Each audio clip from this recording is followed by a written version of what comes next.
Hi friends, good evening.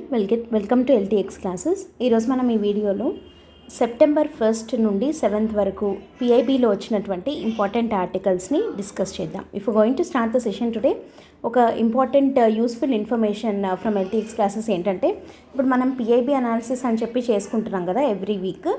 అయితే మీకు monthly PIB magazine అనేది ఇవ్వడం జరుగుతుంది. At the end of the month ఆ మంత్లో వచ్చిన ఇంపార్టెంట్ ఆర్టికల్స్ ఫ్రమ్ PIB అంతా కంపైలేషన్ లాగా ఒక చోట మీకు ఇవ్వడం జరుగుతుంది. That will be very much useful for you. అది PDF లాగా పెట్టుకున్నట్టయితే మీకు మెయిన్స్ పాయింట్ ఆఫ్ వ్యూలో అట్లా మీరు రెఫరెన్స్ కోసం అని చెప్పి చాలా ఈజీగా ఉంటుంది. మళ్ళీ అది ముందు పెట్టుకొని మీరు ఒకసారి మొత్తం మనము చేసినటువంటి ఆర్టికల్స్ అన్నీ ఒకసారి వీడియోస్ వింటూ ఉన్నట్టయితే మీకు చాలా హెల్ప్ అవుతుంది. సో ఆ మంత్లీ PIB మ్యాగజైన్ మీరు పర్చేస్ చేయాలి అనుకుంటే ఎవ్రీ మంత్ 9 రూపీస్, జస్ట్ 9 రూపీస్తో మీరు తీసుకోవచ్చు అనమాట PIB మంత్లీ మ్యాగజైన్ని. సో అది ఒకటి. అండ్ దీనికి సంబంధించి మీకు ఏదైనా డౌట్స్ ఉన్నట్టయితే you can contact this number or else you can go through the website LTXclasses.com. So మీకు ఏదైనా డౌట్స్ ఉంటే క్లారిఫై చేసుకోవచ్చు దానికి సంబంధించి. And UPSC general studies programme మీరు తీసుకోవాలి అనుకుంటున్నట్టయితే లైవ్ అండ్ రికార్డెడ్ క్లాసెస్ రూపంలో మీకు ఇవ్వడం జరుగుతుంది. అండ్ దాని ఫీ వచ్చేసి 30,000 రూపీస్ అనమాట. దట్టు మీకు లైఫ్ టైం వ్యాలిడిటీ తోటి ఇవ్వడం జరుగుతుంది ఇది. అండ్ ఇది 30,000 కూడా మీరు అట్ ఎ టైం పే చేయనక్కర్లేకుండా పర్ మంత్ జస్ట్ 3,000 రూపీస్తో మీరు స్టార్ట్ చేసుకోవచ్చు. అండ్ దీనికి సంబంధించి ఏదైనా డెమో క్లాస్ వినాలనుకున్నా, ఇంకేదైనా ఫర్దర్గా డౌట్స్ ఉన్నా, క్లారిఫికేషన్స్ కావాలన్నా you can contact this number or else you can go through the website LTXclasses.com. Okay. So let us start the PIB analysis from September 1 to 7. ఈ వీక్లో మనకి 5 ఇంపార్టెంట్ ఆర్టికల్స్ వచ్చాయన్నమాట. అవి ఏంటి అని చెప్పి చూద్దాం. ఫస్ట్ వన్ న్యూస్లో ఉన్నది ఏంటి అంటే బయో E3 పాలసీ. చాలా చాలా చాలా ఇంపార్టెంట్ టాపిక్ ఇది, న్యూస్లో ఉంది. సో ఈ బయో E3 పాలసీ అనేది ఏంటి అని అంటే గ్లోబల్ లెవెల్లో అంటే మొత్తానికి వరల్డ్ స్టేజ్ మీద ఇండియాని ఒక బయోటెక్నాలజీ లీడర్గా నిలబెట్టబోయే పాలసీ అని చెప్పి దీన్ని మనం అనొచ్చు. ఇది అందులో ఏమాత్రం ఎగ్జాజరేషన్ లేదనమాట. అది బయో E3 పాలసీ. ఇది ఒక ల్యాండ్ మార్క్ స్టెప్. దేనికి అని అంటే to become a global biotechnology leader. ఎవరంటే ఇండియా. సో ఇండియా ఒక గ్లోబల్ బయోటెక్నాలజీ లీడర్ అవ్వాలి అని అంటే దానికోసం అని చెప్పి ఒక ల్యాండ్ మార్క్ పాలసీని తీసుకొని రావడం జరిగింది government. That is bio E3 policy. And it is spearheaded by మనకు తెలిసిందేదే minister of science and technology. ఎవరు మనకు సెంట్రల్ లెవెల్లో డాక్టర్ జితేంద్ర సింగ్. సో ఈయన బయోటెక్నాలజీని, దానికి ఉన్న అప్లికేషన్స్ని, అవి చాలా వైడ్ రేంజ్ ఆఫ్ సెక్టార్స్లో దాని యొక్క అప్లికేషన్స్ ఉన్నాయి కదా. లైక్ ఫర్ ఎగ్జాంపుల్ అగ్రికల్చర్ కానివ్వండి, హెల్త్ కేర్ కానివ్వండి, రెన్యూబుల్ ఎనర్జీ సెక్టార్ కానివ్వండి, బయో మ్యానుఫ్యాక్చరింగ్, ఇన్నోవేషన్, ఇట్లా రకరకాల వాటిల్లో దాని యొక్క అప్లికేషన్స్ అనేవి ఉన్నాయి బయోటెక్నాలజీవి. సో ఈ బయోటెక్నాలజీ అప్లికేషన్స్ని యూజ్ చేసుకొని దాని ద్వారా ఇండియా యొక్క బయో ఎకానమీ అంటే బయోటెక్నాలజీ ద్వారా జనరేట్ అయ్యే ఎకానమీని బూస్ట్ చేస్తూ మనము గ్లోబల్ బయోటెక్నాలజికల్ లీడర్గా ఎదగాలి అన్న ఉద్దేశంతో బయో E3 పాలసీ అనే దాన్ని తీసుకొని రావడం జరిగింది. సో దీని ద్వారా ఏంటి అని అంటే ఇండియా యొక్క economic and environmental sustainability elevate అవుతుంది. అండ్ ఒక కొత్త ఇండస్ట్రియల్ రెవల్యూషన్ లాంటిది రాబోతుంది with the help of the biotechnology అని చెప్పి అనే ఎయిమ్ అండ్ ఆబ్జెక్టివ్ తోటి ఈ బయో E3 పాలసీ అనే దాన్ని తీసుకొని వచ్చారు. సో ఇప్పుడు ఈ బయో E3 పాలసీ యొక్క ఇంప్లికేషన్స్ ఇండియాకి ఎలా ఉంటాయి, వరల్డ్కి ఎలా ఉంటాయి, అసలు బయో ఎకానమీ ఎంత ఉంది ఇండియాలో, అండ్ ఈ బయో E3 పాలసీ యొక్క కీ డ్రైవర్స్ అంటే మెయిన్ దీన్ని ముందుకు నడిపేవి ఏంటి అనేది చూద్దాం. Okay. So bio economy vision అంటే ఏంటి అని అంటే ఇండియా యొక్క బయో ఎకానమీ ఎంత గ్రో అవుతూ వస్తుంది అనడానికి ఒక సింపుల్ ఫ్యాక్ట్ తోటి ఏం చెప్తున్నాము అని అంటే 2014లో $10 బిలియన్ ఉన్న బయో ఎకానమీ 2024కి వచ్చేసరికి $130 బిలియన్ అయింది. ఓకే. అండ్ 2030 కల్లా ఇట్ ఈస్ ప్రొజెక్టెడ్ దట్ అది ఎంతకు అవుతుంది అని అంటున్నాము అంటే $300 బిలియన్ టచ్ అవుతుంది అని చెప్పి. సో ఎంత డ్రాస్టిక్ గ్రోత్ ఉంది. 2014లో $10 బిలియన్ ఉన్నది, $130 బిలియన్ అయింది 2024 కంటే జస్ట్ ఒక డెకేడ్లో ఆల్మోస్ట్ 13 టైమ్స్ అయిందనమాట. అండ్ అదే మళ్ళీ 2030కి వెళ్ళేసరికి ఇంకా ఎక్స్పోనెన్షియల్గా గ్రోత్ అవుతూ $300 బిలియన్ టచ్ అవుతుంది అని చెప్పి ఒక ప్రొజెక్షన్ అనేది ఉంది. సో ఈ గ్రోత్ ట్రాజెక్టరీని ఇదంతా దీన్నంతా నడిపిస్తున్నది ఏంటి? బయోటెక్నాలజీ. సో ఆ బయోటెక్నాలజీ అనేది very pivotal for Viksit Bharat. మనకి 2047 కల్లా మనం ఇండియాని ఎలా చూడాలనుకుంటున్నాము? ఫుల్లీ డెవలప్డ్ ఇండియాగా మనము చూడాలి అని అనుకుంటున్నాం. దాన్నే మనము వికసిత్ భారత్ గోల్ అని చెప్పి 2047కి పెట్టుకున్నాం. 2047 ఎందుకు? 100 years ఆఫ్ ఇండిపెండెన్స్ కాబట్టి. సో అప్పటికల్లా మనం వికసిత్ భారత్ని అచీవ్ చేయాలి అని అంటే మనకు బయోటెక్నాలజీ యొక్క ఇంపార్టెన్స్ ఎంత ఉంది అనేది దీని ద్వారా తెలుస్తుందన్నమాట. సో BioE3 పాలసీ అనేది దేని మీద ఫోకస్ చేస్తుంది, దేన్ని ఎంఫసైజ్ చేస్తుంది అంటే గ్రీన్ గ్రోత్ని అండ్ అంటే ఫ్యూచర్ డిమాండ్స్ ఆఫ్ ఫుడ్ కానీ, ఎనర్జీ కానీ, ఎన్విరాన్మెంట్ కానీ, ఈ మూడిట్లో బయోటెక్నాలజీ యొక్క ఇంపార్టెన్స్ని గుర్తించి బయో మ్యానుఫ్యాక్చరింగ్ని ప్రతి ఒక్క మన ఎకనమిక్ గోల్స్లో దాన్ని ఇంటిగ్రేట్ చేస్తూ దాని యొక్క ఇంపార్టెన్స్ని గుర్తిస్తూ దాని ద్వారా వచ్చే సస్టైనబుల్ డెవలప్మెంట్ ఎలా ఉంటుంది అని విజువలైజ్ చేసుకొని తయారు చేసిందైతే ఈ BioE3 పాలసీ అనమాట. సో ఇప్పుడు BioE3 పాలసీ యొక్క కీ డ్రైవర్స్ ఏంటి అంటే, first and very most important driver of BioE3 policy is it's public private partnership model. PPP మోడల్లో ఈ పాలసీని ముందుకు తీసుకెళ్తున్నారు. సో PPP మోడల్ అంటే ఏంటి? దీని ద్వారా మనకు వచ్చే యూజ్ ఏంటి, బెనిఫిట్ ఏంటి అని అంటే, ఇక్కడ బయోటెక్నాలజికల్ సెక్టార్లో ప్రైవేట్ ఇండస్ట్రీని కూడా ఇన్వాల్వ్ చేయడం ద్వారా ఎంప్లాయ్మెంట్ ఆపర్చునిటీస్ పెరుగుతాయి అండ్ బయో మ్యానుఫ్యాక్చరింగ్ గ్రోత్ కూడా పెరుగుతుందన్నమాట. దాంతోపాటు ఇప్పుడు ఇండస్ట్రీస్ని ఎంకరేజ్ చేయాలి అని అంటే గవర్నమెంట్ ఏం చేస్తుంది? ఇన్సెంటివ్స్ని ప్రొవైడ్ చేస్తుంది. సో ఈ పర్టికులర్ బయోటెక్నాలజికల్ సెక్టార్లో పెట్టే ఇండస్ట్రీస్కి ఇన్సెంటివ్స్ ఇవ్వడం ద్వారా ఏమవుతుంది అని అంటే ప్రోడక్ట్ డెవలప్మెంట్ అవుతుంది, ఇన్నోవేషన్ పెరుగుతుంది. తద్వారా ఎక్కువ ఇండస్ట్రీస్ పెడితే ఏమవుతుంది? ఎంప్లాయ్మెంట్ జనరేషన్ కూడా జరుగుతుంది. సో మల్టిపుల్ కొలేటరల్ బెనిఫిట్స్ చాలా ఉన్నాయన్నమాట దీని ద్వారా. అండ్ ఇంకోటి ఏంటి? ఓన్లీ గవర్నమెంట్ సెక్టార్ మాత్రమే అని కాకుండా కాంపిటిటివ్నెస్ అనేది పెరుగుతుంది. గవర్నమెంట్ ఇనిషియేటివ్స్తో పాటు మనకి ప్రైవేట్ వాళ్ళ ఎక్స్పర్టైజ్ ఇవన్నీ కూడా యాడ్ ఆన్ అవుతాయి. కాబట్టి బయోటెక్నాలజికల్ సొల్యూషన్స్ అనేవి టెక్నాలజికల్గా అడ్వాన్స్డ్గా ఉండడం మాత్రమే కాకుండా కమర్షియల్లీ వైయబుల్ ప్రోడక్ట్స్ కూడా తయారవుతాయి because of the high competitiveness between the public and the private enterprises. So ఈ రెండింటి యొక్క కొలాబరేషన్తో వస్తున్నవి కాబట్టి టెక్నాలజికల్లీ అడ్వాన్స్డ్ ఉంటాయి as well as commercially viable కూడా. అంటే ఒక ఇండస్ట్రీ లేదా ఏదైనా ఒక యూనిట్ మనం పెడుతున్నాము అని అంటే దానివల్ల ప్రాఫిట్స్ రావాలి, దానివల్ల ఉపయోగం ఉండాలి. So not just employment generation కదా, కమర్షియల్లీ వయబిలిటీ కూడా ఉండాలి. ఆ కమర్షియల్ వయబిలిటీ అనేది దీని ద్వారా వస్తుంది. సో ఈ పబ్లిక్ ప్రైవేట్ పార్ట్నర్షిప్ మోడల్ అనేది key driver of the BioE3 policy అనమాట. సో దీని ద్వారా ఏమవుతుంది? లాంగ్ టర్మ్లో గ్రోత్ ఉంటుంది అండ్ ఆల్సో గ్లోబల్ లెవెల్లో కూడా అంటే వేరే మనం ఎక్స్పోర్ట్స్ కానీ అట్లాంటివి చేసినా వేరే కంట్రీస్తో మనము పోటీ పడవచ్చు. గ్లోబల్ కాంపిటేటివ్నెస్ అనేది ఏర్పడుతుంది అనమాట. సో అది first driver of the BioE3 policy. మరి రెండో డ్రైవర్ ఏంటి అంటే high performance bio manufacturing. High performance bio manufacturing అంటే ఏంటి అని అంటే బయోటెక్నాలజీని యూజ్ చేసి ఈకో ఫ్రెండ్లీ ప్రోడక్ట్స్ని తయారు చేయడం. అంటే ఫాజిల్ ఫ్యూయల్స్, ఈకో ఫ్రెండ్లీ అంటే ఏంటి? ఎన్విరాన్మెంట్ ఫ్రెండ్లీ కదా.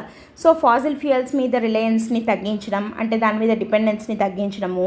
తర్వాత వాటి బదులుగా బయోబేస్డ్ కెమికల్స్, బయోబేస్డ్ ఎంజైమ్స్ ఇట్లాంటి వాటిని తయారు చేయడము. అండ్ వీటన్నిటి కోసము బయో ఫౌండ్రీ అనే ఒక ఇనిషియేటివ్ స్టార్ట్ చేస్తున్నారు.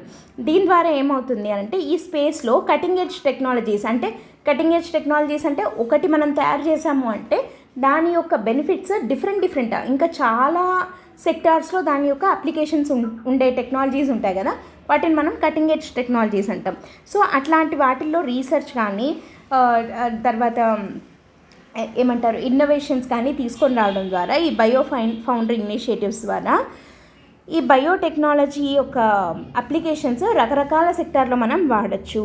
అండ్ అంతేకాకుండా ప్రిసిషన్ బయోథెరపాటిక్స్ అంటే ప్రిసైజ్గా బయోథెరపాటిక్స్ అంటే కొన్ని అడ్వాన్స్డ్ మెడిసిన్స్ తయారు చేయడం, అడ్వాన్స్డ్ థెరపీస్ని యూజ్ చేయడము. దీని ద్వారా ఏమవుతుంది అని అంటే గ్లోబల్ బయోటెక్ ల్యాండ్స్కేప్లో ఇండియా అంటే ఈ మెడికల్ టెక్నాలజీ పరంగా బయోటెక్నాలజీ ఇన్ మెడిసిన్ పరంగా ఇండియా ఒక గ్లోబల్ లీడర్గా ఎదిగేదానికి అవకాశం ఉంది. లైక్ ఫర్ ఎగ్జాంపుల్ ఎట్లాంటివి తయారు చేయడం ద్వారా ఈ థెరపాటిక్స్లో బయోటెక్నాలజీని యూజ్ చేసి మనం ఏం చేయొచ్చు అంటే కొన్ని స్మార్ట్ ప్రోటీన్స్ తయారు చేయడము, తర్వాత క్లైమేట్ రెసిలియంట్ అగ్రికల్చర్ సొల్యూషన్స్, అంటే క్లైమేట్ చేంజెస్ని కూడా సర్వైవ్ అవ్వగలిగే అగ్రికల్చరల్ ప్రాక్టీసెస్ అట్లాంటివి. ఇప్పుడు మనకి బీటీ క్రాప్స్ ఇట్లాంటివన్నీ ఉన్నాయి కదా, అవన్నీ క్లైమేట్ రెసిలియంట్, అవన్నీ బయోటెక్నాలజీలో వచ్చినవే కదా.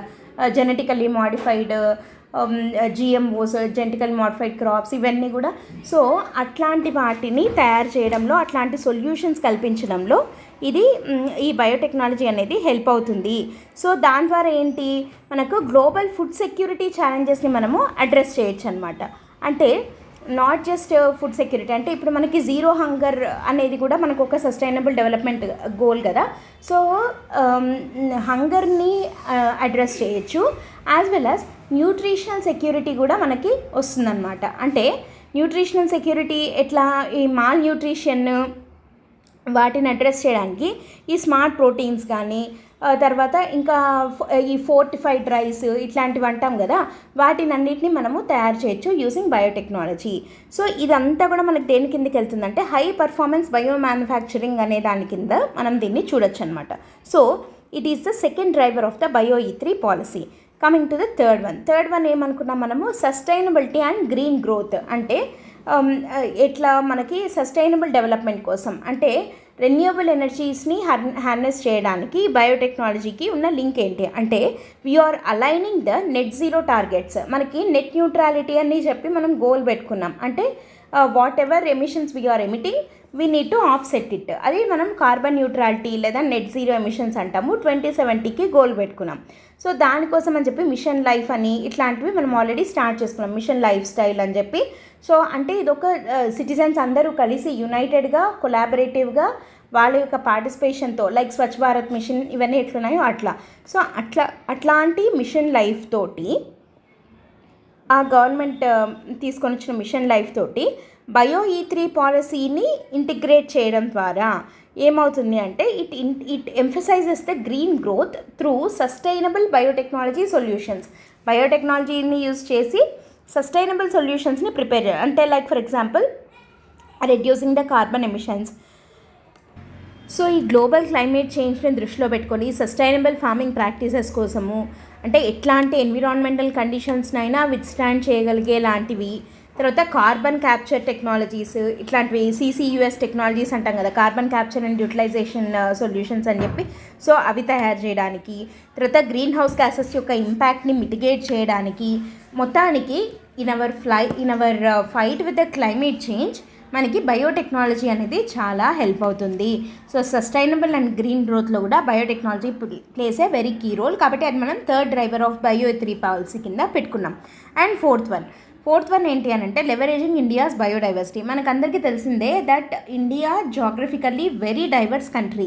అంటే మన దగ్గర రకరకాల ఫిజియోగ్రఫిక్ డివిజన్స్ ఉన్నాయి. లైక్ ఫర్ ఎగ్జాంపుల్ మనకి చాలా డైవర్సిటీ ఉంది బయో రిసోర్సెస్లో. లైక్ మనకి 7,500 కిలోమీటర్స్ లెంత్ ఉన్నటువంటి కోస్ట్ లైన్ ఉంది. యాజ్ వెల్ యాజ్ నార్త్లో చూస్తే హిమాలయాస్ ఉన్నాయి, డెజర్ట్ ఉంది, ఐలాండ్స్ ఉన్నాయి, తర్వాత ప్లాటూ రీజియన్ ఉంది.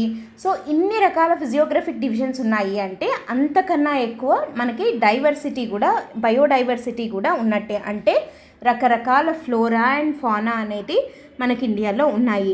So it provides a natural advantage in biotechnological research and development. So ఇంత flora and fauna, unique flora and fauna, ఎన్ని ఎండమిక్ స్పీసీస్ ఉన్నాయి మనకి ఇండియాలో. సో వెస్ట్రన్ ఘాట్స్ ఒక్కటి చాలు మనకి ఎంత హైలీ ఎండమిజం ఉంది అని చెప్పడానికి. అందుకే మనకి చాలా biodiversity hot spots, hope spots అనేవి కూడా ఉన్నాయి కదా మనకి. సో ఇవి ఒక న్యాచురల్ అడ్వాంటేజ్ ఇస్తున్నాయి to have some biotechnological research and development in India అనమాట. సో అవి మనకి ఒక మంచి అసెట్ లాంటివి.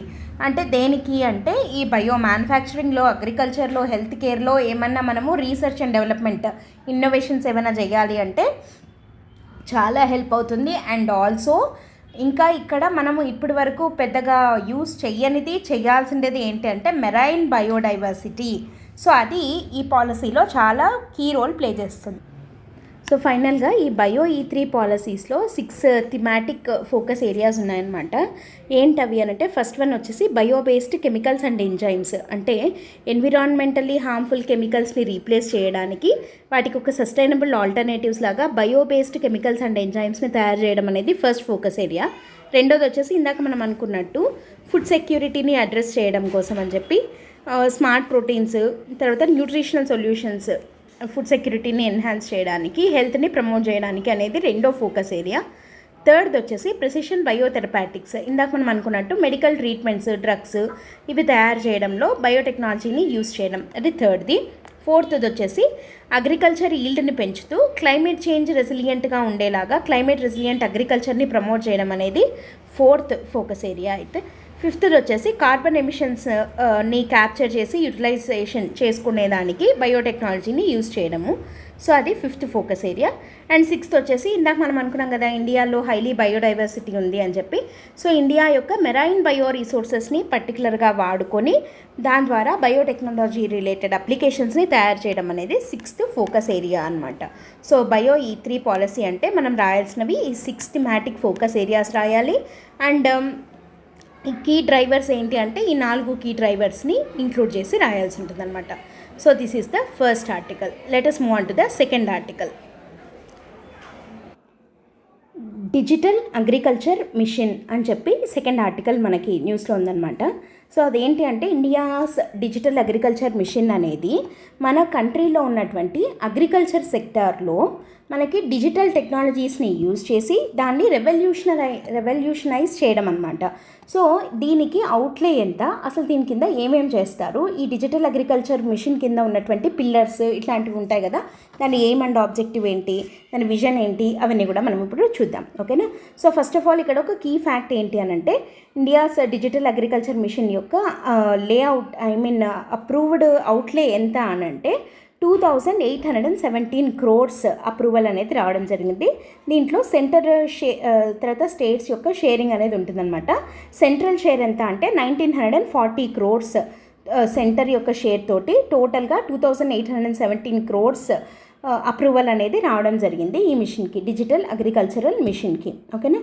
సో దీంట్లో ఏంటి అని అంటే ఫార్మర్కి ఉపయోగపడే డిజిటల్ సర్వీసెస్ని ఫార్మర్కి ప్రొవైడ్ చేస్తూ దాని ద్వారా వాళ్ళ యొక్క ప్రొడక్టివిటీని పెంచుతూ ఒక సస్టైనబుల్ గ్రోత్ అనేది అచీవ్ చేయడము అనేది దీని యొక్క మెయిన్ టార్గెట్గా పెట్టుకోవడం జరిగింది. అంటే ఇక్కడ డిజిటల్ టెక్నాలజీస్ని అగ్రికల్చర్లో ఎట్లా ఉపయోగిస్తారు, ఏ టెక్నాలజీస్ని వాడతారు అని అంటే ఆర్టిఫిషియల్ ఇంటెలిజెన్స్ కానీ, big data, geospatial systems, remote sensing ఇట్లాంటి వాటిని ఉపయోగించి అగ్రికల్చర్లో ఫామ్ ఈల్డ్ ప్రిడిక్షన్స్, అంటే ఈసారి ఒక పంట వేశారు దాని యొక్క ఈల్డ్ ఎంత రావచ్చు అని ప్రిసైజ్గా ప్రిడిక్ట్ చేయడము, తర్వాత వాళ్ళ దగ్గర ఫార్మర్స్ దగ్గర ఉన్నటువంటి రీసోర్సెస్ని ప్రాపర్గా మేనేజ్ చేయడానికి అండ్ ప్రాపర్ సర్వీస్ డెలివరీ ఇవ్వడానికి ఉపయోగపడే విధంగా టెక్నాలజీస్ని యూజ్ చేస్తారనమాట.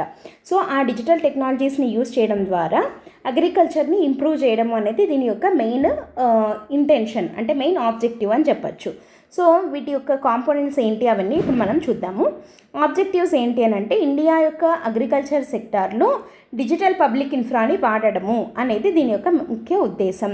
దాని ద్వారా ఏంటి అని అంటే ఇందాక మనం చెప్పుకున్నట్టు అసలు క్రాప్ ప్యాటర్న్స్, అంటే లైక్ ఏ పంటలు వేస్తున్నారు, ఏ పంట తర్వాత ఏ పంట వేస్తున్నారు, తర్వాత వాళ్ళ సాయిల్ హెల్త్ ఎట్లుంది, వెదర్ కండిషన్స్ ఎలా ఉన్నాయి, సో వీటన్నిటి ద్వారా ప్రాపర్ అంటే డేటా డ్రివెన్ డెసిషన్ మేకింగ్ అనమాట. అంటే ఓకే ఇప్పుడు ఇంకొక వారం తర్వాత తుఫాన్ రావచ్చు, లేకపోతే వర్షాలు పడవచ్చు, పంట పాడైపోతుంది, సో కాబట్టి ముందుగానే హార్వెస్టింగ్ వెళ్ళిపోవడం కానీ, లేకపోతే దానికి తగిన ప్రొటెక్షన్స్ ఏదైనా తీసుకోవడం కానీ, లేదా ఈ సాయిల్ హెల్త్ కండిషన్ ఇట్లా ఉంది, సో దీనికి ఈ క్రాప్ అయితే తగినది, అట్లా డేటా డ్రివెన్ డెసిషన్ మేకింగ్ అనేది చేయగలుగుతాడు farmer at both micro level as well as macro levels అనమాట. డెసిషన్ మేకింగ్ అనేది చాలా ప్రాపర్గా యాక్యురేట్గా ప్రిసైజ్గా ఉంటుంది.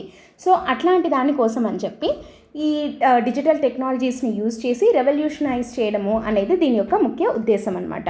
సో దీని ద్వారా ఏంటంటే మనము we're mapping it with Viksit Bharat vision తోటి మనం దీన్ని మ్యాప్ చేస్తున్నాము. అండ్ ఆ వికసిత్ భారత్ గోల్ని 2047కి మనం అచీవ్ చేయాలి అని అంటే దాంట్లో అగ్రికల్చర్ ప్లే చేసే ఇంపార్టెంట్ రోల్ని గుర్తించి దాన్ని డిజిటల్ టెక్నాలజీస్ తోటి అలైన్ చేసి దాన్ని రెవల్యూషనైజ్ చేయడం అనేది దీని యొక్క విజన్ అండ్ ఆబ్జెక్టివ్గా మనము చెప్పచ్చు అనమాట.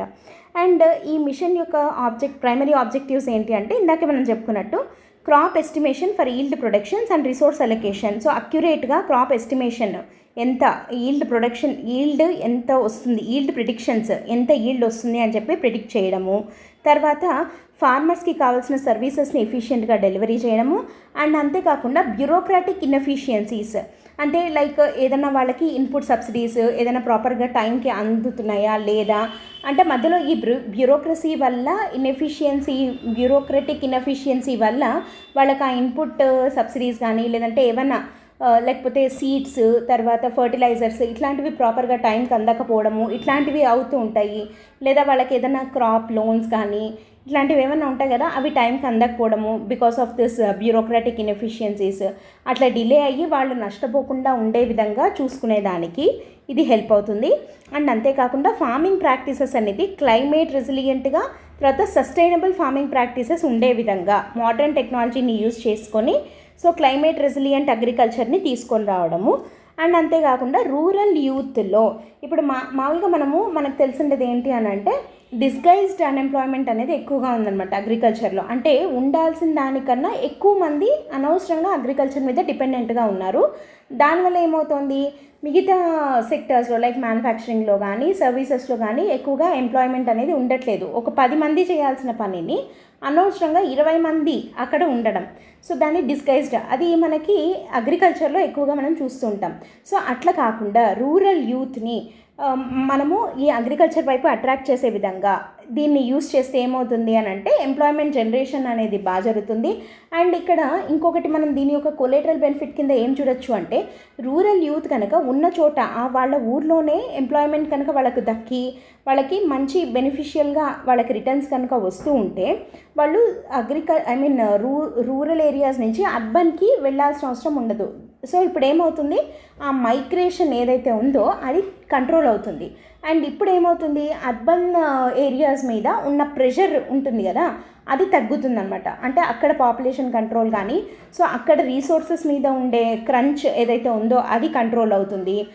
సో అన్ని రకరకాల బెనిఫిట్స్ ఇంకా దాని యొక్క బెనిఫిట్స్ చాలా ఉన్నాయన్నమాట. సో కాబట్టి మనము ఈ రూరల్ ఏరియాస్లో ఉన్న యూత్ని మనం అట్రాక్ట్ చేయాలి అని అంటే ఇట్లాంటి డిజిటల్ టెక్నాలజీస్ని అగ్రికల్చర్లో ఉపయోగించడం అనేది చాలా మంచి విజన్ తోటి తీసుకొని వచ్చినటువంటి పాలసీ అనమాట ఇది. అండ్ దీని కీ కాంపోనెంట్స్ ఒకసారి మనం చూసినట్టయితే 3 ఫౌండేషనల్ పిల్లర్స్ ఉన్నాయి దీనికి. ఒకటి వచ్చేసి అగ్రి స్టాక్ దాంట్లో. సో అగ్రి స్టాక్ అంటే కొన్ని సెట్ ఆఫ్ సర్వీసెస్ లాంటివి అనమాట ఇవి. సో దాని కింద ఏమేమి వస్తాయంటే ఫార్మర్స్ రిజిస్ట్రీ అని ఒకటి ఉంటుంది. అంటే ఇప్పుడు మనకి ఆధార్ ఐడి ఎట్లయితే ఉంటుందో అట్లా ప్రతి ఒక్క ఫార్మర్కి ఒక యూనిక్ ఫార్మర్ ఐడి ఉంటుందన్నమాట. That will B linked that is similar to the Aadhaar system.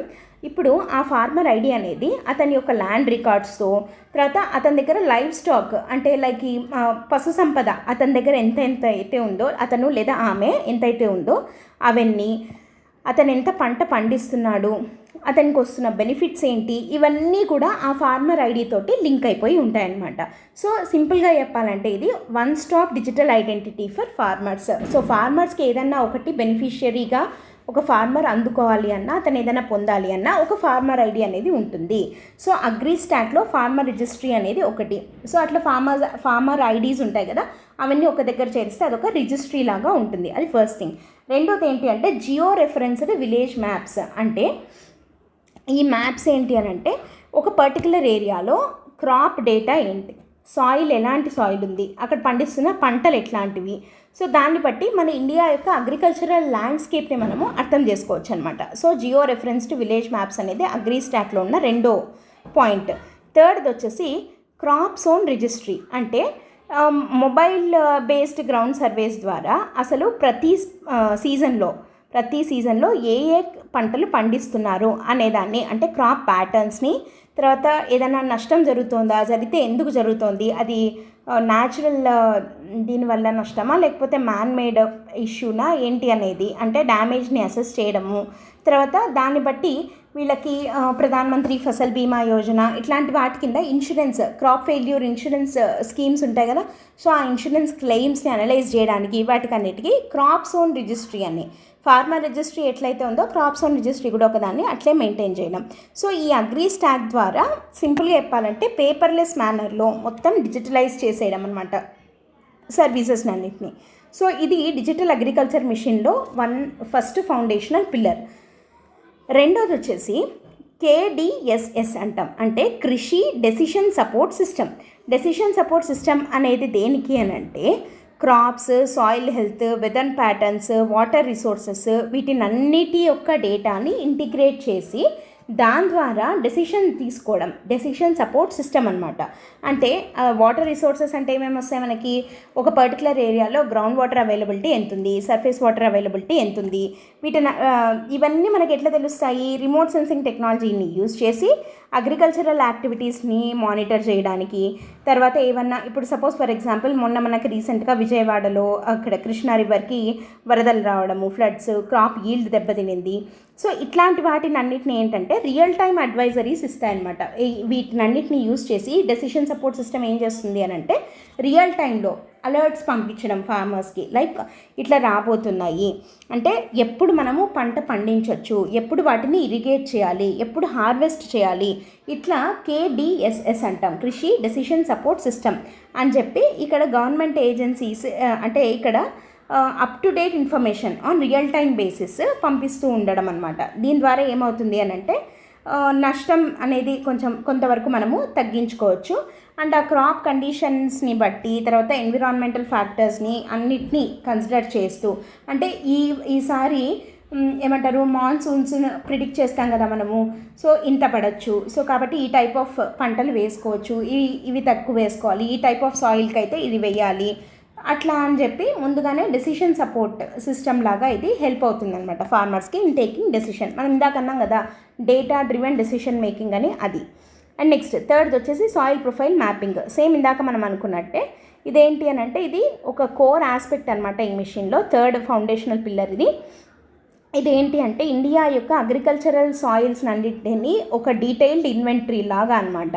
అంటే టోటల్గా 142 మిలియన్ హెక్టార్స్ని కవర్ చేస్తూ అప్రాక్సిమేట్లీ 29 మిలియన్ హెక్టార్స్ ఆఫ్ ల్యాండ్ని మ్యాప్ చేస్తుంది ఇన్ ద స్కేల్ ఆఫ్, అంటే 1:10,000 ఇట్లా మనం గ్రాఫికల్గా రిప్రజెంట్ చేస్తాం కదా స్కేల్స్లో.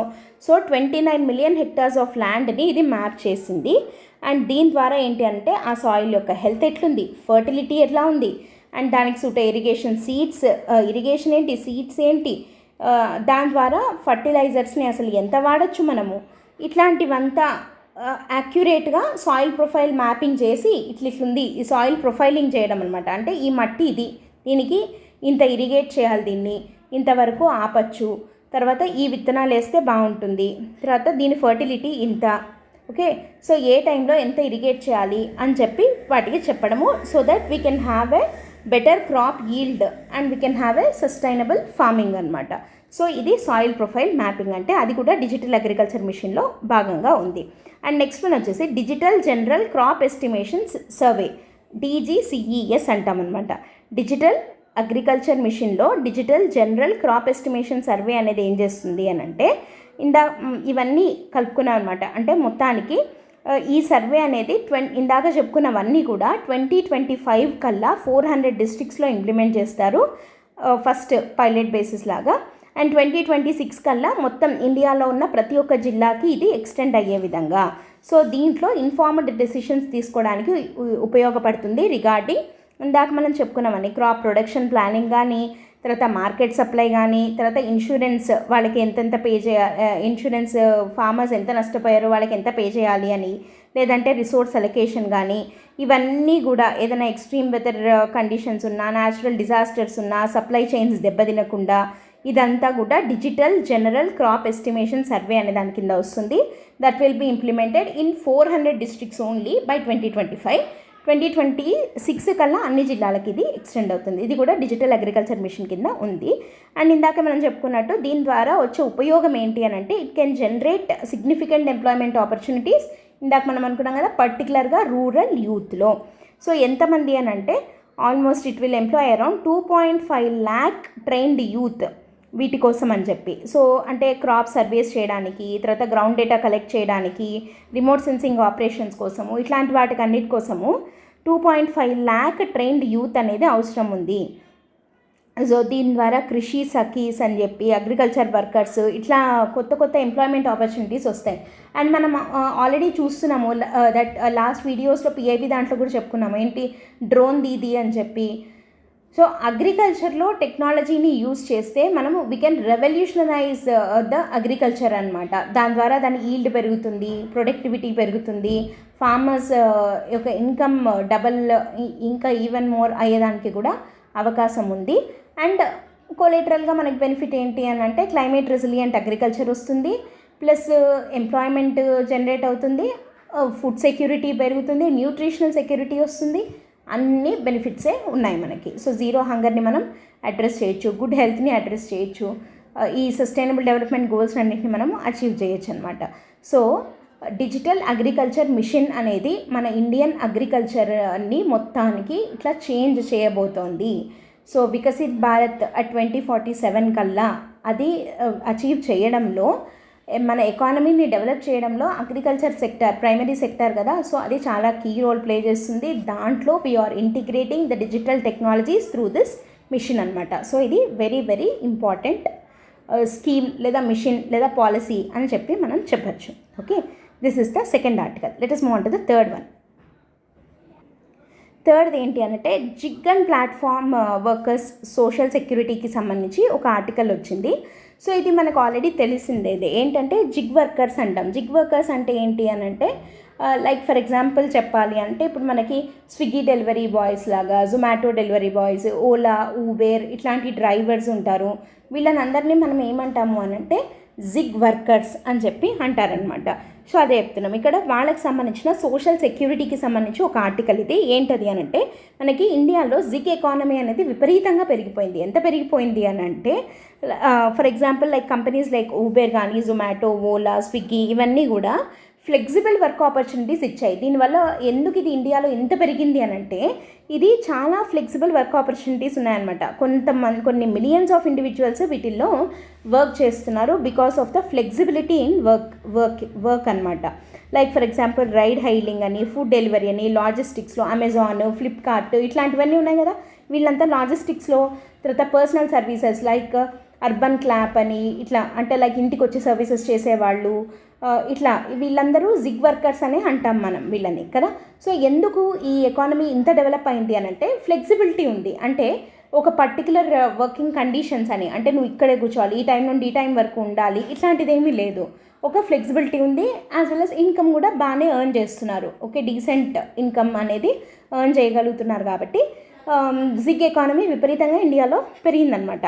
అయితే ఇంత ర్యాపిడ్ గ్రోత్ ఉన్నా, జిగ్ వర్కర్స్ నుంచి ఎకానమీకి ఇంత బెనిఫిట్ వస్తున్నా, వీళ్ళు ఇంకా వీళ్ళల్లో ఉండే ఒక పెద్ద నెగిటివ్ ఏంటి అంటే వీళ్ళకు ఉన్నటువంటి ఒక పెద్ద నష్టం ఏంటి అని అంటే వీళ్ళు ఫార్మల్ ఎంప్లాయ్మెంట్ సిస్టమ్ నుంచి బయట ఉన్నారు. అంటే వీళ్ళు ఇన్ఫార్మల్ ఎంప్లాయీస్ కిందనే ఉన్నారనమాట. సో ఫార్మల్ ఎంప్లాయ్మెంట్ సిస్టంలోకి వీళ్ళు ఎంటర్ అవ్వడము అంటే నథింగ్ బట్ వాళ్ళకు ఒక లీగల్ బ్యాకింగ్ అనేది ఉండడం. అంటే they must get some social security benefits like ఏదైనా హెల్త్ ఇన్సూరెన్స్ కానీ, లేదా వాళ్ళు వర్క్ చేయడం ఆగిపోతే వాళ్ళకి పెన్షన్స్ రావడం. మామూలుగా ఇప్పుడు మనకి గవర్నమెంట్ ఎంప్లాయీస్ లేదా ప్రైవేట్ ఎంప్లాయీస్ కొంతమందిని తీసుకున్నా కూడా వాళ్ళకి కొంచెం హెల్త్ సెక్యూరిటీ ఉంటుంది, హెల్త్ బెనిఫిట్స్ ఏమన్నా వస్తాయి. అండ్ తర్వాత పెన్షన్స్ వస్తాయి. వాళ్ళు వర్క్ చేయడం ఆగిపోయిన తర్వాత, ఓల్డ్ ఏజ్ అయిన తర్వాత వాళ్ళకి పెన్షన్స్ రావడం కానీ, లేదంటే ఏదన్నా లీవ్ పెడితే పెయిడ్ లీవ్ వస్తుంది. ఈ జిగ్ వర్కర్స్కి ఏమిస్తారు, వాళ్ళు ఏ రోజు ఉద్యోగం చేస్తారో, ఎన్ని గంటలు పని చేస్తారో అన్ని గంటలకే వాళ్ళకి మనీ అనేది వస్తుందన్నమాట. సో అట్లా కాకుండా ఇప్పుడు ఏదైనా హెల్త్ బాగుండదు, ఒక రోజు ఏదైనా లీవ్ తీసుకోవాల్సి వస్తుంది, ఆ రోజుకి వాళ్ళకి మనీ పే చేయరు కదా. సో అంటే యాక్చువల్గా అది డబల్ బర్డెన్ అవుతుంది వాళ్ళకి. హెల్త్కి పాడైతే దానికి ఖర్చు అవుతుంది, ప్లస్ వీళ్ళకి పైన మళ్ళీ శాలరీ కూడా ఆ రోజుకి రాదు. సో అట్లా అవ్వకుండా ఫార్మల్ ఎంప్లాయ్మెంట్లోకి వాళ్ళు కనుక వెళ్ళినట్టయితే ఏమవుతుంది, ఇట్లా పెయిడ్ లీవ్ కానీ, తర్వాత హెల్త్ ఇన్సూరెన్స్ కానీ పెన్షన్స్ కానీ ఇట్లాంటివి వస్తాయి.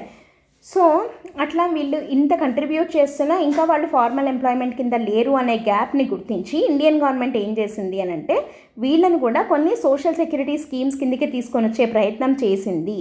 సో దీని గురించి మన్సుఖ్ మాండవ్య గారు, minister of labour and employment గారు మాట్లాడడం జరిగింది.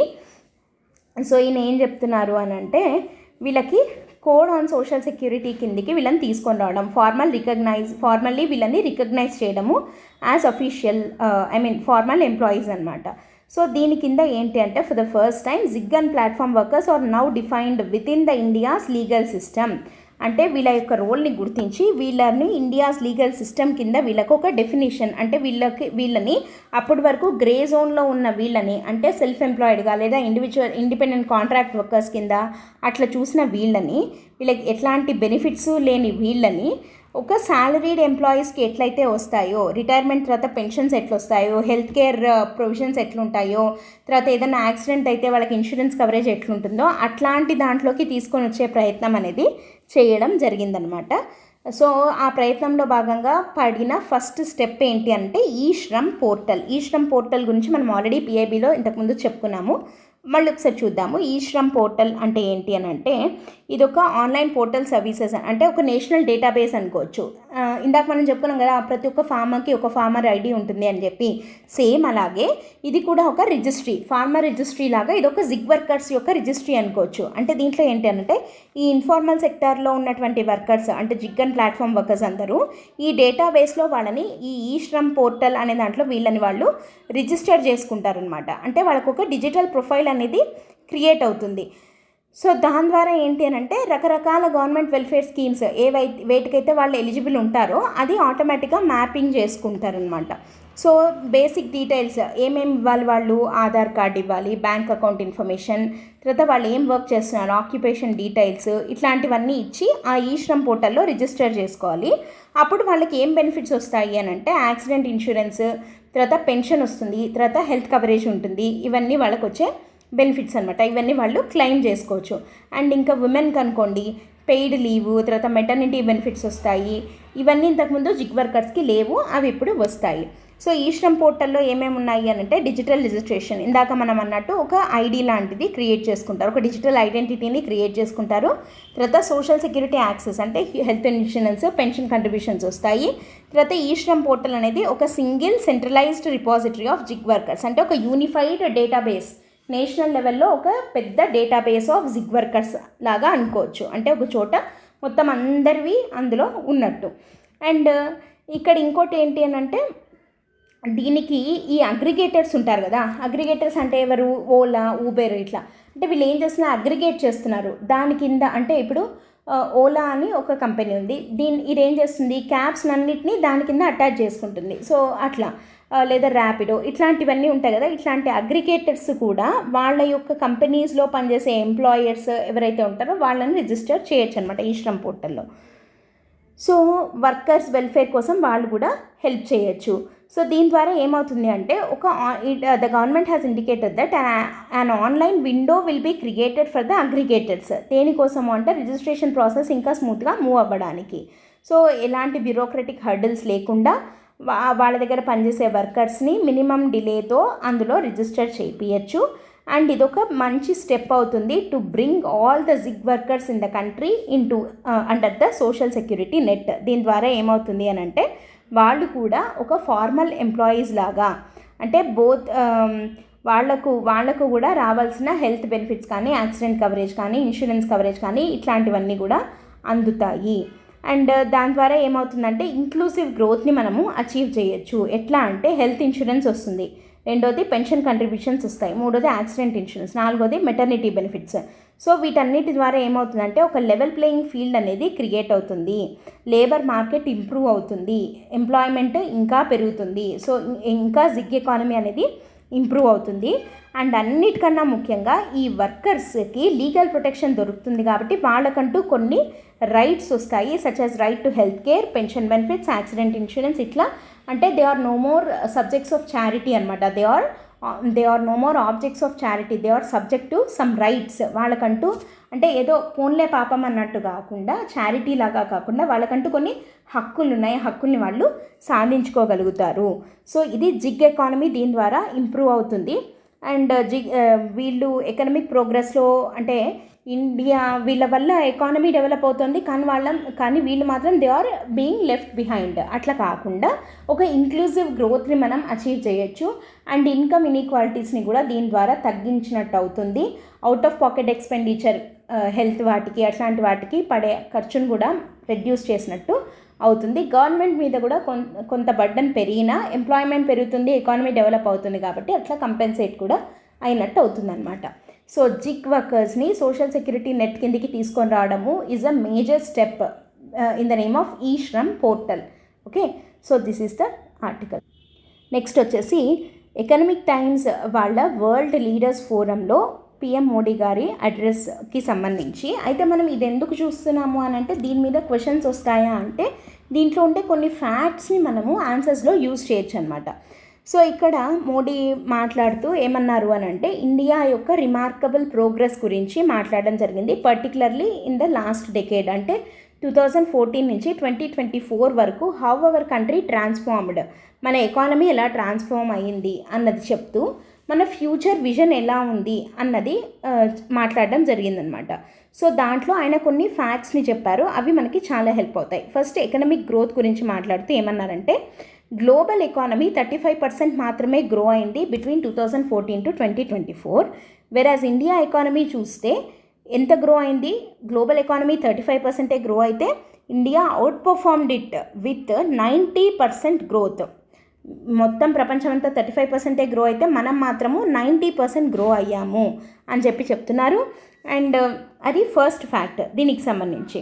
అండ్ ఇంకా ఈయన ఏం చెప్తున్నారు అని అంటే గ్రోత్ అనేది ఎట్లా ఉండాలి, సస్టైనబుల్గా ఉండాలి అండ్ గ్లోబల్ లీడర్షిప్ పొజిషన్లో ఇండియా ఉండాలి. And he assured that governments reform, perform, transform అనేది మన యొక్క థీమ్గా మనం పెట్టుకోవడం జరిగింది అనమాట. ఫస్ట్ రీఫార్మ్స్ చేయాలి, ఆ తర్వాత పర్ఫార్మ్ చేయాలి, దాని తర్వాత ట్రాన్స్ఫార్మ్ అవ్వాలి. సో ఈ మంత్ర అనేది మన యొక్క ఫ్యూచర్ ఛాలెంజెస్ని మనం అడ్రస్ చేయడానికి అండ్ మన ఎకానమీ ఇప్పుడు ఏదైతే 90% గ్రో అయింది అని అంటున్నామో ఆ సక్సెస్ అనేది అట్లాగే కంటిన్యూ అవ్వడానికి, ఈవెన్ మోర్ ఇంకా పెరగడానికి ఈ రీఫార్మ్, పర్ఫార్మ్, ట్రాన్స్ఫార్మ్ అనే మంత్ర అనేది చాలా హెల్ప్ అవుతుంది అని మోడీ చెప్పడం జరిగిందనమాట.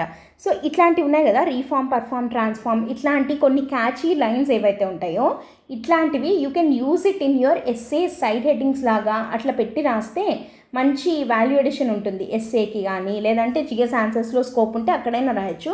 పర్టికులర్గా ఇట్లాంటివి మనము ప్రైమ్ మినిస్టర్ స్పీచ్లోనో లేకపోతే వైస్ ప్రెసిడెంట్ స్పీచెస్లో మనం ఇట్లాంటివి చూస్తూ ఉంటాం కదా, అలాంటి లైన్స్ని యాజ్ ఇట్ ఈస్గా మనం రాయగలిగితే మంచి పాయింట్స్ వస్తాయి, మంచి స్కోర్ వస్తుంది మనకి. అండ్ నెక్స్ట్ ఈయన ఏమన్నారు, ఇంకా ఫస్ట్ ఏమన్నారు ఎకనామిక్ గ్రోత్ గురించి 35% గ్లోబల్ ఎకానమిక్ గ్రోత్ ఉంటే ఇండియా మాత్రం 90% గ్రో అయింది ఇన్ ద లాస్ట్ డికేడ్ అన్నారు. అండ్ తర్వాత ఇన్ఫ్రాస్ట్రక్చర్ మోడర్నైజేషన్ గురించి మాట్లాడుతూ పర్టికులర్గా ఈయన హైలైట్ చేసిన ప్రాజెక్ట్స్ ఏంటి ఇన్ఫ్రా రిలేటెడ్వి అంటే ఒకటి వధవాన్ పోర్ట్, ఇది మనం లాస్ట్ పిఐబిలో చూసాము, కొత్తగా పెట్టారు ఈ పోర్ట్ని అని 75,000 crores ఇన్వెస్ట్మెంట్ తోటి వధవాన్ పోర్ట్ అని ఒకటి. తర్వాత 12 ఇండస్ట్రియల్ సిటీస్ని కూడా ఐడెంటిఫై చేశారు అన్నాం కదా, 30,000 crores ఇన్వెస్ట్మెంట్తో పైప్ లైన్లో ఉన్నది. అండ్ దీని ద్వారా మేజర్ ఇండస్ట్రియల్ సెక్టార్ గ్రోత్ని మనం చూడొచ్చు అండ్ ఆల్సో జాబ్ క్రియేషన్ కూడా విపరీతంగా పెరుగుతుంది. అండ్ దాంట్లో మనము పర్టికులర్గా ఏపీకి సంబంధించి 2 సిటీస్ని ఐడెంటిఫై చేశారు, ఒకటి ఓర్వకల్లు, రెండోది కొప్పర్తి అండ్ కడప అని సో ఇవి ఇండస్ట్రియల్ సిటీస్, ఇది కూడా ఇన్ఫ్రాస్ట్రక్చర్ కింద రెండో పాయింట్. అండ్ థర్డ్ వచ్చేసి హై స్పీడ్ కారిడార్స్, మొత్తం 8 హై స్పీడ్ ట్రాన్స్పోర్టేషన్ కారిడార్స్ ని ఐడెంటిఫై చేశారు, వర్త్ 50,000 crores అనమాట. సో దీని ద్వారా ఏంటంటే పీపుల్ మూవ్మెంట్ కానీ గూడ్స్ మూవ్మెంట్ కానీ చాలా ఫాస్ట్గా మనం చేయొచ్చు with these high speed corridors. Fourth one వచ్చేసి మెట్రో సిస్టమ్ ఆల్రెడీ మనకు ఉంది, మెట్రో సిస్టమ్స్ ఇక్కడ పూణే, థానే, బెంగళూరు వీటిల్లో ఉన్న వాటిని ఇంకా ఎక్స్పాండ్ చేయాలి అని వాటి కోసమని 30,000 crores అలాట్ చేయడం జరిగింది. అండ్ ఇంకా మేజర్ అర్బన్ సెంటర్స్ తోటి వీటిని కనెక్ట్ అయ్యేలాగా చూస్తాము అని కూడా చెప్పడం జరిగింది. సో ఇవి కాక పిఎం గతిశక్తి నేషనల్ మాస్టర్ ప్లాన్ అని మనకు ఉంది కదా, సో వీటన్నిటి ద్వారా ఇన్ఫ్రాస్ట్రక్చర్ని టోటల్గా ఇండియాలో మోడర్నైజ్ చేస్తున్నాము, దేర్ బై ఎంప్లాయ్మెంట్ జనరేషన్ అవుతుంది, తర్వాత ఎకానమీ గ్రో అవుతుంది, ఇండస్ట్రియల్ సెక్టర్ డెవలప్ అవుతుంది అని చెప్పడం జరిగిందనమాట. థర్డ్ది ఏమని చెప్పారు ఇంకా ఆ స్పీచ్లో అంటే సోషల్ రిఫార్మ్స్ గురించి మాట్లాడుతూ 25 crore పీపుల్ని పావర్టీ నుంచి బయటికి తీసుకొని రాగలిగాము అని చెప్పడం జరిగింది ఇన్ ద పాస్ట్ డెకేడ్. ఇది ఒక ఫ్యాక్ట్ మనకి హెల్ప్ అవుతుంది. ఓకే, టోటల్గా 10 yearsలో మనము we lifted 25 crore people out of the poverty అని చెప్పారనమాట. సో నెక్స్ట్ ఇంకేం చెప్పారు అని అంటే అండ్ పూర్ పీపుల్ని ఎంపవర్ చేయడానికి ఏం చెప్పారు అని అంటే జన్ధన్ యోజన తీసుకొని వచ్చారు. అండ్ మనం ఇది ఆల్రెడీ డిస్కస్ చేసాము 10 years ఆఫ్ జన్ధన్ యోజన అని చెప్పి. తర్వాత ఫైనాన్షియల్ ఇంక్లూజన్ని తీసుకొని వచ్చారు by providing some loans without any collateral. తర్వాత కనెక్టివిటీని పెంచుతూ డిజిటల్ ట్రాన్సాక్షన్స్ని పెంచారు, అంటే రూరల్ అర్బన్ డిజిటల్ గ్యాప్ ఏదైతే ఉందో దాన్ని తగ్గించారు, డిజిటల్ ఎకానమీని గ్రో అయ్యేలాగా చేశారు. అండ్ ఇది ఒకటైతే ఇంకోటి ఏంటి, విమెన్ ఎంపవర్మెంట్, జాబ్ క్రియేషన్. దీనికోసం ఏం చేశారు అని అంటే ఉమెన్ ఎంపవర్మెంట్ ఏంటి మనకు మొన్ననే రీసెంట్గా చూసాము ఏంటది, యూనిఫైడ్ పెన్షన్ స్కీమ్ తీసుకొని రావడము అని చెప్పి. సో అది కానీ లేదంటే 100 varieties ఆఫ్ ఇంప్రూవ్డ్ సీడ్స్, ఇది దాదాపు 109 varieties అని చెప్పి మనం ఆల్రెడీ డిస్కస్ చేసాం కదా. సో ఫార్మర్స్ని బెనిఫిట్ చేయడానికి 100 varieties ఆఫ్ ఇంప్రూవ్డ్ సీడ్స్ని ఇవ్వడం కానీ, తర్వాత 4 crore యంగ్ పీపుల్కి డైరెక్ట్గా హెల్ప్ అయ్యేలాగా 2 lakh crores అలొకేట్ చేయడం జరిగింది. అంతేకాకుండా 11 lakh రూరల్ ఉమెన్ ఆర్డినరీ ఫ్యామిలీస్కి చెందిన వాళ్ళని లక్పతి దీది అని చెప్పి సెలెక్ట్ చేసి అదొక స్కీమ్ ఒకటి ఉంది మనకి. సో మనకి ఏంటంటే ఉమెన్ ఎంపవర్మెంట్కి కూడా చాలా హై సీట్ ఇవ్వడం జరిగింది అని చెప్పచ్చు. సో ఇవన్నీ పాయింట్స్ మనకి మోడీ గారు వరల్డ్ లీడర్స్ ఫోరంలో డిస్కస్ చేయడం జరిగింది. అండ్ ఆయన ఇంకా ఏం మాట్లాడారు అని అంటే 2047కి మనది వికసిత్ భారత్ గోల్ ఉంది కదా. సో అప్పటికల్లా ఇండియా గ్లోబల్ మ్యానుఫ్యాక్చరింగ్ హబ్ అవ్వాలి బై 2047. సో దానికోసము ఎంఎస్ఎంఈస్ మీద ఫోకస్ పెడతాము. ఎంఎస్ఎంఈస్ మాత్రమే కాకుండా micro small and medium enterprises ఇవి మాత్రమే కాకుండా వీటిని ఇంకా ఇంప్రూవ్ చేయడానికి పిఎల్ఐ స్కీమ్ ఉంది కదా, ప్రొడక్షన్ లింక్డ్ ఇన్సెంటివ్ స్కీమ్. అంటే లోకల్గా మ్యానుఫ్యాక్చర్, మనం వోకల్ టు లోకల్ అంటాం కదా. సో లోకల్లీ మ్యానుఫ్యాక్చర్డ్ వాటిని ఎంకరేజ్ చేయడానికి పిఎల్ఐ స్కీము. తర్వాత ఇంకా ఇన్ఫ్రాస్ట్రక్చర్ డెవలప్ చేయడానికి, తర్వాత ప్రైవేట్ కంపెనీస్కి వీటికి ఇన్సెంటివ్స్ ఇవ్వడానికి plug and play industrial parks పెట్టడము, ఎకనామిక్ కారిడార్స్ ద్వారా ఇండస్ట్రియల్ ఇన్సెంటివ్స్ ఇవ్వడము. మనం ఆల్రెడీ చూసాం ఇందాక 12 ఇండస్ట్రియల్ సిటీస్ని ఐడెంటిఫై చేశారు అని చెప్పి. వీటన్నిటి ద్వారా ఏంటి అని అంటే మ్యానుఫ్యాక్చరింగ్ సెక్టర్ యొక్క ప్రొడక్టివిటీ కూడా పెంచే విధంగా చూడ్డాము. సో ఇవన్నీ మోడీ మాట్లాడిన స్పీచ్లో. దీని ద్వారా ఏమంటున్నారు, మనము ఇండియాని గ్లోబల్ మ్యానుఫ్యాక్చరింగ్ హబ్ని చేద్దాము బై 2047 అని చెప్తున్నారు. అండ్ ఇంకా ఏం చెప్పారు, ఈయన దేన్ని ఎంఫసైజ్ చేశారు, ఇప్పటి వరకు మనం ఎకానమీ గురించి మాట్లాడుతున్నాం, ఇప్పుడు క్లైమేట్ చేంజ్ గురించి మాట్లాడుతూ సో గ్రీన్ ఎనర్జీ రెవల్యూషన్ అని అంటున్నాం. అంటే వరల్డ్ని మనము రెన్యూవబుల్ ఎనర్జీ సెక్టార్లో ఇండియానే లీడ్ చేయబోతోంది. సో దీనికోసం ఏంటి అని అంటే we are planning to produce 5 million tons of green hydrogen. ఇప్పుడు రెన్యూవబుల్ ఎనర్జీ అంటే మొత్తం అవుతున్న ట్రెండింగ్ అంతా ఏది అని అంటే సోలార్, హైడ్రో ఇదంతా అయిపోయింది. ఇప్పుడు ప్రజెంట్ ఉన్న ట్రెండ్ ఏంటి అంటే గ్రీన్ హైడ్రోజన్. సో 2030కి India pledge to produce 5 million tons of green hydrogen by 2030 అనమాట. అండ్ అంతేకాకుండా మన ఎయిమ్ ఏంటి అని అంటే 2030 కల్లా 500 gigawatts ఆఫ్ రెన్యూవబుల్ ఎనర్జీని ప్రొడ్యూస్ చేసి మనము గ్రీన్ ఎనర్జీలో గ్లోబల్ లీడర్గా ఎదగాలి. సో దీని ద్వారా మనము క్లైమేట్ చేంజ్ని అడ్రస్ చేయాలి అండ్ మన కార్బన్ ఫుట్ ప్రింట్ని మనము తగ్గించుకోవాలి. సో సస్టైనబుల్గా మనము మన ఎకానమీ అనేది not just economic growth but sustainable డెవలప్మెంట్ని కూడా మనము అచీవ్ చేయగలగాలి అని చెప్తున్నారు. అండ్ ఇండియాని వరల్డ్లోనే ఫుడ్ బాస్కెట్గా మార్చాలి. ఓకే, ఇండియాని వరల్డ్ యొక్క ఫుడ్ బాస్కెట్ కింద మార్చాలి. అంటే through organic and natural farming practices ద్వారా మన యొక్క ఫుడ్ యొక్క క్వాలిటీని హయ్యెస్ట్ స్టాండర్డ్స్కి తీసుకొని వెళ్ళి మన ఫుడ్ ఎక్స్పోర్ట్స్ని పెంచాలి. అండ్ దాంతోపాటు పర్టికులర్గా మన పర్టికులర్ ఇండియాలో ఫుడ్ ఏంటి అంటే మిల్లెట్స్ని మనం ఎక్కువగా ఫోకస్ చేస్తాం. సో ఇండియా యొక్క సూపర్ ఫుడ్ అంటాం దాన్ని, ఎందుకంటే మనకి దానికి ప్రోటీన్ కంటెంట్ హై లెవెల్లో ఉంటుంది, ఫ్యాట్ కంటెంట్ తక్కువ, ఫైబర్ ఉంటుంది. సో అది హెల్త్ పరంగా చాలా మంచిది కదా. సో ఇండియా లార్జెస్ట్ ప్రొడ్యూసర్ అనమాట మిల్లెట్స్లోనే. సో అది environmentally sustainable as well as nutritionally valuable. So అట్లాంటి ఫుడ్స్ని ప్రొడ్యూస్ చేయడము, తర్వాత డైరీ ప్రోడక్ట్స్ యొక్క క్వాలిటీ పెంచడము, సీ ఫుడ్, వీటన్నిటి ద్వారా ఇండియాని వరల్డ్ యొక్క ఫుడ్ బాస్కెట్ కింద మార్చాలి అని చెప్పి ట్రై చేస్తున్నాము. అండ్ ఆల్రెడీ మనం 2023ని ఇంటర్నేషనల్ ఇయర్ ఆఫ్ మిల్లెట్స్గా మనము సెలబ్రేట్ కూడా ఇండియా యొక్క దీంతో సెలబ్రేట్ కూడా చేయడం జరిగింది. అండ్ అంతేకాకుండా ఇది ఫుడ్ పరంగా. And next tourism and cultural heritage పరంగా చూస్తే India already we are on the top global destination అనమాట. ఎక్కువ మంది ఫారిన్ విజిటర్స్ కానీ వీళ్ళందరూ మన ఇండియా యొక్క కల్చరల్ అండ్ న్యాచురల్ హెరిటేజ్ పట్ల అట్రాక్ట్ అయ్యి ఇండియాకి రావడం జరుగుతుంది. సో వాటిని మనం ప్రొటెక్ట్ చేసుకోవాల్సిన రెస్పాన్సిబిలిటీ మన మీద ఉంది. అండ్ మన కల్చరల్ సైట్స్ని, హిస్టారికల్ సైట్స్ని రీవ్యాంప్ చేయాలి to attract the global visitors. అంతేకాకుండా మనకి బ్లూ ఫ్లాగ్ సర్టిఫైడ్ బీచెస్ ఉంటాయి కదా, అంటే లైక్ క్లీన్లీనెస్ని మెయింటైన్ చేసే బీచెస్, వాటిని డెవలప్ చేయడము.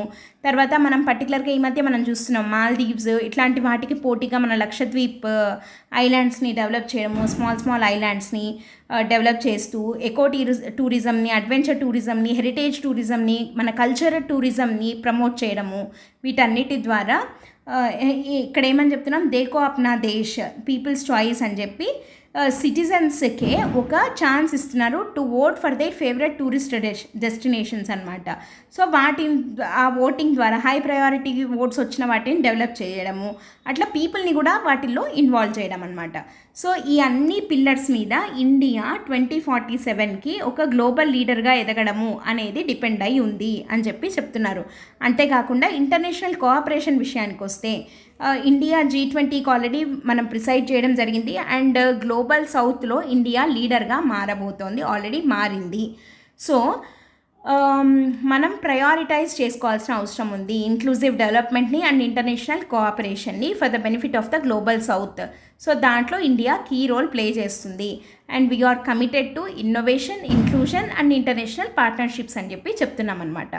సో మొత్తానికి 2047కి మోడీ గారు చెప్తున్న విజన్ ఏంటి అంటే, భారత్ అండ్ 2047 అయ్యేసరికి ఇండియా ఎలా ఉండాలి, ఫుల్లీ డెవలప్డ్ ఇండియా అవ్వాలి. సో రీఫార్మ్, పర్ఫార్మ్, ట్రాన్స్ఫార్మ్ అనే మంత్రాన్ని యూజ్ చేసి మనము మన ఇన్ఫ్రాస్ట్రక్చర్ని మోడర్నైజ్ చేసుకుంటూ, సిటిజన్స్ని ఎంపవర్ చేస్తూ, అంటే పర్టికులర్గా ఉమెన్ని, రూరల్ యూత్ని వీళ్ళని ఎంపవర్ చేస్తూ, తర్వాత మ్యానుఫ్యాక్చరింగ్ సెక్టర్లో ఒక గ్లోబల్ పవర్ హౌస్ అయ్యి, గ్రీన్ ఎనర్జీ టెక్నాలజీలో మనము గ్లోబల్ లీడర్గా ఉంటూ, ఇండియాని వరల్డ్లోనే ఫుడ్ బాస్కెట్గా మార్చి, అండ్ మన టూరిజంని ప్రమోట్ చేసుకుంటూ మనము 2047 కల్లా వికసిత్ భారత్ అవ్వాలి అని చెప్పి వరల్డ్ లీడర్స్ ఫోరంలో PM మోడీ గారు మాట్లాడడం జరిగింది. ఇక్కడ ఉన్నటువంటి కొన్ని ఫ్యాక్ట్స్ అండ్ కొన్ని కీ పాయింట్స్ ఏవైతే ఉన్నాయో వాటి మీద అయితే ప్రిలిమ్స్లో, అంటే ఇక్కడ ఈయన డిస్కస్ చేసిన పాయింట్స్ మీద క్వశ్చన్ రావచ్చు, లేదా ఏదైనా మెయిన్స్లో మనకి వికసిత్ భారత్ మీద ఎస్సే వచ్చేదానికి చాలా హై స్కోప్ ఉంది ఈసారి. ఓకే, 2047కి వికసిత్ భారత్ అనే దాని మీద ఎస్సే రావచ్చు. అట్లాంటప్పుడు ఈ పాయింట్స్ని యాజ్ ఇట్ ఈస్గా పెడితే కూడా మనము సరిపోతుంది అనమాట. ఓకే, సో ఇదొక article. So these are the articles from PIB from 1st to 7th. మిగతా ఆర్టికల్స్ మనము 7th to 14th వచ్చినవి సాటర్డే రోజు డిస్కస్ చేయడం జరుగుతుంది. Okay, so before going to end the session today ఒక important announcement from LTX classes ఏంటంటే, optional infinity programme కనుక మీరు సబ్స్క్రైబ్ చేసుకోవాలి అనుకుంటున్నట్టయితే లైవ్ అండ్ రికార్డెడ్ క్లాసెస్ 25,000 రూపీస్కే మీకు ఇవ్వడం జరుగుతుంది. అండ్ మన దగ్గర అవైలబుల్ ఉన్న ఆప్షన్స్ వచ్చేసి PSIR, public administration, sociology, anthro and Telugu literature. And ఈ 25,000 కూడా మీరు అట్ ఎ టైం పే చేయనక్కర్లేదు, 3,000 పర్ మంత్ లాగా పే చేసుకోవచ్చు. అండ్ ఈ కోర్స్ వచ్చేసి లైఫ్ టైం వ్యాలిడిటీ తోటి ఇవ్వడం జరుగుతుంది. సో దీనికి సంబంధించి ఏదైనా డౌట్స్ ఉన్నా you can contact the number here or else you can go through the website. So that's it for today. Thanks for listening. All the best. Bye. Hi friends, welcome to LTX classes. ఈరోజు మనం ఈ వీడియోలో PIB analysis from 8th to 14th September ఈ డేట్స్లో వచ్చిన important articles from PIB discuss చేస్తున్నాం. So before going to start the session today ఒక important announcement from LTX classes ఏంటంటే, monthly PIB magazine LTX classes offer చేస్తుంది. అంటే ఇప్పుడు మనం PIB ఆర్టికల్స్ ఎవ్రీ వీక్ది చెప్పుకుంటున్నాం కదా, దాన్ని అంతా కన్సాలిడేట్ చేసి ఎవ్రీ మంత్ది ఒక మ్యాగజైన్ లాగా ఇవ్వడం జరుగుతుంది. సో అట్లా ఆగస్ట్ 2024 మంత్ది కనుక మీకు కావాలి కన్సాలిడేటెడ్గా నోట్స్ మొత్తం ఒకటే చోట PIB ఆర్టికల్స్ అన్నిటివి కావాలి అని అనుకున్నట్టయితే then you can purchase it only for 9 rupees. Only 9 రూపీస్కి మాత్రమే మీకు మొత్తం PIB ఆర్టికల్స్ ఓవరాల్ డీటెయిల్డ్ ఎక్స్ప్లెనేషన్ తోటి మీకు మొత్తం ఒకటే చోట దొరుకుతుంది. సో అది మీకు కావాలి అనుకున్నట్టయితే you can contact this number or else you can go through the website LTXclasses.com. PIB magazine కావాలి అనుకున్నట్టయితే and UPSC general studies course కనుక మీరు సబ్స్క్రైబ్ చేసుకోవాలి అనుకున్నట్టయితే లైవ్ అండ్ రికార్డెడ్ వెర్షన్లో మీకు ఈ కోర్స్ అనేది దొరుకుతుంది. దాని ఫీ వచ్చేసి 30,000 రూపీస్ అనమాట. బట్ మీరు ఈ 30,000 rupees at a time pay చేయాలక్కర్లేదు. పర్ మంత్ 3,000 రూపీస్ లాగా కూడా మీరు పే చేసుకోవచ్చు. బట్ ఈ కోర్స్ మాత్రం మీకు లైఫ్ టైం వ్యాలిడిటీ తోటి రావడం జరుగుతుంది. సో మీకు ఈ జనరల్ స్టడీస్ కోర్స్కి సంబంధించి ఏదైనా డౌట్స్ ఉన్నా, ఏదైనా ఫ్రీ డెమో సెషన్ ఒకటి వినాలి అని అనుకున్నా కూడా you can contact this number or else you can go through the website LTXclasses.com. Okay.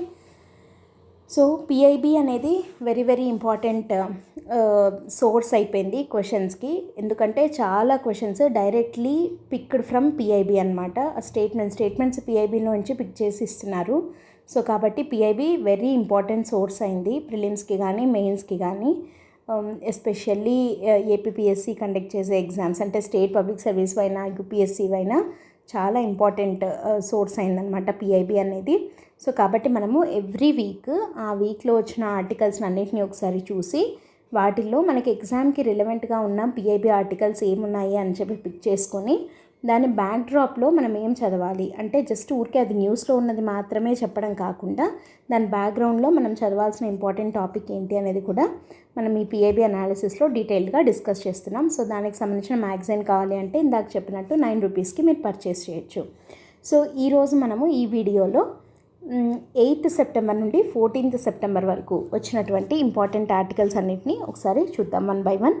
దాంట్లో let us move on to the first article, SEMICON India 2024 అని చెప్పి మనకి న్యూస్లో ఉందన్నమాట. ఇది సెమీకాన్ ఇండియా 2024 అనేది న్యూస్లో ఉంది. దీనికి సంబంధించిన ఇంపార్టెంట్ పాయింట్స్ ఏంటి, సో దీన్ని దృష్టిలో పెట్టుకొని మనము ఎగ్జామ్ పాయింట్ ఆఫ్ వ్యూలో ఏం చదవాలి అనేది చూద్దాం. సో నరేంద్ర మోడీ సెమీకాన్ ఇండియాని అడ్రస్ చేశారు అని చెప్పి మనకి PIBలో రావడం జరిగింది. సింపుల్గా స్ట్రైట్ అవే ఒక జీకే క్వశ్చన్ లాగా అంటే అడగాలి కరెంట్ అఫైర్స్ ఓరియంటేషన్తో ఈ బ్యాంక్ ఎగ్జామ్స్కి లేదా RRB, SSC, CGL ఇట్లాంటి వాటికైతే సింపుల్ స్ట్రైట్ అవే క్వశ్చన్ ఎట్లా అడుగుతారంటే Semicon India 2024 was recently held at, ఎక్కడ జరిగింది అని అడుగుతారు. సింపుల్గా చెప్పాలంటే గ్రేటర్ నోయిడాలో జరిగింది. సో ఇట్లా సింపుల్గా ఇంతటితోటి వదిలేయచ్చు. ఓకే. కానీ మనకి UPSC కొంచెం స్టాండర్డ్ ఎక్కువ ఉంటుంది కాబట్టి సో దీన్ని దృష్టిలో పెట్టుకొని మనకి prelims and mains point of వ్యూలో సెమీ కండక్టర్స్ గురించి చూడాలి. అండ్ ఇంకా mains point of view, prelims point of వ్యూలో అయితే సెమీ కండక్టర్స్, వాటి అప్లికేషన్స్ ఈ టైప్లో అడగచ్చు. అండ్ ఇంకా కొంచెం మెయిన్స్ పాయింట్ ఆఫ్ వ్యూలోకి పోవాలంటే అసలు ఇండియాలో సెమీ కండక్టర్ ఇండస్ట్రీ ఎలా ఉంది, అది ఫేస్ చేస్తున్న ఛాలెంజెస్ ఏంటి, ఇంటర్నేషనల్ కొలాబరేషన్ మనకి ఎంత అవసరం ఉంది, ప్రస్తుతం ఏ స్టేజ్లో మనం ఉన్నాము, ఇవన్నీ కూడా మనము డిస్కస్ చేయాల్సి ఉంటుంది. సో కాబట్టి సెమీకాన్ ఇండియా 2024 అనేది న్యూస్లో PIBలో ఉంది కాబట్టి దీన్ని దృష్టిలో పెట్టుకొని మనము ఏమేం టాపిక్స్ చూడాలి అనేది చూద్దాము. ఈ ఇయర్ యొక్క థీమ్ ఏంటి అని అంటే shaping the semiconductor future అని చెప్పి ఈ ఇయర్ థీమ్ తోటి ఉన్నాము. సో ఈ కాంటెక్స్లో let us discuss the following questions. ఇప్పుడు మనకి ప్రిలిమ్స్ పాయింట్ ఆఫ్ వ్యూలో వరకు చూసాము అంటే సెమీ కండక్టర్స్ అంటే ఏంటి, వాటి సిగ్నిఫికెన్స్ ఏంటి వరకు చూస్తే సరిపోతుంది. కానీ ఇది ప్రిలిమ్స్ వరకు చూస్తే ఇది సరిపోతుంది. కానీ మెయిన్స్ ఓరియంటేషన్ తోటి మనం చూడాలి ఈ టాపిక్ని అని అంటే సెమీ కండక్టర్స్ని ఇండియాలో మ్యానుఫ్యాక్చరింగ్ చేసేటప్పుడు ఎదుర్కొనే ఛాలెంజెస్ ఏంటి అనేది మెయిన్స్ పాయింట్ ఆఫ్ వ్యూలో వెరీ ఇంపార్టెంట్. అండ్ ఇండియాలో సెమీ కండక్టర్స్ మీద ఉన్నటువంటి ఒక డొమెస్టిక్ పాలసీ ఎలా ఉంది, దాంట్లో ఉన్న ఫీచర్స్ ఏంటి అని, తర్వాత సెమీ కండక్టర్ ఇండస్ట్రీని డెవలప్ చేయడంలో ఇంటర్నేషనల్ కొలాబరేషన్ యొక్క రోల్ ఏంటి, ఇవి 3 మెయిన్స్ పాయింట్ ఆఫ్ వ్యూలో మనం డిస్కస్ చేయాల్సిన టాపిక్స్ అనమాట. సో ఇక్కడ మనకి PIBలో ఉన్నది సెమీకాన్ ఇండియా అనేది జరిగింది, ఆ సదస్సు జరిగింది, దాంట్లో నరేంద్ర మోడీ అడ్రస్ చేశారు అనేది టాపిక్. కానీ దాని బ్యాక్డ్రాప్లో మనం డిస్కస్ చేయాల్సినవి ఏవి, మనం చెక్ చేసుకోవాల్సినవి ఏవి కవర్ అయ్యాయి లేదా మన దగ్గర ఉన్న నోట్స్లో అంటే అసలు సెమీ కండక్టర్స్ అంటే ఏంటి, దాని సిగ్నిఫికెన్స్ ఏంటి, రెండోది వచ్చేసి ఇండియాలో సెమీ కండక్టర్స్ మ్యానుఫ్యాక్చరింగ్లో ఎదుర్కొనే ఛాలెంజెస్ ఏంటి, మూడోది వచ్చేసి what is the domestic policy of India on the semiconductors, నాలుగోది international collaboration in the development of semi conductors industry in India అనమాట. సో ఇప్పుడు మనము 1 by 1 ఈ క్వశ్చన్స్ని ఆన్సర్ చేయడానికి ట్రై చేద్దాం. ఫస్ట్ది వచ్చేసి what are semi conductors and their significance. అసలు సెమీ కండక్టర్స్ అంటే ఏంటి అని అంటే వీటినే చిప్స్ అని కూడా అంటారు. ఇవి ఇంటిగ్రేటెడ్ సర్క్యూట్స్, ఐసీస్ అంటారు కదా, ఐసీస్ అన్నా చిప్స్ అన్నా సెమీ కండక్టర్స్ అన్నా ఒకటే. సో ఇవేంటి అంటే చిన్న చిన్న ట్రాన్సిస్టర్స్, డయోడ్స్, కెపాసిటర్స్, రెసిస్టర్స్ ఇట్లాంటివి ఉంటాయి కదా. సో వాటి మధ్య ఉన్న కనెక్షన్స్ అంటే a set of minute electronic circuits అన్నమాట. వాటినే సెమీ కండక్టర్స్ అని చెప్పి పిలుస్తాం. అసలు ఈ సెమీ కండక్టర్స్ వేటితోటి తయారు చేస్తారు ఎక్కువగా అంటే they are majorly made up of silicon and consist of millions or billions of transistors. So మేజర్గా దీన్ని సిలికాన్ తోటి తయారు చేస్తారు. అండ్ దీంట్లో కొన్ని వేల, వందల, లక్షల, millions and billions of transistors ఉంటాయి.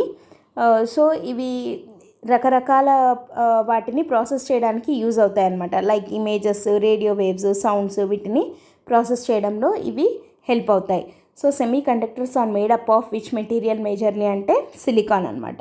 సో ఈ సెమీ కండక్టర్స్ని ఎక్కువగా మనము ఎందులో అంటే వీటి అప్లికేషన్స్ ఎక్కువగా ఉన్నాయి అని అంటే ఎలక్ట్రానిక్ డివైజెస్లో, తర్వాత కమ్యూనికేషన్ సిస్టమ్స్లో, computing, health care, military, transportation, clean energy and ఇంకా రకరకాల అప్లికేషన్స్లో సెమీ కండక్టర్స్ని వాడడం అనేది జరుగుతుంది. సో వీటి డిజైన్ కానీ వీటి మ్యానుఫ్యాక్చరింగ్ కానీ చాలా కాంప్లెక్స్గా ఉంటుంది. సో కాబట్టి ఈ మ్యానుఫ్యాక్చరింగ్ ఆఫ్ సెమీ కండక్టర్స్ అనేది ఒక ఛాలెంజ్ కింద మనం చెప్పచ్చు అనమాట. సో సెమీ కండక్టర్స్ అంటే ఏంటని చూసాం. ఇవి మేజర్లీ ఇంటిగ్రేటెడ్ సర్క్యూట్స్, వీటినే చిప్స్ అని కూడా అంటారు.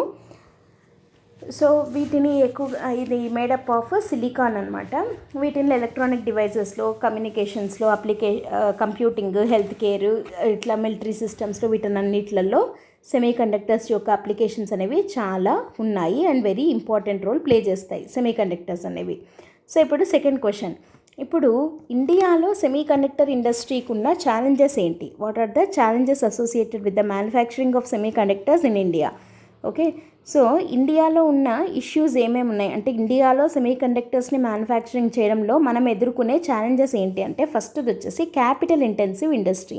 అంటే దీనికి పెట్టుబడి చాలా ఎక్కువ. క్యాపిటల్ అంటే అదే కదా మనకి ల్యాండ్, లేబర్, క్యాపిటల్, ఆర్గనైజేషన్ అని అంటాము. సో వాటిల్లో క్యాపిటల్ అనేది చాలా ఎక్కువ అవసరం పడే ఇండస్ట్రీ అన్నమాట ఇది. ఏది సెమీ కండక్టర్ ఇండస్ట్రీ అనేది క్యాపిటల్ ఇంటెన్సివ్గా ఉంటుంది. కొన్ని ఇండస్ట్రీస్ ఉంటాయి లేబర్ ఇంటెన్సివ్గా ఉంటాయి. ఇప్పుడు మ్యానుఫ్యాక్చరింగ్ ఇండస్ట్రీ ఇట్లాంటివి ఉంటాయి, అవి లేబర్ ఇంటెన్సివ్గా ఉంటాయి అన్నమాట.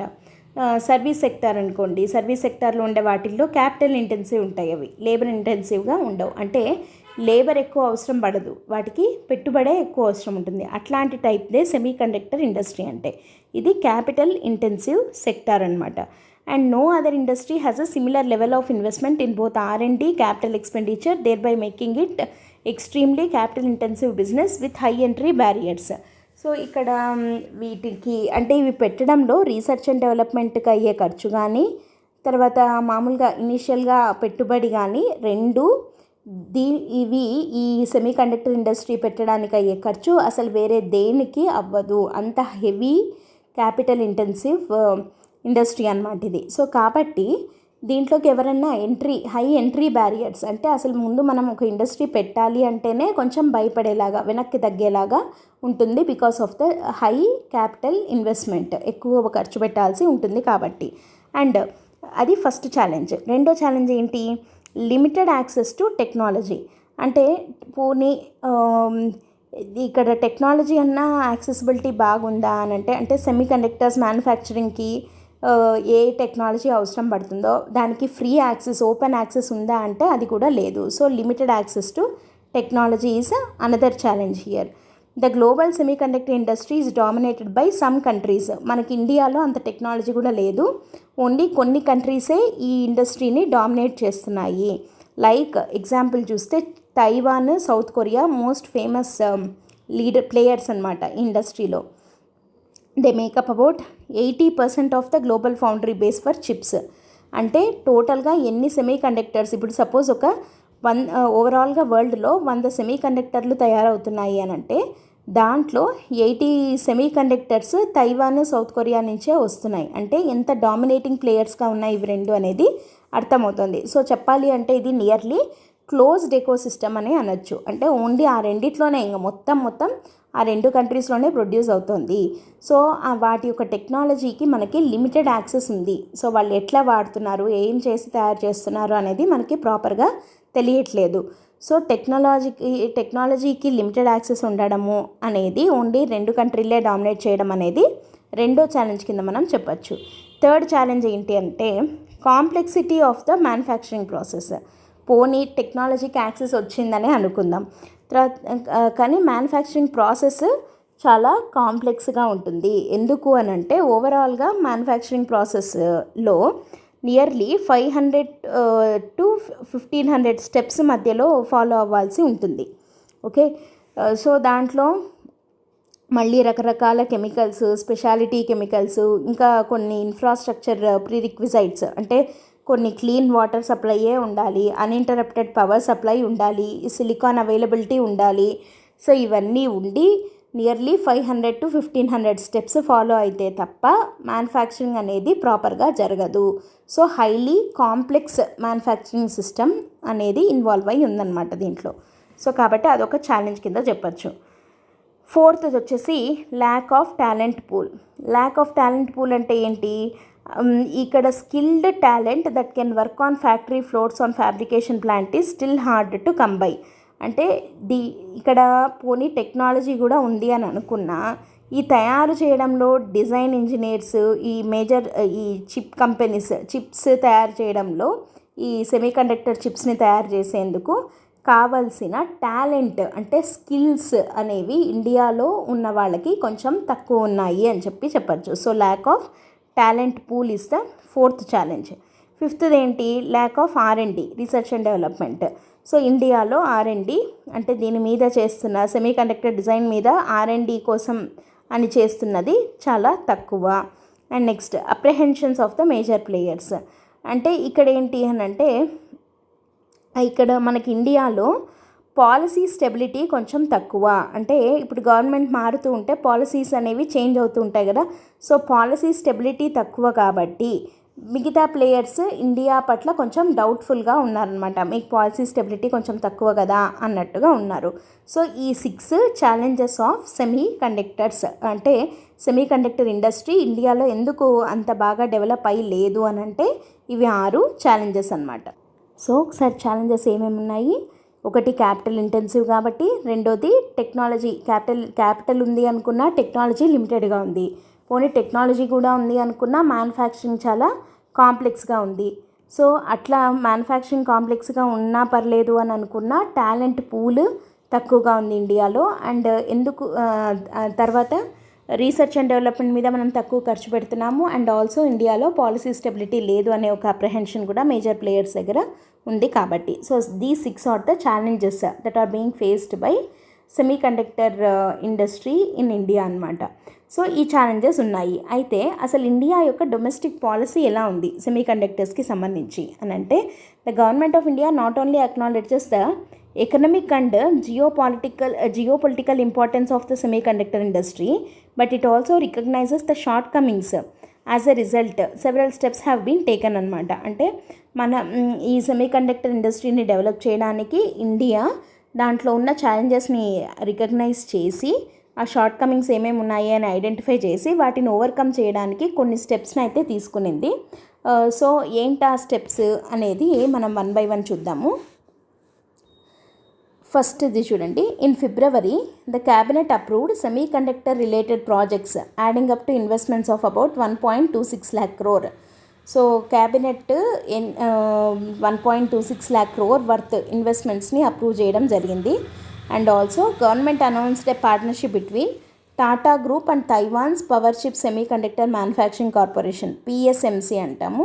సో వీళ్ళిద్దరూ కలిసి టాటా గ్రూప్ PSMC కలిసి గుజరాత్లో ఒక సెమీకండక్టర్ ఫ్యాబ్రికేషన్ ప్లాంట్ పెట్టడానికి ఒక MOU కూడా జరిగింది. అండ్ థర్డ్ వచ్చేసి 5 semiconductor units including 4 assembly units under incentive scheme పెట్టడానికి క్యాబినెట్ అప్రూవల్ కూడా ఇవ్వడం జరిగింది. సో గవర్నమెంట్ ఎట్లా ఎంకరేజ్ చేస్తుంది అనే దానికి ఇవన్నీ చెప్తున్నాం మనం. క్యాబినెట్ 1.26 lakh crore వర్త్ ఇన్వెస్ట్మెంట్స్ని రిలేటెడ్ ప్రాజెక్ట్స్కి అప్రూవల్ ఇచ్చింది. రెండోది టాటా గ్రూప్ పిఎస్ఎంసి కలిసి గుజరాత్లో ఒక సెమీకండక్టర్ ఫ్యాబ్రికేషన్ ప్లాంట్ పెడుతున్నాయి. అండ్ క్యాబినెట్ 5 సెమీకండక్టర్ యూనిట్స్కి పర్మిషన్ కూడా ఇవ్వడం జరిగింది. అండ్ మోస్ట్ ఇంపార్టెంట్ది India semiconductor mission. So India semiconductor mission అనేది 2021లో లాంచ్ చేయడం జరిగిందనమాట. సో ఇది దేనికోసము అంటే డొమెస్టిక్ సెమీకండక్టర్ ఇండస్ట్రీని ప్రమోట్ చేయడం కోసం. దీని గోల్ ఏంటి అని అంటే to improve semiconductor design and manufacturing domestically. అంటే మన దగ్గరే ఇండియాలోనే సెమీకండక్టర్స్ని డిజైన్ చేసి మ్యానుఫ్యాక్చరింగ్ చేసే కేపబిలిటీని ఇండియాలో పెంచడం కోసం అని చెప్పి సెమీకండక్టర్ మిషన్ని స్టార్ట్ చేయడం జరిగింది.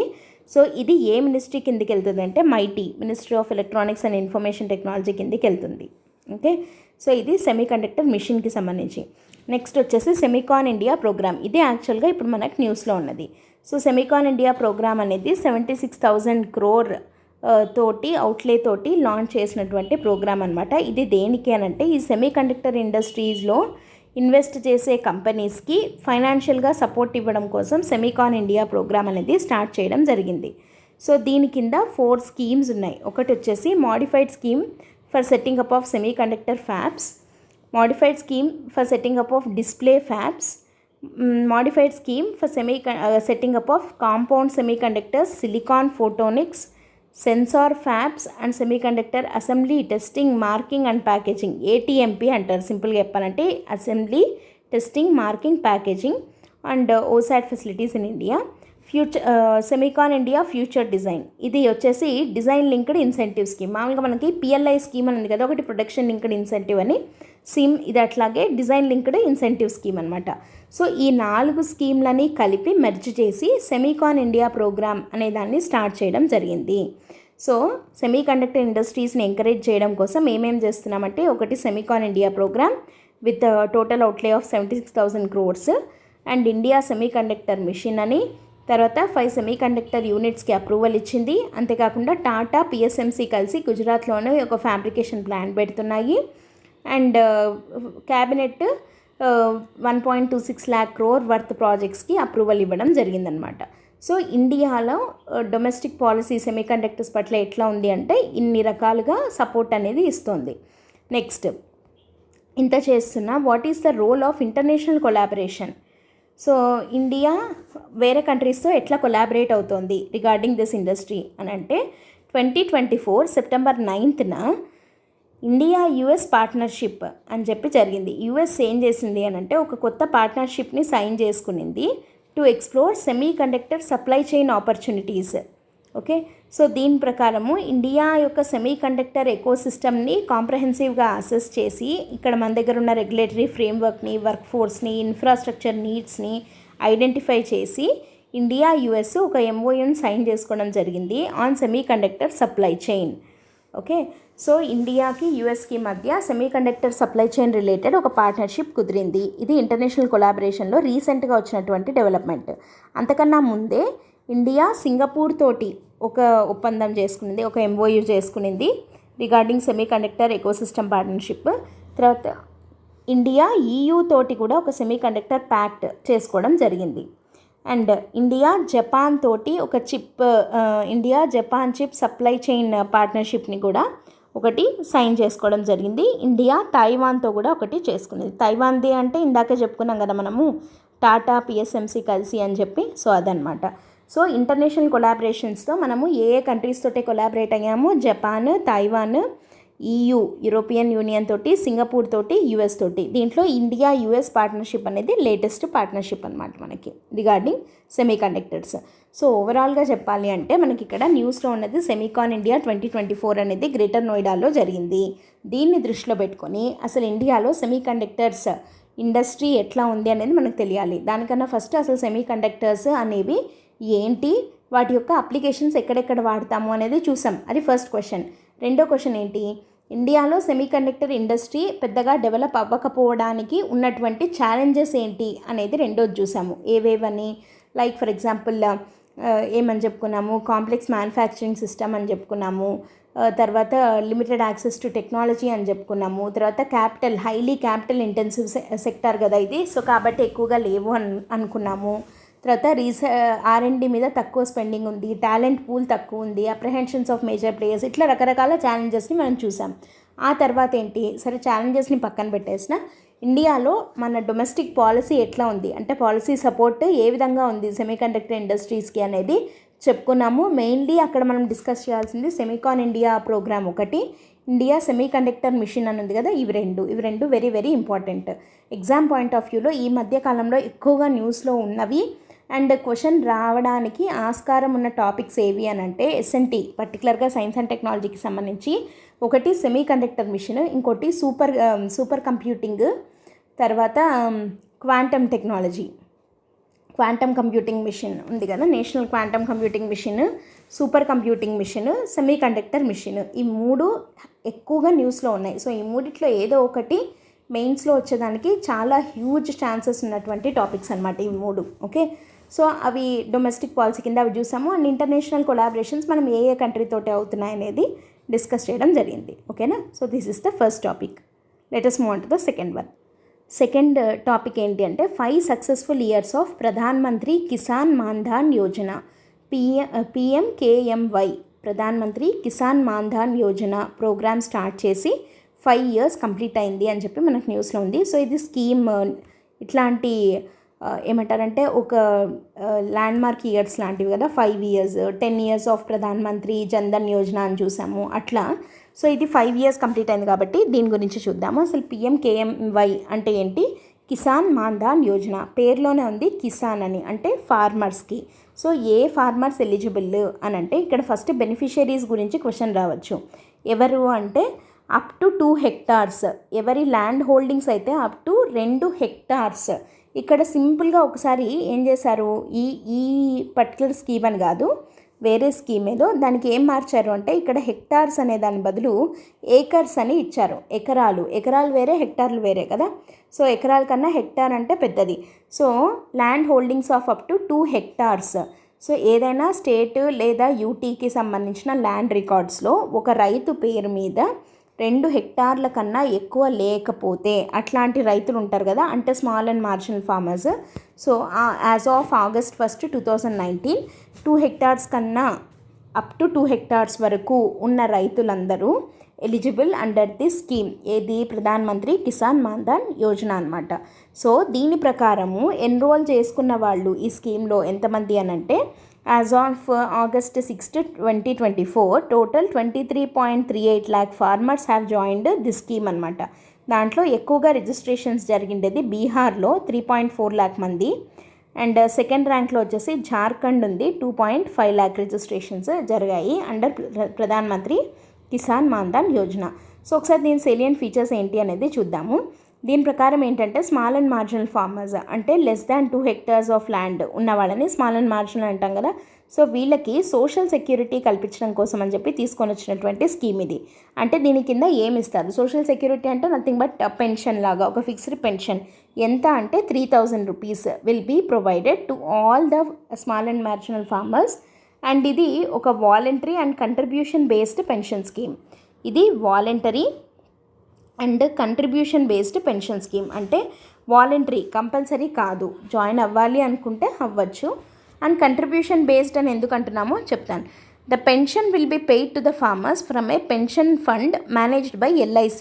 సో వీళ్ళ పెన్షన్ ఫండ్ అంతా వీళ్ళకి ఇచ్చేది, మేనేజ్ చేసేది ఎవరు ఈ ఫండ్స్ని అని అంటే LIC అనమాట, life insurance corporation of India. So ఇది కంట్రిబ్యూటరీ అని అంటున్నాం కదా, అంటే ఎందుకు అని అంటే farmers will have to contribute an amount between ₹55 to ₹200 per month.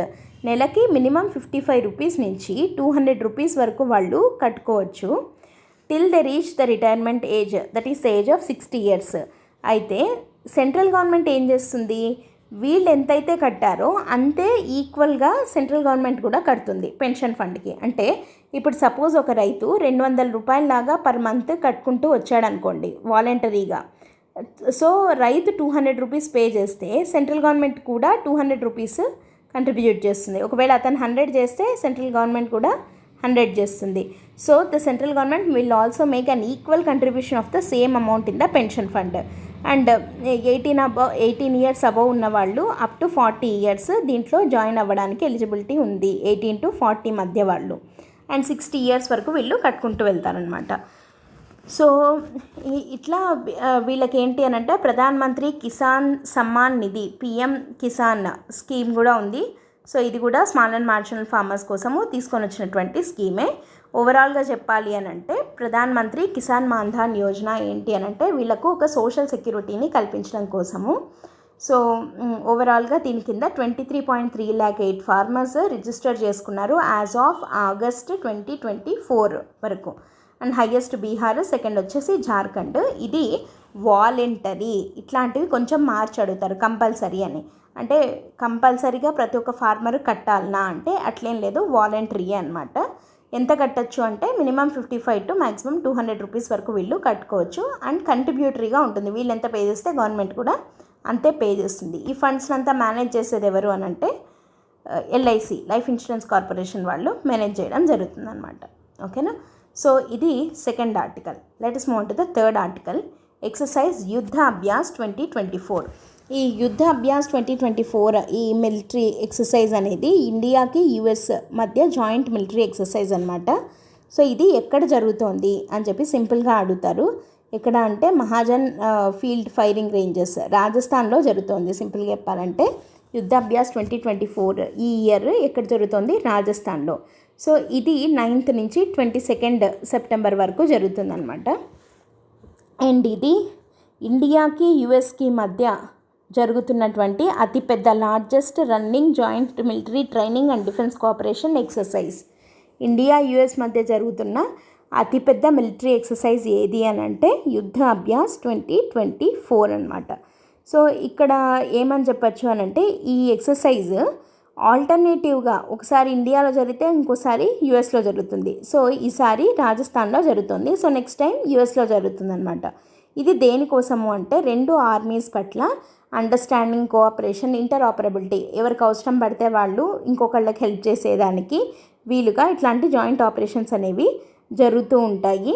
So అట్లా ఇండియాకి USకి మధ్య జరుగుతున్న అతిపెద్ద మిలిటరీ ఎక్సర్సైజ్ ఏది అంటే ఎక్సర్సైజ్ యుద్ధ అభ్యాస్. సో ఈ ఇయర్ ఎక్సర్సైజ్ రాజస్థాన్లో జరుగుతుంది. అండ్ ఇండియా US మధ్య జరుగుతున్న మిగతా ఎక్సర్సైజెస్ ఏంటి అని చెప్పి ఊరికే సింపుల్గా మీకు ఇక్కడ ఇవ్వడం జరిగింది. ఒకటి వచ్చేసి ఎక్సర్సైజ్ టైగర్ ట్రయంఫ్. సో ఇదేంటి అంటే only humanitarian assistance and disaster relief. ఆ టైం అంటే డిజాస్టర్స్ ఏదైనా వచ్చినప్పుడు లేదా హ్యుమానిటేరియన్ అసిస్టెన్స్ ఏదైనా ప్రొవైడ్ చేయాల్సినప్పుడు ఎట్లా చేయాలి ఏంటి అని చెప్పి వీళ్ళు ముందుగానే జస్ట్ ఊరికే ఎక్సర్సైజ్ లాగా జరుగుతుంది. అది దాని పేరు టైగర్ ట్రయంఫ్ అనమాట. ఇది ఇండియాకి USకి మధ్యలో. అండ్ ఇంకా మిగతా వచ్చేసి ఎక్సర్సైజ్ వజ్రప్రహర్, తర్వాత cope India, Malabar exercise. Malabar is nothing but quad exercise అంటాం కదా. సో క్వాడ్, తర్వాత రెడ్ ఫ్లాగ్, ఇవన్నీ ఇండియాకి USకి మధ్య జరిగే మిలిటరీ ఎక్సర్సైజెస్. దాంట్లో ఇప్పుడు న్యూస్లో ఉన్నది 9th to 22nd మధ్య జరుగుతోంది కాబట్టి ఎక్సర్సైజ్ యుద్ధ అభ్యాస్ 2024 అనేది న్యూస్లో వచ్చింది, మనం డిస్కస్ చేయడం జరిగింది. Okay, let us move on to the fourth article. Fourth article ఏంటంటే prime minister envisions India as a global green hydrogen hub at second international conference on green hydrogen. So green hydrogen మీద second international conference జరిగింది. దాంట్లో భాగంగా India global green hydrogen hub అవుతుంది అని చెప్పి Pradhan Mantri envision చేయడం జరిగింది. సో దీన్ని దృష్టిలో పెట్టుకొని మనము green hydrogen, applications of green hydrogen ఏంటి అండ్ దాని యొక్క అంటే PM ఈ ఇంటర్నేషనల్ కాన్ఫరెన్స్ సందర్భంగా ఇచ్చినటువంటి స్పీచ్లో ఉన్న హైలైట్స్ ఏంటి అనేది డిస్కస్ చేద్దాం. ఓకేనా. అసలు గ్రీన్ హైడ్రోజన్ అంటే ఏంటి? మామూలుగా హైడ్రోజన్ అనేది గ్రీన్ హైడ్రోజన్ అంటే నథింగ్ బట్ హైడ్రోజనే. కాకపోతే దాన్ని మనము గ్రీన్ హైడ్రోజన్ అని ఎందుకు అంటున్నాము అని అంటే hydrogen is produced through electrolysis. So electrolysis అని చెప్పి చేస్తాం కదా. దీంట్లో ఏమవుతుంది, వాటర్ మాలిక్యూల్స్ని అంటే H2Oలో ఎలక్ట్రిసిటీని పంపిస్తాం వాటర్లోకి. పంపిస్తే అక్కడ ఏమవుతుంది, H2Oలో it splits the water molecule into 2 gases లాగా, ఒకటి హైడ్రోజన్ ఇంకోటి ఆక్సిజన్ లాగా ఎలక్ట్రిసిటీ అనేది ఈ రెండింటిని ఇట్లా స్ప్లిట్ చేసేస్తుంది. సో అట్లా హైడ్రోజన్ అనేది మనకి సపరేట్ అయ్యి వస్తుంది కదా. సో వాటర్ నుంచి హైడ్రోజన్ అనేది ప్రొడ్యూస్ అవుతుంది.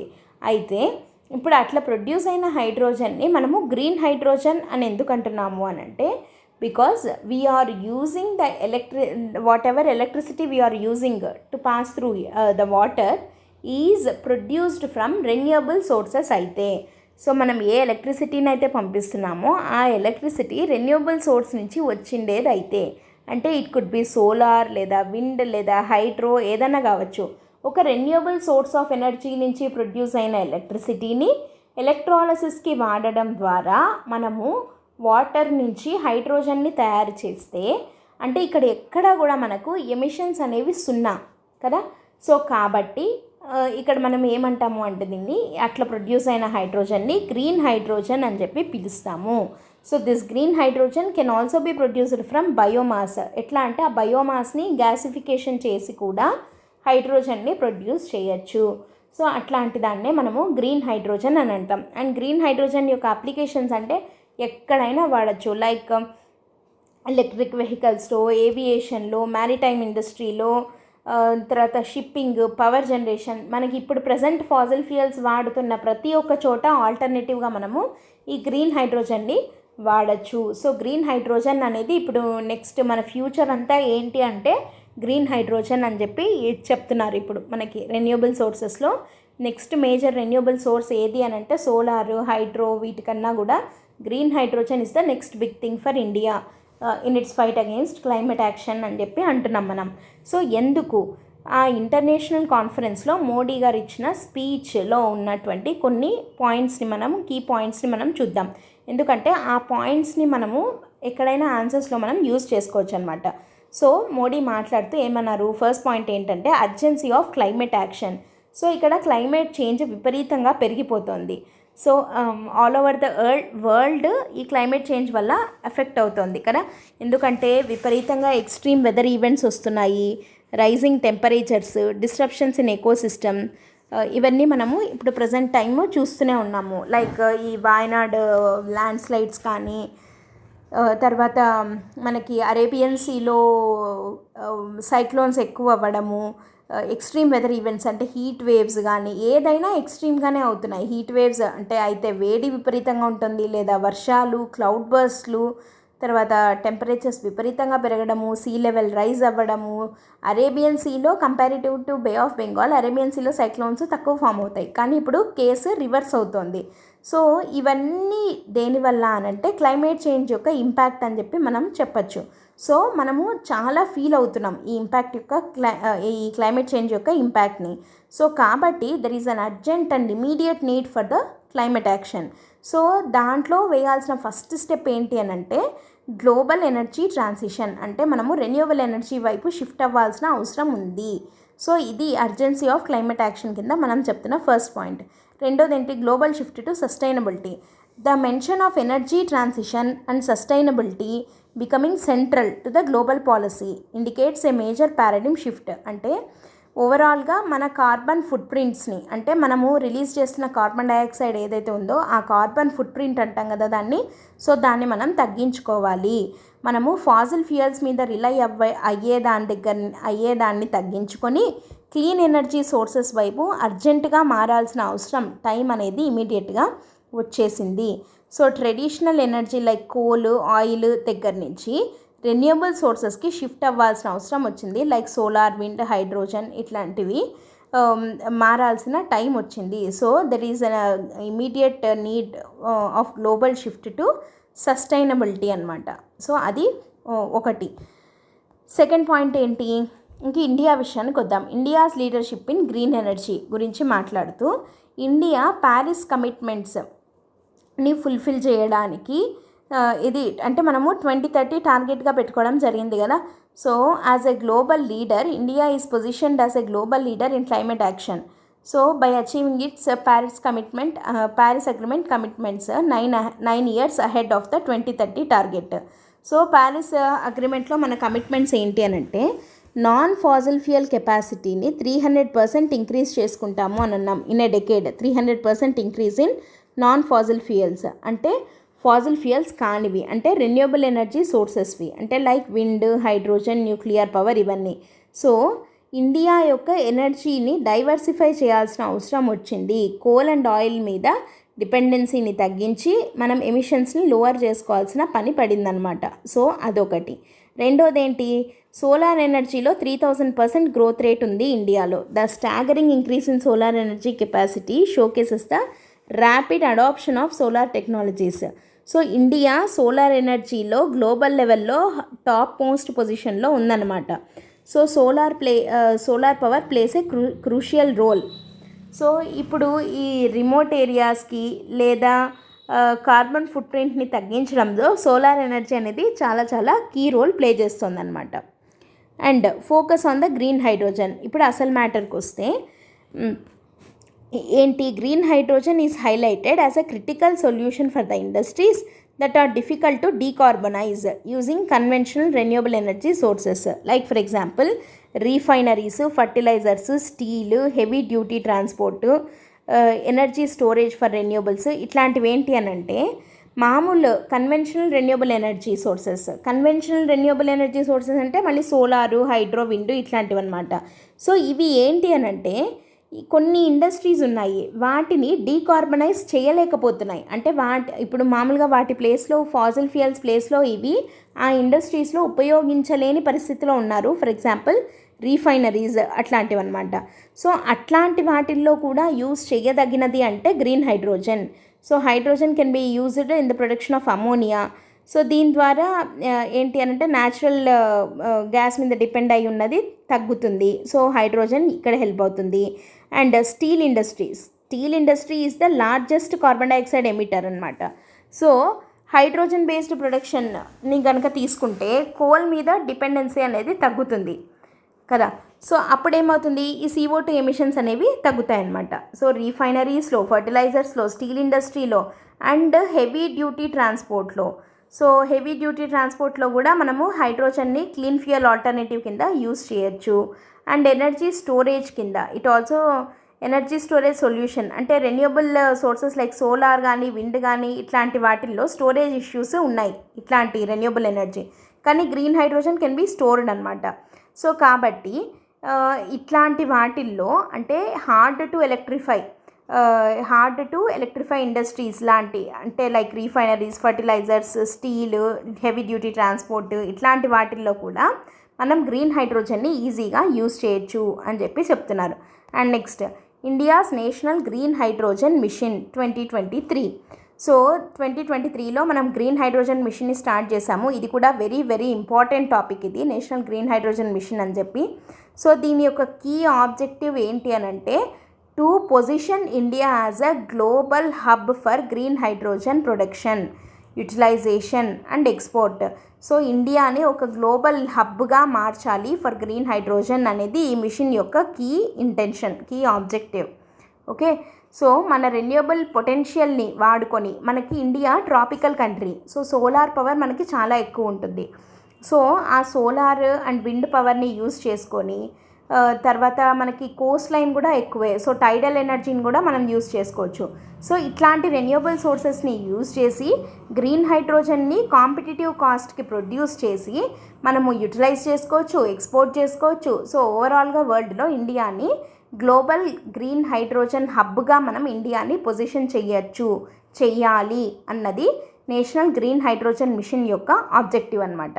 సో ఇవన్నీ మోడీ గారు చెప్పడం జరిగింది ఈ సెకండ్ ఇంటర్నేషనల్ కాన్ఫరెన్స్లో. అండ్ తర్వాత startups, industry, academia partnerships. So ఈ గ్రీన్ హైడ్రోజన్కి సంబంధించి స్టార్టప్స్, తర్వాత ఇండస్ట్రీ, తర్వాత ఈ ఎడ్యుకేషన్ ఇన్స్టిట్యూషన్స్ వీటితోటి టైఅప్ అవ్వడము ఫర్ న్యూ హైడ్రోజన్ టెక్నాలజీస్. అంటే ఇంకా ఈ ఎలక్ట్రోలైజర్స్, ఈ ఎలక్ట్రోడ్స్ ఉంటాయి కదా, ఎలక్ట్రోలైసిస్లో వాడే ఎలక్ట్రోడ్స్ ఇట్లాంటివి ప్రొడక్షన్ ఇవి ఉంటాయి కదా. సో ఇవి ఇండియాలో ప్రొడక్షన్ లేదు, మనము ఇంపోర్ట్ డిపెండెన్స్గా ఉన్నామన్నమాట.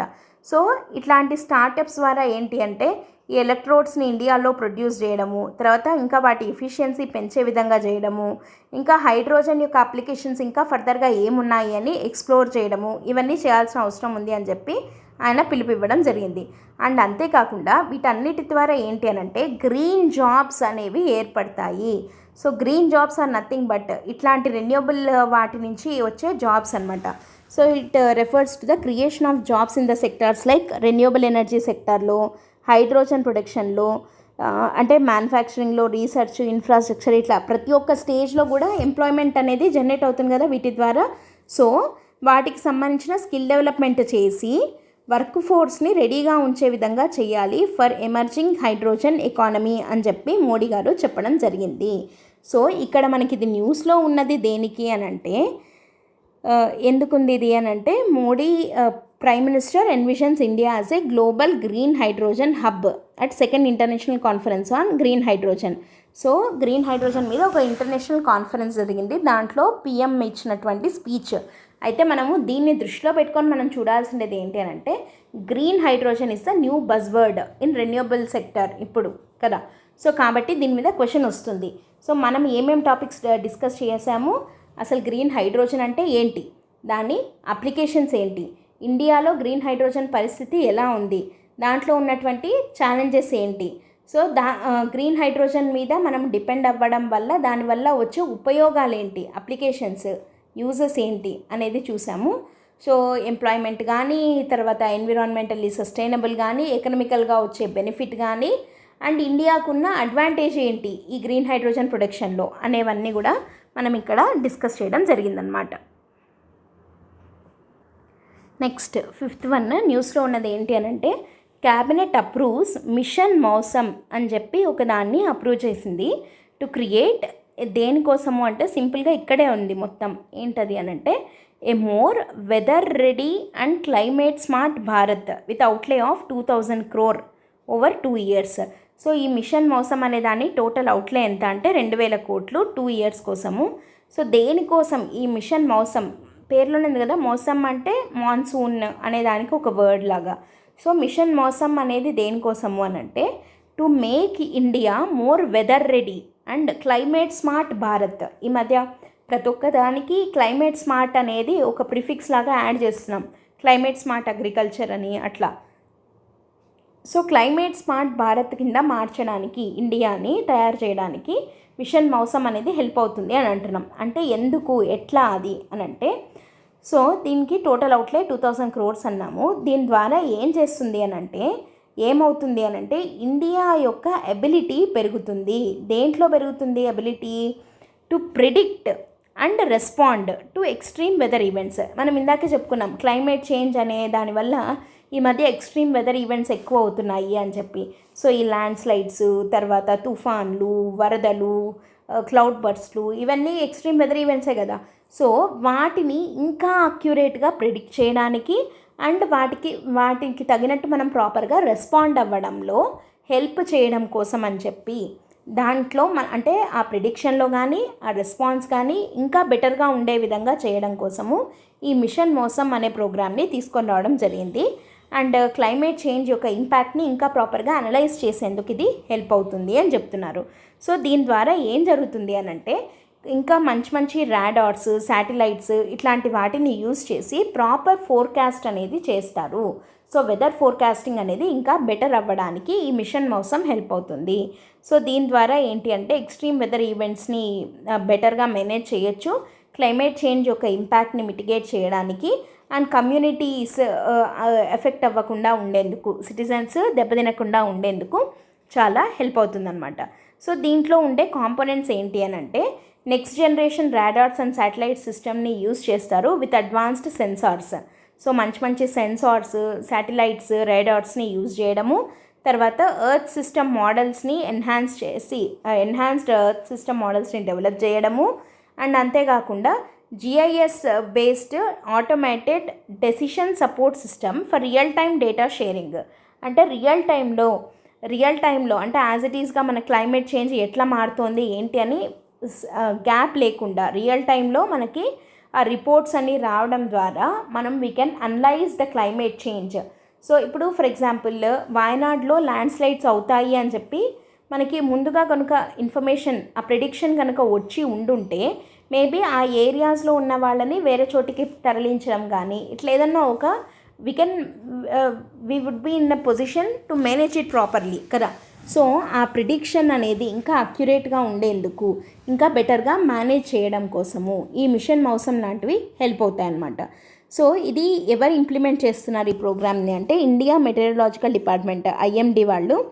తర్వాత వీళ్ళతో పాటు కలిసి ఎవరెవరు అంటే Indian institute of tropical meteorology, national centre for medium range weather forecasting అనే ఈ ముగ్గురు కలిసి మినిస్ట్రీ ఆఫ్ ఎర్త్ సైన్సెస్ కింద పనిచేయడం జరుగుతుంది for this mission Mausam program అనమాట. సో మినిస్ట్రీ ఆఫ్ ఎర్త్ సైన్సెస్కి సంబంధించిన Indian national centre for ocean information services, national centre for polar and ocean research and national institute of ocean technology వీళ్ళందరూ కూడా వాళ్ళతోటి collaborate చేయడం జరుగుతుంది. ఎందుకంటే ఓషన్లో వస్తున్న చేంజెస్ ఏంటి ఇవన్నీ కూడా చెక్ చేయాలి కదా. సో దానికోసం దీనివల్ల బెనిఫిట్స్ ఏంటి అని అంటే ఇంకా మానిటరింగ్ అనేది ఇంప్రూవ్ అవుతుంది. తర్వాత ఎర్లీ వార్నింగ్ సిస్టమ్స్ ముందుగానే అంటే అగ్రికల్చర్ పరంగా కానీ, డిజాస్టర్ మేనేజ్మెంట్ కానీ, డిఫెన్స్ పరంగా కానీ అర్లీగా వార్న్ చేయడానికి హెల్ప్ అవుతుంది. అంటే ముందుగానే ఇట్లాంటివి ఏమైనా జరగచ్చు అని చెప్పి వార్నింగ్ అనేది ఇవ్వడం జరిగితే దాన్ని బట్టి బెటర్ మేనేజ్మెంట్ అనేది మనం చేయొచ్చు. అంతేకాకుండా it will also support safer aviation and promote sustainable tourism. So tourism కూడా సస్టైనబుల్గా ఉండే విధంగా ఉంటుందన్నమాట. సో మిషన్ మౌసం అనే ప్రోగ్రామ్ దేనికి అని అంటే ఇంకా prediction to enhance the India's ability to predict and respond to the extreme weather events and the impacts of the climate change అనమాట. దీని యొక్క total outlay 2000 crores ministry of earth sciences కిందకి వెళ్తుంది. దీని ఇంప్లిమెంటేషన్ బాడీస్ ఏవేవి అంటే 3, ఒకటి Indian meteorological department, 2 Indian institute of tropical meteorology, 3 national centre for medium range weather forecasting. So ఈ 3 కలిసి చేస్తున్నాయి. Okay, so this is the machine మౌసం ఆ ప్రోగ్రామ్కి సంబంధించిన details. Let us move on to the next one వచ్చేసి PME drive అని చెప్పి మనకి ఇది న్యూస్లో ఉంది. Recently, Union Cabinet, chaired by Prime Minister India, has approved the proposal of the Ministry of Heavy Industries for implementation of a scheme titled PME Drive scheme. PME Drive అనే ఒక కొత్త స్కీమ్ని మినిస్ట్రీ ఆఫ్ హెవీ ఇండస్ట్రీస్ వాళ్ళు start చేయడం జరిగింది. దానికి approval ఇవ్వడం జరిగింది. అసలు ఈ PME Drive స్కీమ్ అంటే ఏంటి అని అంటే PM electric drive revolution in innovative vehicle enhancement. ఈ డ్రైవ్ PM, E అంటే ఎలక్ట్రిక్, D అంటే డ్రైవ్, R అంటే రెవల్యూషన్, I అంటే ఇన్నోవేటివ్, V అంటే వెహికల్, E అంటే ఎన్హాన్స్మెంట్. సో PME డ్రైవ్ అంటే PM electric drive revolution in innovative vehicle enhancement scheme అనమాట. దీని టోటల్ అవుట్లే వచ్చేసి 10,900 crores 2 years పీరియడ్కి. ఇది మొత్తానికి ఈ స్కీమ్ దేనికోసం అంటే సింపుల్గా చెప్పాలంటే ఇండియాలో ఎలక్ట్రిక్ మొబిలిటీని పెంచడానికి, అంటే ఈ వెహికల్స్ యొక్క నెంబర్ని పెంచడం కోసం ఈ డ్రైవ్ స్కీమ్ అనేది తీసుకొని రావడం జరిగింది. దీంట్లో కాంపోనెంట్స్ ఏంటి అని అంటే ఈ స్కీము సబ్సిడీస్ని ఇస్తుంది. So it allocates 3,679 crores to incentivise the purchase of electric 2 wheelers, 3 wheelers, ambulances, trucks and మిగతా ఈవీ ఎలక్ట్రిక్ వెహికల్ కేటగిరీస్ వీటిని పర్చేస్ కనుక చేస్తే వాటికి సబ్సిడీ కింద ఇచ్చే డబ్బులకు ఎంత అలొకేట్ చేయడం జరిగింది, 3,679 crores అలాట్ చేయడం జరిగిందనమాట. అండ్ అంతేకాకుండా ఎలక్ట్రిక్ వెహికల్ బయర్స్ కోసము ఈ వోచర్స్ని కూడా ఇస్తారు. ఈ వోచర్స్ ఏంటి అని అంటే it will be Aadhaar authenticated and sent to the buyers registered mobile number after the purchase అనమాట. సో ఈ వోచర్స్ని ఇవ్వడం జరుగుతుంది. అండ్ నెక్స్ట్ ఈ అంబులెన్స్ డిప్లాయ్మెంట్ 500 crores అలొకేట్ చేయడం జరిగింది ఫర్ ఈ అంబులెన్సెస్, అంటే ఎన్విరాన్మెంట్ ఫ్రెండ్లీ పేషెంట్ ట్రాన్స్పోర్ట్ కోసం అంబులెన్సెస్లో కూడా మళ్ళీ ఈ అంబులెన్సెస్ని పెట్టడానికి 500 crores అలొకేట్ చేయడం జరిగిందనమాట. సో వాటి సేఫ్టీ స్టాండర్డ్స్ కోసం ministry of health and family welfare, road transport and highways మిగతా స్టేక్ హోల్డర్స్ని అందరినీ కన్సల్ట్ అయ్యి ఈ అంబులెన్సెస్ని ఏర్పాటు చేశారు. అండ్ ఈ ట్రక్స్ కొనుక్కున్న వాళ్ళ కోసము అని చెప్పి 500 crores అలొకేట్ చేయడం జరిగిందనమాట. తర్వాత ఛార్జింగ్ ఇన్ఫ్రాస్ట్రక్చర్, ఇప్పుడు ఎలక్ట్రిక్ వెహికల్స్ అన్నీ పెడుతున్నారు సరే, మరి వీటికి ఛార్జింగ్ కోసం ఇన్ఫ్రాస్ట్రక్చర్ కూడా కావాలి కదా. ఇప్పుడు మనకు పెట్రోల్ బంకులు ఉన్నట్టు ఛార్జింగ్ స్టేషన్స్ ఉంటాయి కదా. సో వాటిని డెవలప్ చేయడం కోసం 2,000 crores అలొకేట్ చేయడం జరిగింది to install public charging stations అనమాట in cities with high EV penetration and along selected highways మీద. తర్వాత ఎలక్ట్రిక్ వెహికల్స్ పెనట్రేషన్ ఎక్కువగా ఉన్న సిటీస్లో ఛార్జింగ్ స్టేషన్స్ని పెట్టడానికి 2,000 కోట్లను, తర్వాత ఈ ట్రక్స్ కోసం ఇన్సెంటివ్స్ వచ్చేసి 500 కోట్లు, అంబులెన్స్ల కోసం 500 కోట్లు, ఈ వోచర్స్ ఫర్ బయర్స్, తర్వాత ఈ టూ వీలర్స్ 3 వీలర్స్ కొనుక్కున్న వాళ్ళకి అందరికీ కలిపి సబ్సిడీస్ కింద 3,679 crores, టోటల్గా 10,900 crores అవుట్లే తోటి పిఎం ఈ డ్రైవ్ అనే స్కీమ్ని, ఇది యాక్చువల్గా మినిస్ట్రీ ఆఫ్ హెవీ ఇండస్ట్రీస్ కిందికి వెళ్తుంది. సో వీళ్ళు పెట్టిన ప్రపోజల్ని అప్రూవ్ చేయడం జరిగిందనమాట. సో పిఎం ఈ డ్రైవ్, మిషన్ మౌసమ్, పిఎం ఈ డ్రైవ్, ఇవి గవర్నమెంట్ స్కీమ్స్ న్యూస్లో ఉన్నవి. సో కాబట్టి ఇంపార్టెంట్ అనమాట. Okay, so let us move on to the 7th and the last article, that is DRDO successfully conducts first phase of developmental field firing trials of Indian light tank Zorawar. Zorawar అనేది ఇండియాకి సంబంధించిన ఒక light tank. దీన్ని develop చేసిండేది ఎవరు అనంటే combat vehicles research and development establishment. సింపుల్గా చెప్పాలంటే డిఆర్డిఓకి సంబంధించిన ఒక యూనిట్. ఇంత డెప్త్గా అక్కర్లేదు, డిఆర్డిఓ వరకు గుర్తుపెట్టుకుంటే సరిపోతుంది. So DRDO along with Larsen and టర్బో ఎల్ఎన్టీ వాళ్ళతో కలిసి ఈ లైట్ ట్యాంక్ని డెవలప్ చేయడం జరిగింది. దాని పేరు జోరావర్. జోరావర్ అనేది ఏంటి అంటే ఒక లైట్ ట్యాంక్. ఎంత అంటే వెయింగ్ మ్యాక్సిమం 25 tons, అంతకన్నా ఎక్కువ ఉండదు. సో ఈ లైట్ ట్యాంక్ యొక్క నెసెసిటీ మనకి ఎప్పుడు అవసరం పడింది అని అంటే 2020లో చైనా తోటి స్టాండ్ ఆఫ్ వచ్చింది కదా లదాఖ్ దగ్గర. సో అప్పుడు ఈజీగా డిప్లాయ్ చేయగలిగే ట్యాంకుల యొక్క నెసెసిటీ ఇండియాకి అర్థమయ్యి అప్పుడు లైట్ ట్యాంక్ మనకి కావాలి అని చెప్పి అప్పటి నుంచి మనం తయారు చేయడం స్టార్ట్ చేశాము. ఈ లైట్ ట్యాంక్ పేరే జోరావర్ అండ్ దీని యొక్క ట్రయల్ అనేది సక్సెస్ఫుల్గా కంప్లీట్ చేసింది. సో ఈ లైట్ ట్యాంక్ జోరావర్ని తయారు చేసిండేది ఎవరు అంటే DRDO along with Larsen and turbo అనమాట. ఓకే, సో ఇది సింపుల్గా జోరావర్ అనేది ఏంటి అని అంటే లైట్ ట్యాంక్, అంతవరకు గుర్తుపెట్టుకుంటే సరిపోతుంది. Okay, so these are the articles PIB from 8th to 14th September. Next week ఆర్టికల్స్తో మళ్ళీ డిస్కస్ చేద్దాం. Okay, that's it for today. Thanks for listening. All the best. Bye. Hi friends, welcome to LTX classes. ఈరోజు మనం ఈ వీడియోలో PIB analysis from 14th to 21st September ఈ మధ్యలో వచ్చినటువంటి ఇంపార్టెంట్ ఆర్టికల్స్ని డిస్కస్ చేద్దాము.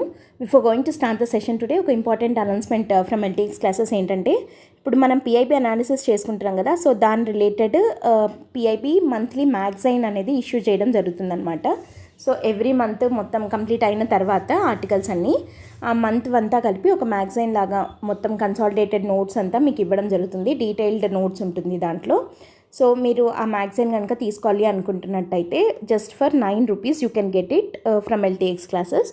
సో అది ఒక announcement. And one more thing is UPSC general studies live and recorded classes మీకు కనుక కావాలి అని అనుకున్నట్టయితే ఫీ వచ్చేసి ఓన్లీ 30,000 rupees మాత్రమే. అండ్ ఇది కూడా మీరు అట్ ఎ టైం పే చేయనక్కర్లేదు. ఈఎంఐ లాగా పర్ మంత్ 3,000 rupees లాగా కూడా మీరు పే చేసుకోవచ్చు. అండ్ ఈ కోర్స్ వచ్చేసి లైఫ్ టైం వ్యాలిడిటీ తోటి మీకు ఇవ్వడం జరుగుతుందన్నమాట. సో దీనికి సంబంధించి మీకు ఏదైనా డౌట్స్ ఉన్నా, పిఐబి మ్యాగజైన్ గురించి ఏదైనా మీకు ఎట్లా తీసుకోవాలి ఏంటి అని కనుక్కోవాలి అని అనుకున్నా కూడా you can contact this number or else you can go through the website ltxclasses.com for more details. Okay, let us start the PIB analysis for September 14th to 21st. ఈ మధ్యలో వచ్చిన ఇంపార్టెంట్ ఆర్టికల్స్ అన్నీ మనం discuss చేద్దాము. దాంట్లో first one వచ్చేసి 75 years of Hindi as Rajyabhasha.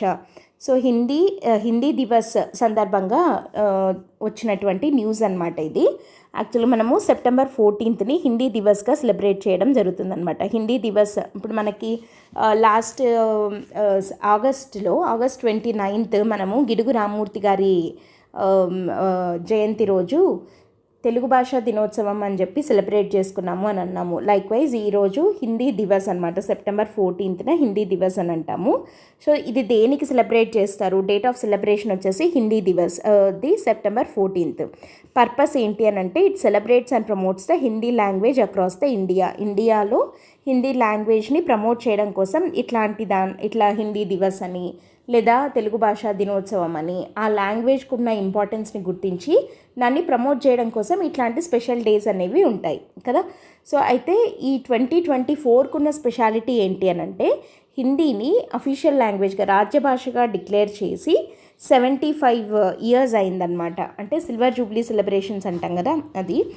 So one of the official లాంగ్వేజెస్గా Constituent Assembly select చేసుకునింది 1949లో. సో 75 ఇయర్స్ అయింది కాబట్టి ఈ ఇయర్ సిగ్నిఫికెంట్ అనమాట హిందీ దానికి. Okay, so importance of Hindi Diwas ఏంటి అని అంటే, it fosters the national unity, it highlights Hindi's role in uniting diverse linguistic communities in India. So మన కంట్రీలో ఉన్న డైవర్స్ లింగ్విస్టిక్ కమ్యూనిటీస్ అంటే మనకి మామూలుగా ఇండియాలో ఏమని అంటానంటే కోస్ కోస్ పర్ బదిలే పానీ, చార్ కోస్ పర్ బదిలే వాణి అని అంటారనమాట. అంటే కోసు కోసు కోసు దూరానికి అంటే ఒక క్రోసు అంటారు కదా. సో అంత కిలోమీటర్స్ దూరానికి వాటర్ మారితే 4 కోస్ పర్ అంటే 4 క్రోస్ల దూరానికి ఒకసారి లాంగ్వేజ్ మారుతుందంట, బదిలే వాణి అంటారు. సో అంత లింగ్విస్టిక్ డైవర్సిటీ ఉన్న కంట్రీ ఇండియా. సో అట్లాంటి కంట్రీలో ఒక యూనిటీని ఫోస్టర్ చేయాలి అని అంటే ఒక నేషనల్ లాంగ్వేజ్ అనేది ఉండాలి అనే దాన్ని ఐడెంటిఫై చేసి అది హిందీగా ఉంటే బాగుంటుంది అని చెప్పి సో హిందీని తీసుకోవడం జరిగింది. It highlights the Hindi. So Hindi ద్వారా మనము యునైట్ అవుతాము. So it highlights the Hindi's role in uniting diverse linguistic communities in India. So national యూనిటీని ఫోస్టర్ చేయడానికి ఇట్లాంటి హిందీ దివస్ లాంటి రోజులు హెల్ప్ అవుతాయి. అండ్ అంతేకాకుండా ఈ అఖిల భారతీయ రాజ్యభాషా సమ్మేళన్ అని చెప్పి జరుగుతుందనమాట. వీళ్ళు ఏం చేస్తారంటే కొన్ని కాంపిటీషన్స్, ఈవెంట్స్ వీటి ద్వారా డైలీ కమ్యూనికేషన్లో, అఫీషియల్ కమ్యూనికేషన్లో హిందీ లాంగ్వేజ్ని ప్రమోట్ చేయడానికి వీళ్ళు కొన్ని ఈవెంట్స్ లాంటివి ఆర్గనైజ్ చేయడం జరుగుతుందన్నమాట. సో ఇది హిందీ దివస్ రోజు చేసే పనులు. అంటే దానివల్ల ఉపయోగం ఏంటి అంటే అది. అండ్ హిందీ దివస్ యొక్క హిస్టరీకి వస్తే September 14th, 1949 కాన్స్టిట్యూయెంట్ అసెంబ్లీ హిందీని దేవనాగరి స్క్రిప్ట్లో రాసిన హిందీ లాంగ్వేజ్ని లింగ్విస్టిక్ యూనిటీని ప్రమోట్ చేయడం కోసం ఒక అఫీషియల్ లాంగ్వేజ్ ఉండాలి అని చెప్పి ఐడెంటిఫై చేసిన రోజు. అందుకే మనము September 14th హిందీ దివస్గా సెలబ్రేట్ చేసుకుంటాం అనమాట. సో 1953 నుంచి వీఆర్ సెలబ్రేటింగ్ ఇట్. అండ్ 1949లో దీన్ని తీసుకున్నారు కాబట్టి అఫీషియల్ లాంగ్వేజ్గా. సో ఈ ఇయర్కి అది 75 ఇయర్స్ కంప్లీట్ చేసుకునింది అని చెప్పి చెప్తున్నాం. Okay, and significance of Hindi లాంగ్వేజ్కి వస్తే అఫీషియల్ స్టేటస్ మనకి ఇంగ్లీష్ మామూలుగా అఫీషియల్ లాంగ్వేజ్, ఇండియాకి అఫీషియల్ లాంగ్వేజ్ ఆర్టికల్ 343(1) ప్రకారము ఇంగ్లీష్తో పాటు హిందీ కూడా మన అఫీషియల్ లాంగ్వేజ్ కింద ఉంటుంది. And it is also one of the 22 scheduled languages listed in the 8th schedule. మనకి 8th షెడ్యూల్లో టోటల్ 8th షెడ్యూల్లో టోటల్ 22 లాంగ్వేజెస్ ఉన్నాయి కదా. సో వాటిల్లో భాగంగా హిందీ కూడా అందులో ఒకటి ఉంది. యాక్చువల్గా మనకి 18 లాంగ్వేజెసే ఉండేవి. రీసెంట్గా అంటే లేటెస్ట్గా అంటే ఇప్పుడని కాదు, బట్ కొత్తగా యాడ్ అయినవి అంటే 4 లాంగ్వేజెస్ యాడ్ అయ్యాయి అనమాట. మైథిలి, సంతాలి, బోడో, డోంగ్రీ అని. సో ఆ 4 యాడ్ అవ్వడంతో టోటల్గా 22 లాంగ్వేజెస్ ఉన్నాయి 8th షెడ్యూల్లో. వాటిల్లో హిందీ కూడా ఒకటి. And Hindi is the third most spoken language world wide. So మనకి ఇండియాలో కాకుండా హిందీ ఎక్కువగా మాట్లాడే కంట్రీస్ ఏవి అంటే మారిషస్, నేపాల్, ఫిజీ ఇట్లాంటి చోట్ల కూడా హిందీ మాట్లాడే వాళ్ళు ఎక్కువగా ఉన్నారు. అండ్ కాన్స్టిట్యూషనల్ ఇంపార్టెన్స్ ఏంటి దీనికి సంబంధించి అంటే article 351 it emphasises the role of the Hindi in enriching the nation's socio political framework. So సొసైటీలో తర్వాత సోషియో పొలిటికల్ ఫ్రేమ్వర్క్లో హిందీ లాంగ్వేజ్కి ఉన్న ఇంపార్టెన్స్ని ఎంఫసైజ్ చేసే ఆర్టికల్ ఏది అని అంటే ఆర్టికల్ నెంబర్ 351. సో 343(1) ప్రకారము Hindi and English official languages అని అంటున్నాము. 8th షెడ్యూల్లో 22 షెడ్యూల్డ్ లాంగ్వేజెస్ ఉన్నాయి, దాంట్లో హిందీ ఉంది అన్నాము. అండ్ ఆర్టికల్ 351 హిందీకి ఉన్న ఇంపార్టెన్స్ని చెప్తోంది అని అంటున్నాం. ఇంకా లింగ్విస్టిక్ యూనిటీ విషయానికి వస్తే ఏమన్నామంటే హిందీ యాక్చువల్గా ఇండియాలో ఉన్న అన్ని స్టేట్స్లలో 11 స్టేట్స్లో హిందీ అఫీషియల్ లాంగ్వేజ్గా రికగ్నైజ్ చేయబడింది. సో కాబట్టి ఎక్కువ మంది మాట్లాడే లాంగ్వేజ్ హిందీ కాబట్టి it promotes the national unity అని మనం అంటున్నాం అనమాట. సో హిందీ ఎక్కువగా మనకి దీని రూట్స్ ఎక్కడున్నాయి, సాంస్క్రిట్లో ఉన్నాయి. సాంస్క్రిట్ నుంచి పుట్టిందే. సాంస్క్రిట్ అన్నిటికీ మదర్ లాంగ్వేజ్ అని అంటారు కదా. సో దాని నుండే వచ్చిందనమాట హిందీ కూడా. అండ్ ఈ ఏ స్టేట్స్లలో హిందీ అఫీషియల్ లాంగ్వేజ్గా ఉంది అని అంటే here is the list. Uttar Pradesh, Bihar, Madhya Pradesh, Rajasthan, Haryana, Himachal Pradesh, Uttarakhand, Jharkhand and Chhattisgarh వీటిల్లో హిందీ అఫీషియల్ లాంగ్వేజ్గా ఉంది. ఇంకా కొన్ని స్టేట్స్లో సెకండ్ అఫీషియల్ లాంగ్వేజ్గా కూడా హిందీ అనేది ఉందన్నమాట. ఇప్పుడు మనకి ఏపీలో Telugu official language, Urdu is the second official language. అట్లా మనకి ఎన్ని స్టేట్స్లో హిందీ అఫీషియల్ లాంగ్వేజ్గా ఉంది అని అంటే 11 స్టేట్స్కి Hindi is the official language అనమాట. ఓకేనా. So 75 years of Hindi Diwas అని చెప్పి మనకు అందుకని న్యూస్లో ఉంది. 75 years of Hindi as Rajyabhasha అని చెప్పి PIBలో వచ్చింది. సో అది మనం డిస్కస్ చేయడం జరిగింది. Okay, let us move on to the second article. Second article వచ్చేసి గ్లోబల్ బయో ఇండియా 2024. ఇది ఒక కాన్ఫరెన్స్ అనమాట. గ్లోబల్ బయో ఇండియా 2024 అనేది ఒక కాన్ఫరెన్స్ జరిగింది. ఇది రిలేటెడ్ టు బయోటెక్నాలజీ. మనకి సైన్స్ అండ్ టెక్నాలజీలో భాగంగా బయో అండ్ నానో టెక్నాలజీస్ అనేవి కూడా SNTలో పార్ట్గా ఉంటుంది సిలబస్లో. సో దానికి సంబంధించిండేది ఇది. యాక్చువల్గా ఈ వీక్ అంతా కూడా మనకి science and technology related articles చాలా ఎక్కువ ఉన్నాయి. వెరీ ఇంపార్టెంట్ ఆర్టికల్స్ అన్నీ కవర్ అయ్యాయి అనమాట. సో దాంట్లోనే ఒకటి గ్లోబల్ బయో ఇండియా 2024. అసలు ఈ కాన్ఫరెన్స్ ఎక్కడ జరిగింది, దేనికోసం జరిగింది అనేది చూద్దాము. ఇక్కడ ఏం ఇంపార్టెన్స్ ఉంది అని అంటే, ఈ ఈవెంట్ యొక్క సిగ్నిఫికెన్స్ ఏంటి అని అంటే, it was recently held in New Delhi. సింపుల్గా స్టాటిక్ ఏదైనా SSC ఇలాంటి ఎగ్జామ్స్లో అయితే global bio India summit was recently held in which of the following cities అని చెప్పి అట్లా క్వశ్చన్ ఇచ్చేదానికి అవకాశం ఉంది. బట్ సివిల్స్లో ఏంటి అని అంటే దీని రిలేటెడ్ వేరేగా ఇస్తారు, అది చెప్పుకుందాం మనం. సో ఎక్కడ జరిగింది, ఢిల్లీలో జరిగింది.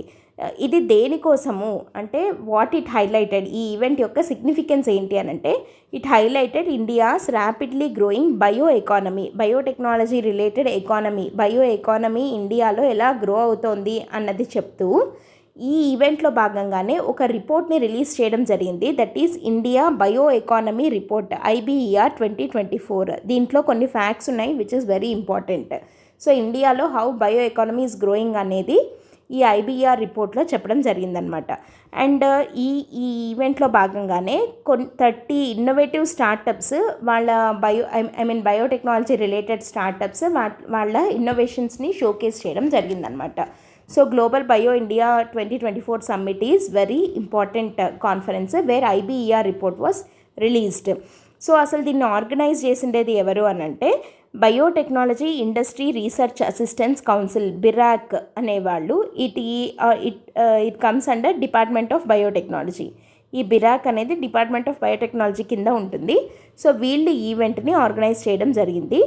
సో దీంట్లో with collaboration of government, startups, research institutes, international organisations అన్నీ కూడా ఈ కాన్ఫరెన్స్లో పార్టిసిపేట్ చేయడం జరిగిందనమాట. అయితే దీంట్లో డిస్కస్ చేసినవేవి అని అంటే, బయో E3 పాలసీ. ఇది మనం ఆల్రెడీ డిస్కస్ చేసాము PIBలో. బయో E3 పాలసీ గురించి డిస్కస్ చేయడం జరిగింది. బయో E3 అని అంటున్నాం కదా. E3 అంటే ఏంటి అంటే, biotechnology for economy, employment and environment. So biotechnology ఇది very important policy. Bio E3 policy అనేది చాలా ఇంపార్టెంట్. E3 అంటే ఏంటి, 3 Eలు ఏవేవవి, ఎకానమీ ఒకటి, ఎంప్లాయ్మెంట్ ఒకటి, ఎన్విరాన్మెంట్ కోసం. సో బయోటెక్నాలజీ ఈ మూడిటికి ఎట్లా కంట్రిబ్యూట్ చేస్తుంది అనే దాన్ని దృష్టిలో పెట్టుకొని ఫ్రేమ్ చేసినటువంటి పాలసీ అనమాట. సో ఈ పాలసీ యొక్క ముఖ్య ఉద్దేశం ఏంటి అని అంటే, బయో మ్యానుఫ్యాక్చరింగ్ ఫెసిలిటీస్ని తీసుకొని రావడం, అంటే బయో మ్యానుఫ్యాక్చరింగ్ యూనిట్స్ని ఎస్టాబ్లిష్ చేయడం, అండ్ ఇన్నోవేషన్ని ప్రమోట్ చేయడం కోసం, అది కూడా బయోటెక్నాలజీ రిలేటెడ్ ఇన్నోవేషన్ని ప్రమోట్ చేయడం కోసం బయో ఫౌండరీ క్లస్టర్స్ని పెట్టడం, ఇది రెండోది. అండ్ మూడోది ఏంటి, bio AI hubs, artificial intelligence related, అంటే integrating biotechnology with artificial intelligence. ఈ 3 పనులు చేయడం కోసం అని చెప్పి తీసుకొని వచ్చిండేదే బయో E3 పాలసీ అనేది. సో బయో మ్యానుఫ్యాక్చరింగ్ క్లస్టర్స్ పెట్టడం, bio foundry clusters, bio manufacturing facilities and bio AI hubs which are meant for integration of biotechnology with artificial intelligence అనమాట. సో ఆ బయో E3 పాలసీ, దానికి ఉన్న ఇంపార్టెన్స్ని ఈ కాన్ఫరెన్స్లో డీప్గా discuss చేయడం జరిగింది. అండ్ దాంతోపాటు మనం ఒక రిపోర్ట్ రిలీజ్ చేశారు అని అన్నాం కదా, దట్ ఈస్ IBER అంటే India bio economy report. So దానికి సంబంధించి ఫ్యాక్ట్స్ ఏమున్నాయనేది చూద్దాము. సో దీని ప్రకారము industry growth, biotechnology related sector growth ఇండియాలో చాలా బాగుంది, సిగ్నిఫికెంట్ ప్రోగ్రెస్ ఉంది అని చెప్తున్నాం. సో ఉంది అంటే దానికి ఒక ఫ్యాక్ట్ ఉండాలి. సో ఎకనామిక్ ఇంపాక్ట్ ఎంత ఉంది అని అంటే, ఇండియాలో బయో ఎకానమీ అనేది 2014లో అంటే ఒక డెకేడల్ గ్రోత్ చూస్తున్నాం మనము 10 ఇయర్స్, లాస్ట్ 10 ఇయర్స్లో ఎంత ఉంది అని. 2014లో వచ్చేసి ఇండియన్ బయో ఎకానమీ $10 బిలియన్ ఉంటే 2023కి వచ్చేసరికి $151 బిలియన్ అయిందనమాట. సో సిగ్నిఫికెంట్ ప్రోగ్రెస్ని మనము చూడొచ్చు. $10 బిలియన్ నుంచి $151 బిలియన్ అయింది. అండ్ ఫ్యూచర్ ప్రొజెక్షన్స్ ఏంటి అని అంటే 2030 వచ్చే వరకు $300 బిలియన్ అవుతుంది. అంటే ఇప్పుడున్న దానికి 2 times డబల్ అవుతుంది అని చెప్పి చెప్తున్నాం. సో $300 బిలియన్ అవుతుంది ఈ టైం కల్లా. అండ్ ఇది దేనివల్ల అవుతుంది అని అంటే mostly by the rising demand for vaccines and biopharmaceuticals లేదంటే ఏదైనా వ్యాక్సిన్. మనకు తెలిసింది కదా, ఇండియా అనేది ఒక వ్యాక్సిన్ హబ్గా మారుతోంది. మొత్తం vaccine provider for the world అవుతున్నాం ఇండియా. సో వీటన్నిటి వల్ల ప్రజెంట్ అంటే 20 ఇది ఇట్లా మనము ఎట్లా చెప్పచ్చు అంటే ఒక బార్ డయాగ్రామ్ లాగా వేసైనా చూపించవచ్చు ఏదైనా మెయిన్స్లో మనం రాసేటప్పుడు. 2014లో మనము just we are $10 billion bio economy. అదే 2023 వచ్చేసరికి అది ఎంత సిగ్నిఫికెంట్గా పెరిగింది, $151 బిలియన్ అయింది. అండ్ ప్రొజెక్షన్స్ ఏంటి, 2030 వచ్చే వరకు అది $300 బిలియన్ అవుతుంది. ఇట్లా సింపుల్గా అంటే ఏమంటారు, పిక్చర్ స్పీక్స్ మోర్ వర్డ్స్ అంటారు కదా, ఒక బొమ్మ గీసి మనం ఎక్కువ కంటెంట్ని చూపించవచ్చు. సో ఇట్లా ఒక బార్ డయాగ్రామ్ రూపంలో కూడా మీరు ఇట్లా ఇంత సిగ్నిఫికెంట్ ప్రోగ్రెస్ ఉంది అని చెప్పి సింపుల్గా చెప్పేయచ్చు అనమాట. సో మనకున్న లిమిటెడ్ స్పేస్లో లిమిటెడ్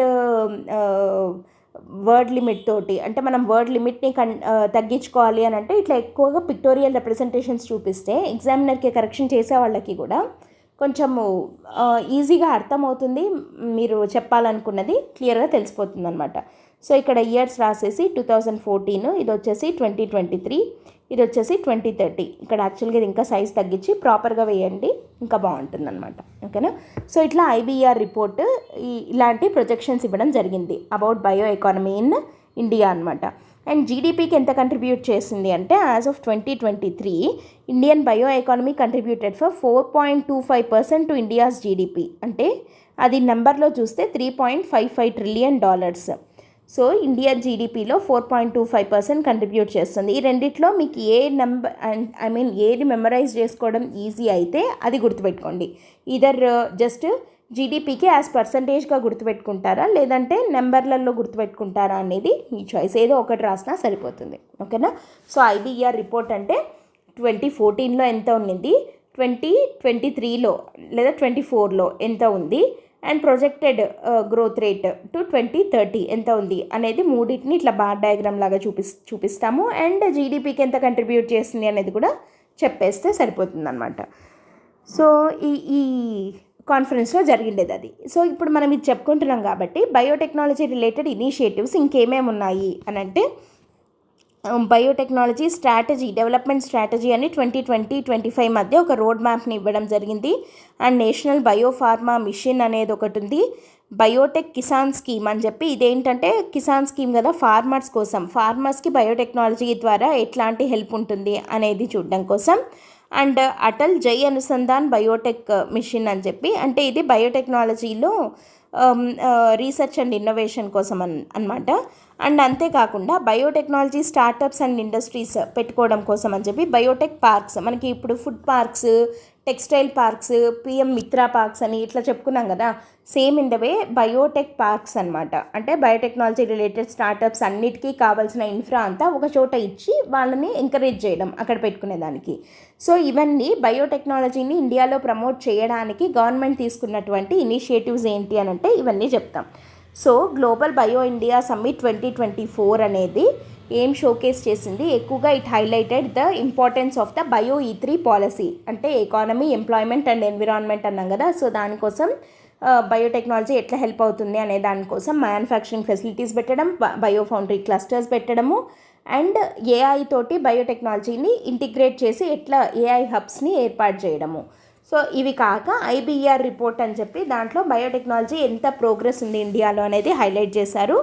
అండ్ అందుకే మనము దాంట్లో ఆ సందర్భంగానే గవర్నమెంట్ బయోటెక్నాలజీని ప్రమోట్ చేయడానికి తీసుకొని వచ్చినటువంటి ఇనిషియేటివ్స్ అన్నీ కూడా మనం లిస్ట్ చెప్పుకోవడం జరిగింది. సో ఈ రకంగా బయో ఎకానమీ అనేది ఇండియాలో చాలా సిగ్నిఫికెంట్గా ప్రోగ్రెస్ అవుతుంది అనేది మనకి తెలిసింది. అండ్ దీని రిలేటెడే ఇక్కడే మనం ఇంకొకటి కూడా చూద్దాము. క్యాబినెట్ రీసెంట్గా బయో రైడ్ అనే స్కీమ్కి అప్రూవల్ ఇవ్వడం జరిగింది. So this is the third article. ఇది కూడా బయోటెక్నాలజీ రిలేటెడే. So cabinet led by prime minister approved the continuation and merger of 2 umbrella schemes. So ఈ బయో రైడ్ అనేది కొత్తదేం కాదు, ఇట్ అప్రూవ్డ్ ద కంటిన్యూయేషన్ అనమాట.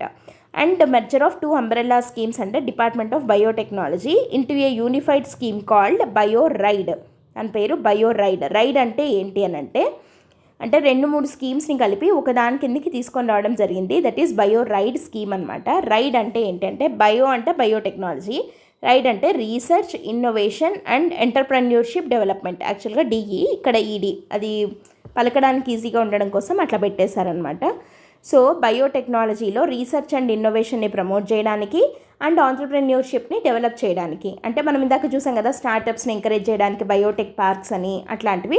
సో ఇది కూడా సిమిలర్ స్కీమే, బయో రైడ్ అనమాట ఈ స్కీమ్ పేరు. సో దీని ముఖ్య ఉద్దేశం ఏంటి అంటే టు ఫోస్టర్ ద ఇన్నోవేషన్. పేరులోనే ఉంది కదా రీసెర్చ్ ఇన్నోవేషన్ అని చెప్పి. సో బయోటెక్నాలజీలో అడ్వాన్స్డ్ రీసెర్చ్ అండ్ డెవలప్మెంట్ని ప్రమోట్ చేయడం కోసము అండ్ ఇంకోటి ఏంటి ఆంటర్ప్రెన్యూర్షిప్ని ప్రమోట్ చేయడం కోసం. అంటే ఇండియాని బయో మ్యానుఫ్యాక్చరింగ్ అండ్ బయోటెక్నాలజీ సెక్టార్లో ఒక గ్లోబల్ లీడర్గా ప్లేస్ చేయడం కోసము ఈ రీసెర్చ్ అండ్ ఇన్నోవేషన్ని ప్రమోట్ చేయాలి అండ్ ఆంటర్ప్రెన్యూర్షిప్ని ప్రమోట్ చేయడము అనే దానికోసం అని చెప్పి ఈ స్కీమ్ని తీసుకొని రావడం జరిగింది. అండ్ ఆల్సో రీసెర్చ్కి ఇండస్ట్రీకి మధ్య ఉన్న గ్యాప్ని బ్రిడ్జ్ చేయడం కోసం. అంటే ఇక్కడ ఏంటి అని అంటే అకాడమిక్ రీసెర్చ్ చేసేవాళ్ళు ఇండస్ట్రియల్ అప్లికేషన్స్ అంటే ఇండస్ట్రీ యొక్క నీడ్స్ ఏంటి అన్నది ఐడెంటిఫై చేసి రీసెర్చ్ చేసేవాళ్ళు దానికి తగినట్టుగా చేస్తే వాళ్ళిద్దరూ ఒకరితో ఒకరు కొలాబరేట్ అయితే వాళ్ళిద్దరి మధ్య ఉన్న గ్యాప్ తగ్గుతుంది. సో అప్పుడు మనం India definitely it can become a global leader in the field of biotechnology కదా. సో ఆ గ్యాప్ తగ్గించడం కోసం అని చెప్పి తీసుకొని వచ్చిండేదే ఈ బయో రైడ్ స్కీమ్ అనేది. అండ్ దీంట్లో 2 కాంపోనెంట్స్ ఉన్నాయి. ఒకటి ఏంటి అని అంటే బయోటెక్నాలజీ రీసెర్చ్ అండ్ డెవలప్మెంట్ ఒకటి, ఇంకోటి ఆంటర్ప్రెన్యూర్షిప్ డెవలప్మెంట్. ఇందాక పేరులో చెప్పుకున్నవే ఇవి రెండు కాంపోనెంట్స్గా పెట్టడం జరిగింది. అండ్ దాంతోపాటు new component was introduce to support the sustainable and innovative bio manufacturing practices. So bio manufacturing practices కూడా లైక్ ఫర్ ఎగ్జాంపుల్ ఈ జెనెటిక్ ఇంజనీరింగ్వి ఇట్లాంటివి సస్టైనబుల్గా ఉండేలాగా, అంటే ఎన్విరాన్మెంట్ మీద ఎఫెక్ట్ ఏవి ఉండకుండా అట్లా జాగ్రత్తగా ఉండేలాగా సస్టైనబుల్గా ఉండేలాగా చూసుకునేందుకు గాను బయో మ్యానుఫ్యాక్చరింగ్ అండ్ బయో ఫౌండరీస్ని సస్టైనబుల్గా ఉండే విధంగా చూసుకునేటట్టు కూడా ఒక కాంపోనెంట్ అనేది ఈ బయో రైడ్ స్కీమ్లో యాడ్ చేయడం జరిగింది. And this was aligned with India's national goals. మన గోల్ ఏంటి అని అంటే to leverage bio innovation to address national and global challenges in biotechnology applications మనకి ఎక్కడెక్కడ ఉంటాయి. హెల్త్ కేర్లో ఎట్లా ఉంటాయి, లైక్ వ్యాక్సిన్స్ ఇందాక మనం చెప్పుకున్నట్టు బయో ఫార్మాస్యూటికల్స్ ఇట్లాంటి వాటిల్లో, అగ్రికల్చర్లో in the name of genetic engineering crops, genetically modified ఆర్గానిజమ్స్వి అట్లాంటివి. తర్వాత ఎన్విరాన్మెంటల్ సస్టైనబిలిటీ కోసము అండ్ క్లీన్ ఎనర్జీ బయోఫ్యూయల్స్ ఇట్లాంటి వాటి కోసము బయోటెక్నాలజీకి డిఫరెంట్ అప్లికేషన్స్ ఉన్నాయి. సో మన నేషనల్ గోల్స్ని దృష్టిలో పెట్టుకొని బయోటెక్నాలజీని ఈ ఫీల్డ్స్లో అన్నిట్లో అప్లై చేస్తూ మన నేషనల్ అండ్ గ్లోబల్ గోల్స్ని గ్లోబల్ ఛాలెంజెస్ని మనం అడ్రస్ చేయడానికి బయోటెక్నాలజీ యొక్క అప్లికేషన్స్ని యూటిలైజ్ చేసుకునేదానికి తీసుకొని వచ్చినటువంటి స్కీమ్ అనమాట ఈ బయో రైడ్ స్కీమ్ అనేది. అండ్ దీనికి ఫండింగ్ ఏంటి, టైం ఫ్రేమ్ ఏంటి అని అంటే bio ride scheme is allotted 9,197 crores. And ఇది మనము ఇందాక ఆల్రెడీ చెప్పుకున్నాము కంటిన్యూయేషన్ అనేది కొత్త స్కీమ్ ఏం కాదు, కాకపోతే ఒక 2-3 మర్జ్ చేసేసి ఒక అంబ్రెల్లా స్కీమ్ కింద తేవడం జరిగింది. సో 21-22లోనే ఇది మొదలైంది and it was extended till 2025-26 అనమాట. సో 15th ఫైనాన్స్ కమిషన్ కింద ఇది అప్రూవల్ రావడం జరిగిందనమాట. సో 25-26 వరకు దీన్ని పొడిగించడం జరిగింది. బట్ 2-3 మెర్జ్ చేసి ఒక దాని కిందకి తీసుకొని రావడం జరిగిందనమాట. సో ఇది బయో రైడ్ స్కీమ్ అంటే. సో ఓవరాల్గా ఈరోజు పిఐబిలో బయోటెక్నాలజీ రిలేటెడ్వి ఏమేమి వచ్చాయి అని అంటే గ్లోబల్ బయో ఇండియా 2024 సమ్మిట్ ఒకటి, తర్వాత బయోటెక్నాలజీ రిలేటెడ్ ఇన్నోవేషన్స్ ఏమేమి ఉన్నాయి అని అక్కడే పాలసీస్ ఏమేమి ఉన్నాయి గవర్నమెంట్వి అనేది చూసాము. ఐబిఈఆర్ రిపోర్ట్ చూసాము అండ్ బయోరైడ్ స్కీమ్, ఇవన్నీ బయోటెక్నాలజీ రిలేటెడ్ ఆర్టికల్స్ అనమాట ఇవన్నీ. సో వీటన్నిటికీ ఇవన్నీ ఇక్కడే ఒక దగ్గరే చెప్పడానికి రీజన్ ఏంటి అంటే మీరు నోట్స్ చేసుకునేటప్పుడు కూడా బయోటెక్నాలజీ అనే హెడ్డింగ్ కింద మొత్తం ఒక దగ్గర మీకు వచ్చేస్తాయి. సో మీరు ఏదన్నా మెయిన్స్ కోసం చేసుకోవాలి అని అనుకున్నట్టయితే బయోటెక్నాలజీ అంటే ఏంటి, దాని అప్లికేషన్స్ రకరకాల ఫీల్డ్స్లో ఎట్లా ఉన్నాయి, పర్టికులర్గా మనకి ఇంకా ఎక్కువగా స్ట్రెస్ చేసి ఒకటే దాని మీద అప్లికేషన్స్ ఆఫ్ బయోటెక్నాలజీ అని మనం చదవాలి అంటే మీరు ఎగ్జాక్ట్గా 3 ఫీల్డ్స్వి ఇంకా కొంచెం డెప్త్గా చదవాలి. దట్ ఈస్ ఒకటి హెల్త్ కేర్లో ఎందుకంటే ఎక్కువగా వ్యాక్సిన్స్ వాటి మీద దృష్టి ఉంది కాబట్టి. తర్వాత అగ్రికల్చర్లో బయోటెక్నాలజీ ఎట్లా కీ రోల్ ప్లే చేస్తుంది అన్నది మళ్ళీ సపరేట్గా చూసుకోవాలి ఒక డిఫరెంట్ క్వశ్చన్గా. అండ్ ఎన్విరాన్మెంట్లో అంటే ఈ క్లీన్ ఎనర్జీ కోసము లేదా ఎన్విరాన్మెంట్ సస్టైనబిలిటీ కోసము బయోటెక్నాలజీ రోల్ ఏంటి అనేది. సో ఈ మళ్ళీ ఒక 3 డిఫరెంట్ క్వశ్చన్స్గా వస్తే రాయగలిగేంత కంటెంట్ మీ దగ్గర ఉండాలి. అండ్ అది కాక జనరల్గా గవర్నమెంట్ యొక్క పాలసీస్ ఎట్లా ఉన్నాయి బయోటెక్నాలజీ రిలేటెడ్ సెక్టార్లో అంటే ఇప్పుడు మనం చెప్పుకున్నవన్నీ కలిపి రాస్తే సరిపోతుందన్నమాట. ఓకే, సో ఇవంతా మీరు ఒక దగ్గర రాసుకుంటే బయోటెక్నాలజీ నోట్స్ మీకు అక్కడికి ఫినిష్ అయినట్టు. ఇట్లా మీ దగ్గర ప్రాపర్ నోట్స్ ఉంటే ఎగ్జామ్లో ఈజీగా రివిజన్ చేసుకొని రాయడానికి హెల్ప్ అవుతుంది. ఓకేనా, so let us move on to the next article. Bhaskar అనేది ఒక ఇండియన్ స్టార్టప్ ఎకోసిస్టమ్ కోసం అని చెప్పి డెవలప్ చేసినటువంటి ఒక ప్లాట్ఫామ్ అనమాట. సో ఇట్లాంటివి న్యూస్లో ఉన్నాయి, what it is meant for అని చెప్పి అడుగుతుంటారు మనకు ప్రిలిమ్స్లో. భాస్కర్ అనేది యాక్చువల్గా ఏంటి, ఇది ఒక యాక్రోనిమ్ అనమాట. సో భాస్కర్ ఫుల్ ఫామ్ ఏంటి అంటే ఇక్కడ ఉంది చూడండి, Bharat startup knowledge access registry. Bhaskar అని అంటే సో BHA వరకు భాస్కర్ SKAR అనమాట భాస్కర్ అంటే. సో ఇది ఏంటి అని అంటే స్టార్టప్స్ని ప్రమోట్ చేయడం కోసం అని చెప్పి తీసుకొని వచ్చినటువంటి ఒక ప్లాట్ఫామ్ అనమాట. సో ఇండియన్ ఎకానమీని ముందుకు తీసుకెళ్లడంలో స్టార్టప్స్ అనేవి చాలా చాలా ఇంపార్టెంట్ రోల్ ప్లే చేస్తాయి. Particularly for their contribution to GDP అనే దానికన్నా మనకి జాబ్ క్రియేషన్లో ఎక్కువగా ఎంప్లాయ్మెంట్ని ప్రొవైడ్ చేయడంలో స్టార్టప్స్ అనేవి చాలా ఇంపార్టెంట్ రోల్ ప్లే చేస్తాయి అన్నమాట. సో మొత్తానికి DPIIT కింద department for the promotion of industry innovation అది ఉంది కదా DPIIT.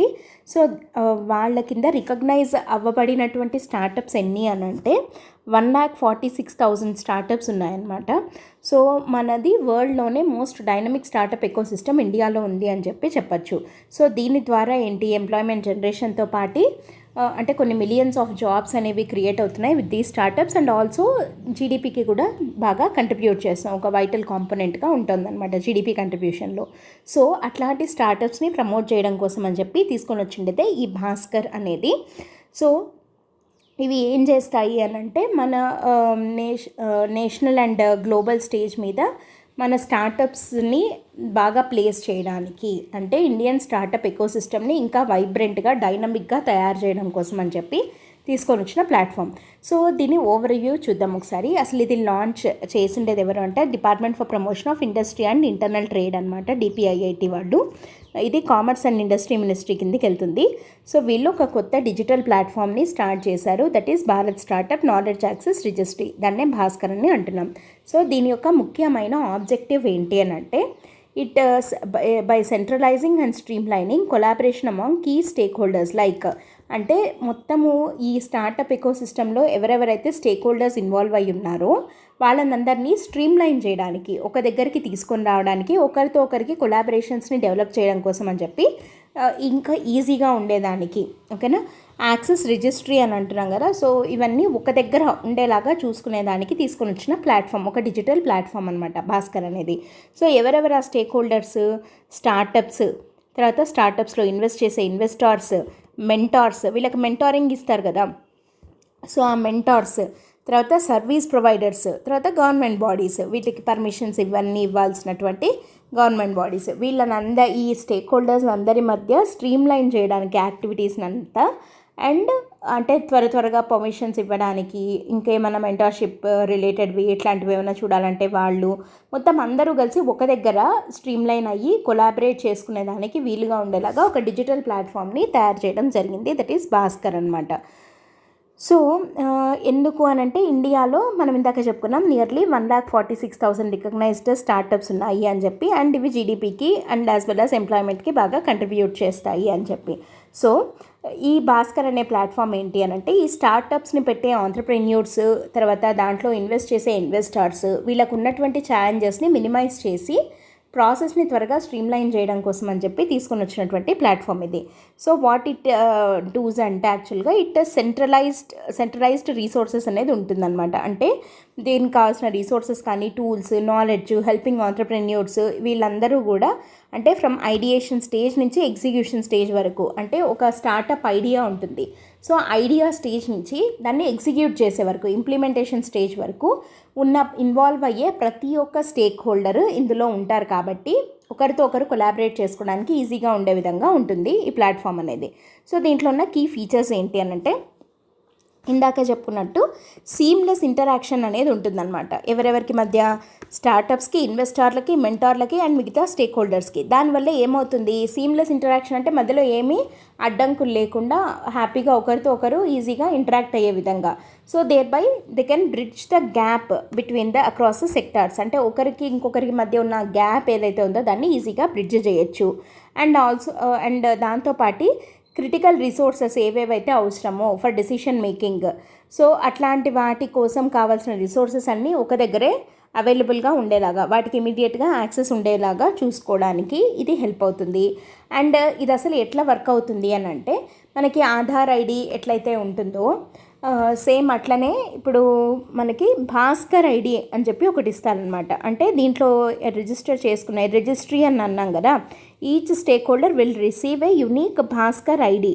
So it allows for personalised interactions and tailored experience on the platform. So ఎవరితో పని ఉందో వాళ్ళతోటి మనం త్రూ ఆ ఐడి యాక్సెస్ చేసి వాళ్ళతోటి ఇంటరాక్ట్ అవ్వడానికి. అందుకే ఇందాక ఏమన్నా మనం సీమ్లెస్ ఇంటరాక్షన్ ఉంటుంది అని అన్నాం కదా దీని ద్వారా. సో అది it was made possible through this ID అనమాట. అండ్ దాంతోపాటు రిలవెంట్ మనకి ఏదైతే కావాలో సో వాటిని ఈజీగా వెతుక్కోవడానికి, కొలాబరేటర్స్ తోటి ఆపర్చునిటీస్ని ఈజీగా చెక్ చేసుకోవడానికి, ఈజీగా వాళ్ళని యాక్సెస్ చేయడానికి యూజర్ ఫ్రెండ్లీగా డిజైన్ చేయడం జరిగింది ఈ ప్లాట్ఫామ్ని. అంటే ఇప్పుడు ఒక ఇన్వెస్టర్ ఉన్నారు, సో తనకు నచ్చిన ఏదైనా ఒక స్టార్టప్లో ఇన్వెస్ట్ చేయాలి అని అనుకుంటున్నట్టయితే, ఏదైనా ఒక సపోజ్ ఫర్ ఎగ్జాంపుల్ ఒక food processing industry related startups అని అనుకోండి, ఆ investor he can easily search for such type of startups అనమాట.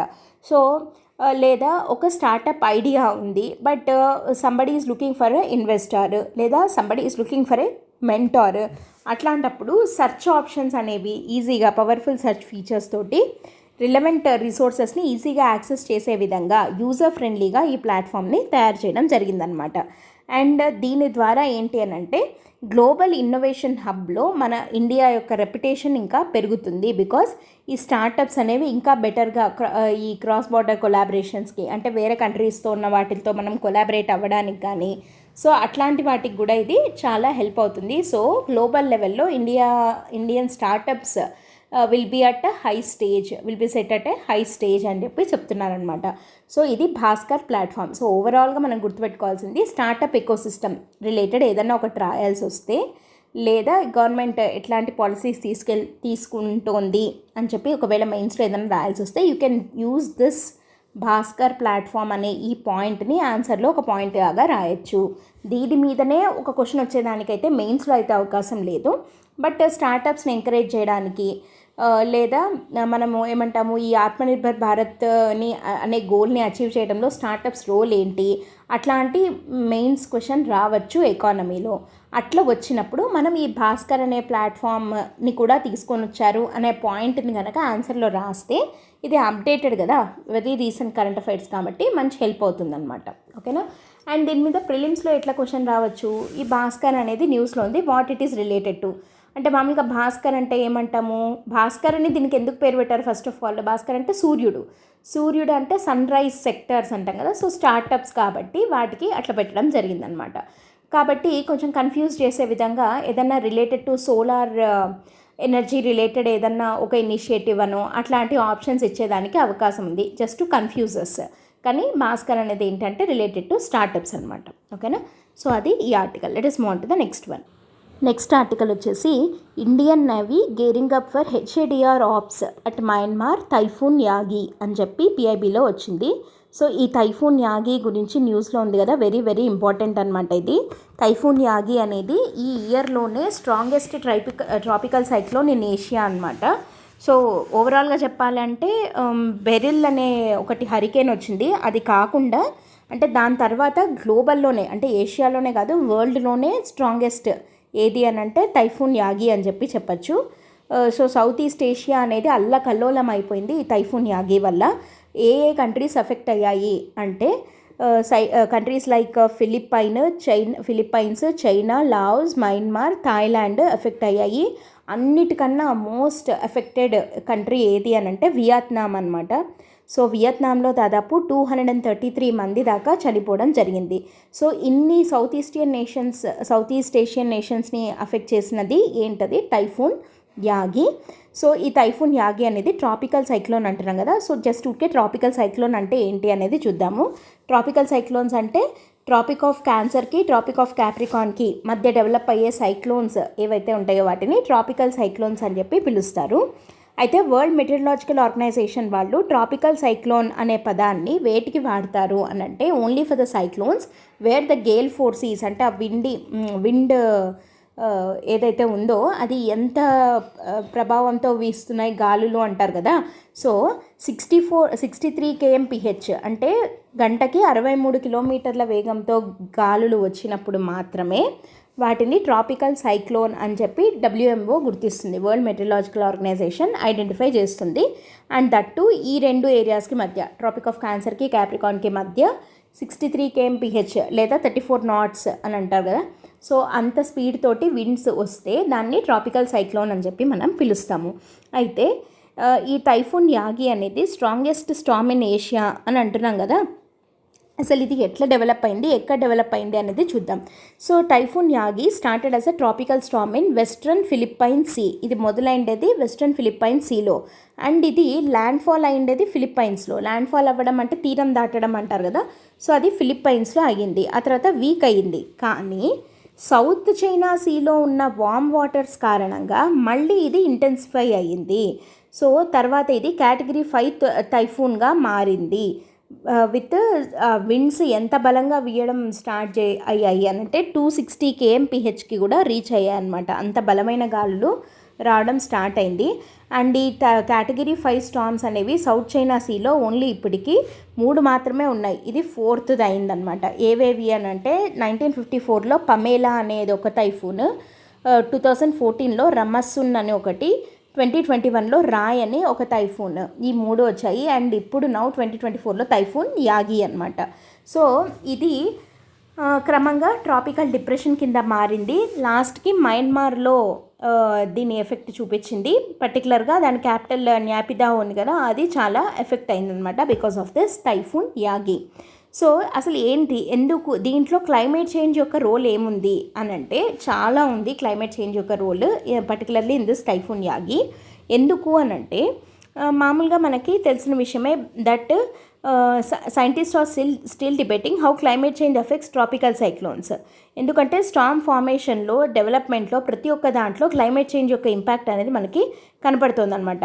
అయితే దాని మీద డిబేట్లు అయితే అవుతున్నాయి, దానివల్ల కాదు అని దానివల్లే అని. కానీ గ్లోబల్ టెంపరేచర్స్ పెరగడం అనేది ట్రాపికల్ సైక్లోన్స్ ఇంకా ఎక్కువగా ఇంటెన్సిటీ అంటే ఇక్కడ మనం 2 చూడాలి. ట్రాపికల్ సైక్లోన్స్ యొక్క ఫ్రీక్వెన్సీ ఎక్కువ అవుతుంది, ఇంటెన్సిటీ ఎక్కువ అవుతుంది. ఓకే, అంటే ఎక్కువ నెంబర్లో వస్తున్నాయి అండ్ ఆల్సో ఆ వస్తున్న వాటి ఇంటెన్సిటీ కూడా విపరీతంగా ఉంది. సో ఎక్కువగా రావడము అనే దాన్ని పక్కన పెడితే ఆ ఇంటెన్సిటీ ఎక్కువ అవ్వడంలో క్లైమేట్ చేంజ్ యొక్క ఇంపాక్ట్ చాలా ఉంది. మనం ఇందాకే చూసాం, ఇది ఫిలిప్పైన్స్లో తీరం దాటేసి అదేమంటారు వీక్ అయిపోయింది అని చెప్పి. కానీ మళ్ళీ అది ఇంటెన్సిఫై అవ్వడానికి రీజన్ ఏంటి, సౌత్ చైనా సీలో ఉన్న వామ్ వాటర్స్ వల్ల అని అంటున్నాం.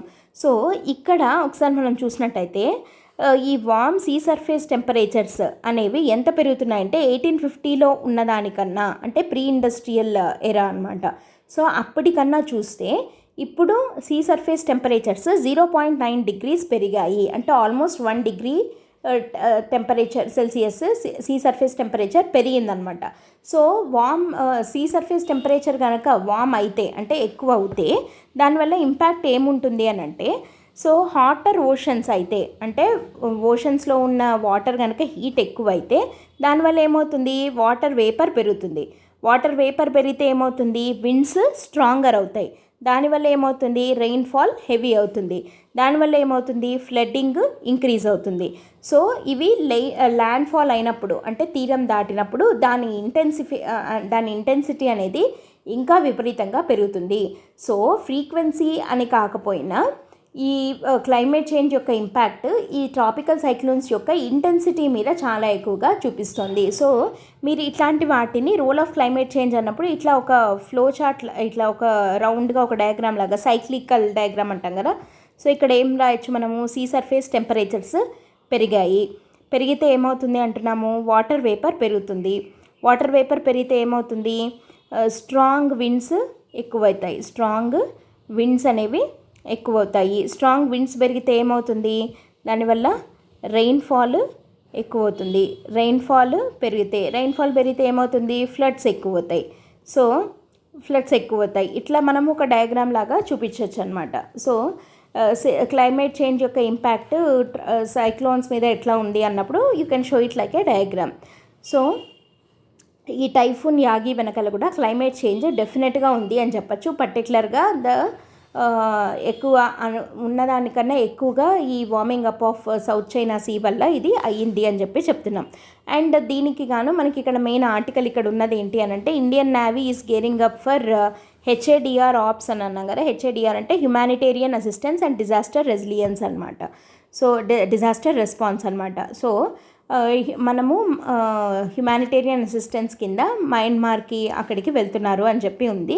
సో దానికి మనం పెట్టుకున్న పేరు ఆపరేషన్ సద్భావ్ అనే దాన్ని లాంచ్ చేయడం జరిగింది India to provide humanitarian assistance and disaster relief to a కంట్రీస్కి, లాఓస్కి, మయన్మార్, వియత్నాం, ఈ మూడిటికి మనము ఆపరేషన్ సద్భావ్ కింద సపోర్ట్ చేయడం జరుగుతుంది, which are severely hit because of typhoon Yagi అనమాట. అండ్ ఎంతెంత ఇస్తున్నాము అంటే, ఫ్లడ్ రిలీఫ్ అసిస్టెన్స్ కింద వియత్నాంకి వచ్చేసి $1 million, లాఓస్కి వచ్చేసి $1 lakh ప్రొవైడ్ చేయడం జరుగుతుంది. అండ్ ఇది సౌత్ ఈస్ట్ ఏషియన్ రీజియన్లో పర్టికులర్గా ఇండియా ముందుంటుంది ఇట్లాంటి humanitarian assistance and disaster relief operations చేయడంలో. బికాస్ మనకి సౌత్ ఈస్ట్ ఏషియా అనేది మనకు అందరికీ తెలిసిన విషయమే. It is very very important for us. Economy పరంగా లేదా కల్చర్ పరంగా ఏ రకంగా చూసినా ఇండియాకి అది చాలా ఇంపార్టెంట్. పర్టికులర్లీ మన యాక్ట్ ఈస్ట్ పాలసీ అంతా దాని మీద డిపెండ్ అయ్యి ఉంది, మన ఎకానమీ అంతా కదా. సో కాబట్టి అట్లాంటి కంట్రీస్ ఎఫెక్ట్ అవుతున్నాయి అని అంటే ఇండియా ముందుంటుంది to provide support for them. Okay, so operation Sadbhav అనేది దేనికి రిలేటెడ్ అని చెప్పి అడుగుతారు. So it is related to typhoon Yagi, India support for the flood affected areas of typhoon Yagi అనమాట. Okay, so this is the article. Let us move on to the next one. Next one వచ్చేసి very very important article. ఇది యాక్చువల్గా simultaneous elections అనేది మనకి ఎప్పటి నుంచో న్యూస్లో ఉంది ఈ ప్రపోజల్ అనేది. సో దాని మీద రామ్నాథ్ కోవింద్ ఒక కమిటీని అపాయింట్ చేశారు అని చెప్పి తెలిసింది. అండ్ అది ఇచ్చిన రికమెండేషన్స్ ఏంటి అనేది కూడా మనం ఆల్రెడీ సపరేట్గా ఒక వీడియో మనకి LTX క్లాసెస్లోనే మనం ఆల్రెడీ చెప్పుకున్నాము. సో ఫర్ మోర్ పాయింట్స్ మీరు ఒకసారి ఆ వీడియో చూడొచ్చు. అసలు సైమల్టేనియస్ ఎలక్షన్స్ అంటే ఏంటి, దాంట్లో ఉన్న ప్రోస్ ఏంటి, కాన్స్ ఏంటి, అండ్ దాని మీద వేసిన కమిటీ గురించి మనం ఆల్రెడీ డిస్కస్ చేశాము. అయితే క్యాబినెట్ రామ్నాథ్ కోవింద్ గారు ఇచ్చిన హై లెవెల్ కమిటీ రిపోర్ట్ని యాక్సెప్ట్ చేసింది అని చెప్పి మనకి న్యూస్లో ఉందన్నమాట. So the union cabinet chaired by Narendra Modi has accepted the recommendations of high level committee on simultaneous elections under the chairmanship of former president Sri Ramnath Kovind. So ఆయన ఇచ్చిన రికమెండేషన్స్ని accept చేసింది. So ఏమేమి recommendations ఇచ్చారు అంటే, యాక్చువల్గా వీళ్ళు ఏం చెప్పారు, సైమల్టేనియస్ ఎలక్షన్స్ అనేవి 51 నుంచి 67 వరకు ఇండియాలో జరుగుతూనే ఉన్నాయి. సో కాబట్టి పెట్టచ్చు ఇండియాలో అన్నది ఒకటి. రెండోది, లా కమిషన్ యొక్క 170th రిపోర్టులో ఏమని రికమెండ్ చేసింది అని అంటే, 5 yearsకి ఒకసారి లోక్సభకి అండ్ అన్ని లెజిస్లేటివ్ అసెంబ్లీస్కి కలిపి ఒకటేసారి పెట్టండి అని లా కమిషన్ కూడా చెప్పింది దాని యొక్క 170th రిపోర్ట్లో అని చెప్పి. సో కాబట్టి ONOE అంటాం, అంటే వన్ నేషన్ వన్ ఎలక్షన్ని ఫేవర్ చేసింది. అండ్ పార్లమెంటరీ కమిటీ ఇచ్చిన రిపోర్ట్ ప్రకారం కూడా it suggested 2 methods for simultaneous elections in 2 phases, 2 ఫేజెస్లో సైమల్టేనియస్ ఎలక్షన్స్ పెట్టండి అని చెప్పింది.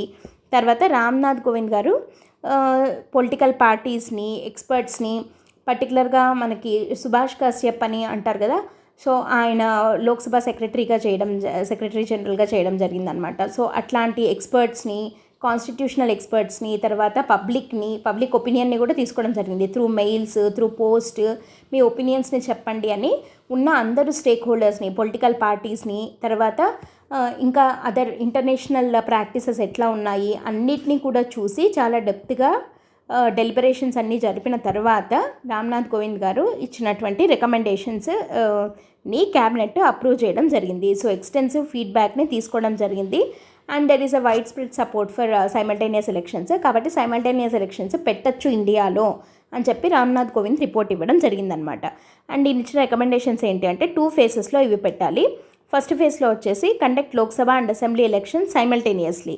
సెకండ్ ఫేజ్లో ఏంటి, local body elections within 100 days of general elections. Simultaneous elections అంటే not just for Lok Sabha and assemblies, even local బాడీస్కి కూడా ఒకటేసారి మొత్తం, అంటే ఎప్పుడు కంటిన్యూస్ పెరెన్నియల్ మోడ్ ఆఫ్ ఎలక్షన్స్లో ఇండియా అనేది ఉంటే డెవలప్మెంట్ అనేది ఎఫెక్ట్ అవుతోంది. కాబట్టి సైమల్టేనియస్ ఎలక్షన్స్ ఉన్నాయి అంటే పాలసీ మేకింగ్ మీద ఫోకస్ చేయొచ్చు, ఆ పాలసీ పెరాలసిస్ అనేది లేకుండా పోతుంది. లేదంటే ఏమవుతుంది, ఎలక్షన్స్ ఉన్నాయి కాబట్టి జనాలకి ఫేవర్గా ఉండే అంటే లైక్ ఏమంటారు, పబ్లిక్ అట్రాక్ట్ చేయడానికి కొన్ని తీసుకొని రావడము, లేదా విత్ ఫియర్ ఆఫ్ లాస్ కొన్ని చేయకపోవడము, ఇట్లాంటివి అవుతున్నాయి. సో దానివల్ల పాలసీ పెరాలసిస్ ఏర్పడుతుంది.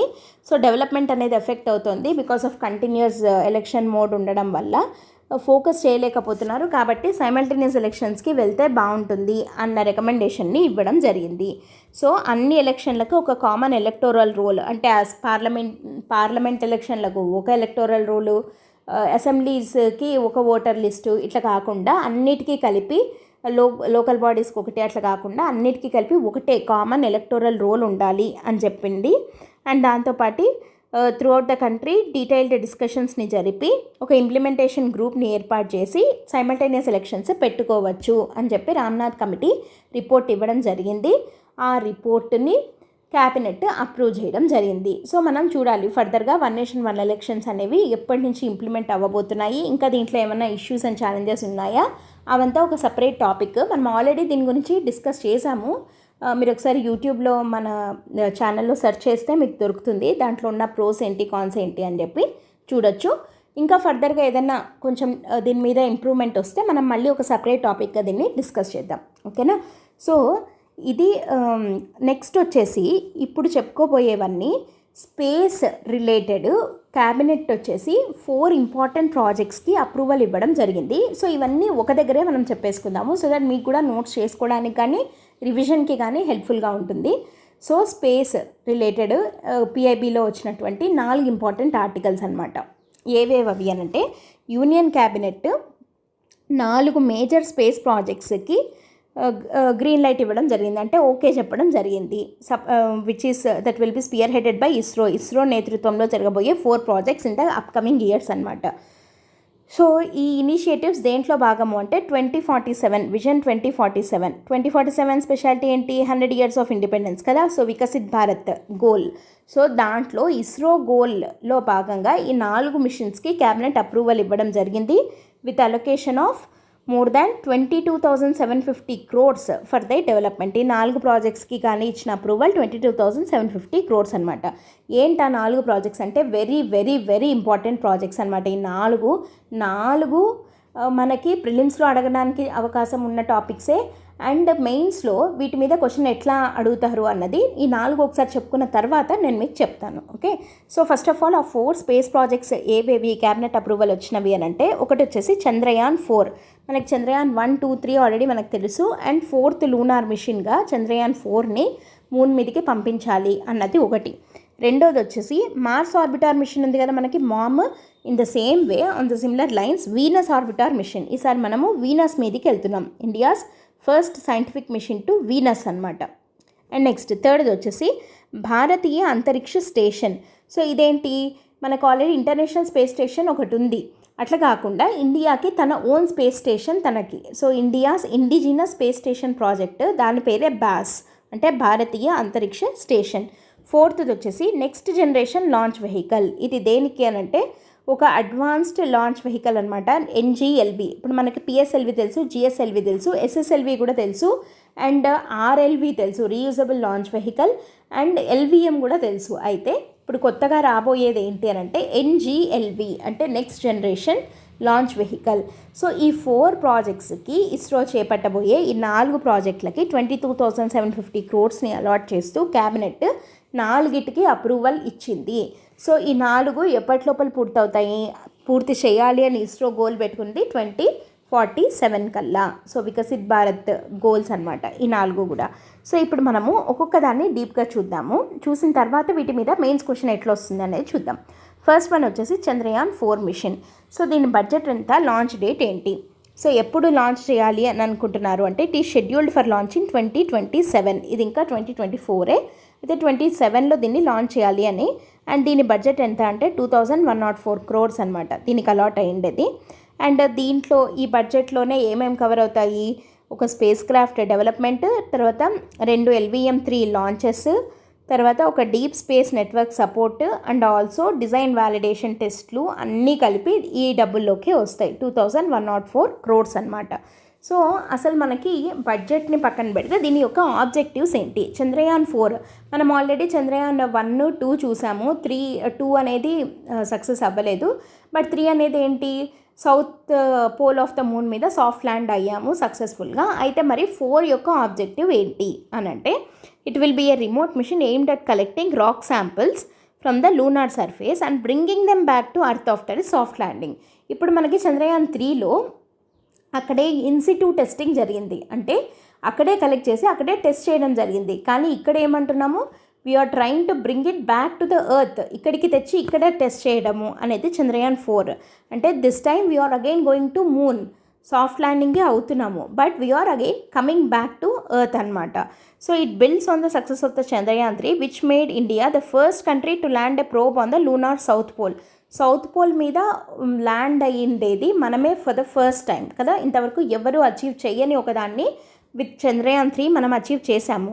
బట్ ఈసారి ఏంటి, అక్కడ సాఫ్ట్ ల్యాండ్ అయ్యి అక్కడున్న శాంపిల్స్ని మళ్ళీ తిరిగి ఎర్త్ మీదకి తీసుకొని రావాలి అనేది చంద్రయాన్ 4 యొక్క ప్రాజెక్ట్. సో దీని సిగ్నిఫికెన్స్ ఏంటి అని అంటే it will enhance the technology used in Chandrayaan 3. So Chandrayaan 3లో మనం ఆల్రెడీ లూనార్ డాకింగ్, తర్వాత ప్రెసిషన్ ల్యాండింగ్, కరెక్ట్గా మనము ప్రిసైజ్గా ఎక్కడ ల్యాండ్ అవ్వాలి అని అనుకున్నామో చూసుకొని అక్కడే ల్యాండ్ అయ్యాము. అండ్ శాంపిల్ కలెక్షన్ కూడా చేయడం జరిగింది. సో దాన్ని కొంచెం ఎన్హాన్స్ చేస్తూ ఈసారి ఎర్త్కి సేఫ్గా రిటర్న్ అవ్వడము అనేది యాడ్ అవుతుంది. సో దీని ద్వారా ఏంటంటే స్పేస్ టెక్నాలజీలో మనం ఇంకా సెల్ఫ్ రిలయంట్ అవ్వబోతున్నాము. And it also supports the academic research అనమాట. సో మనము మ్యాన్డ్ మూన్ మిషన్ని కూడా ప్లాన్ చేస్తున్నాము by 2040.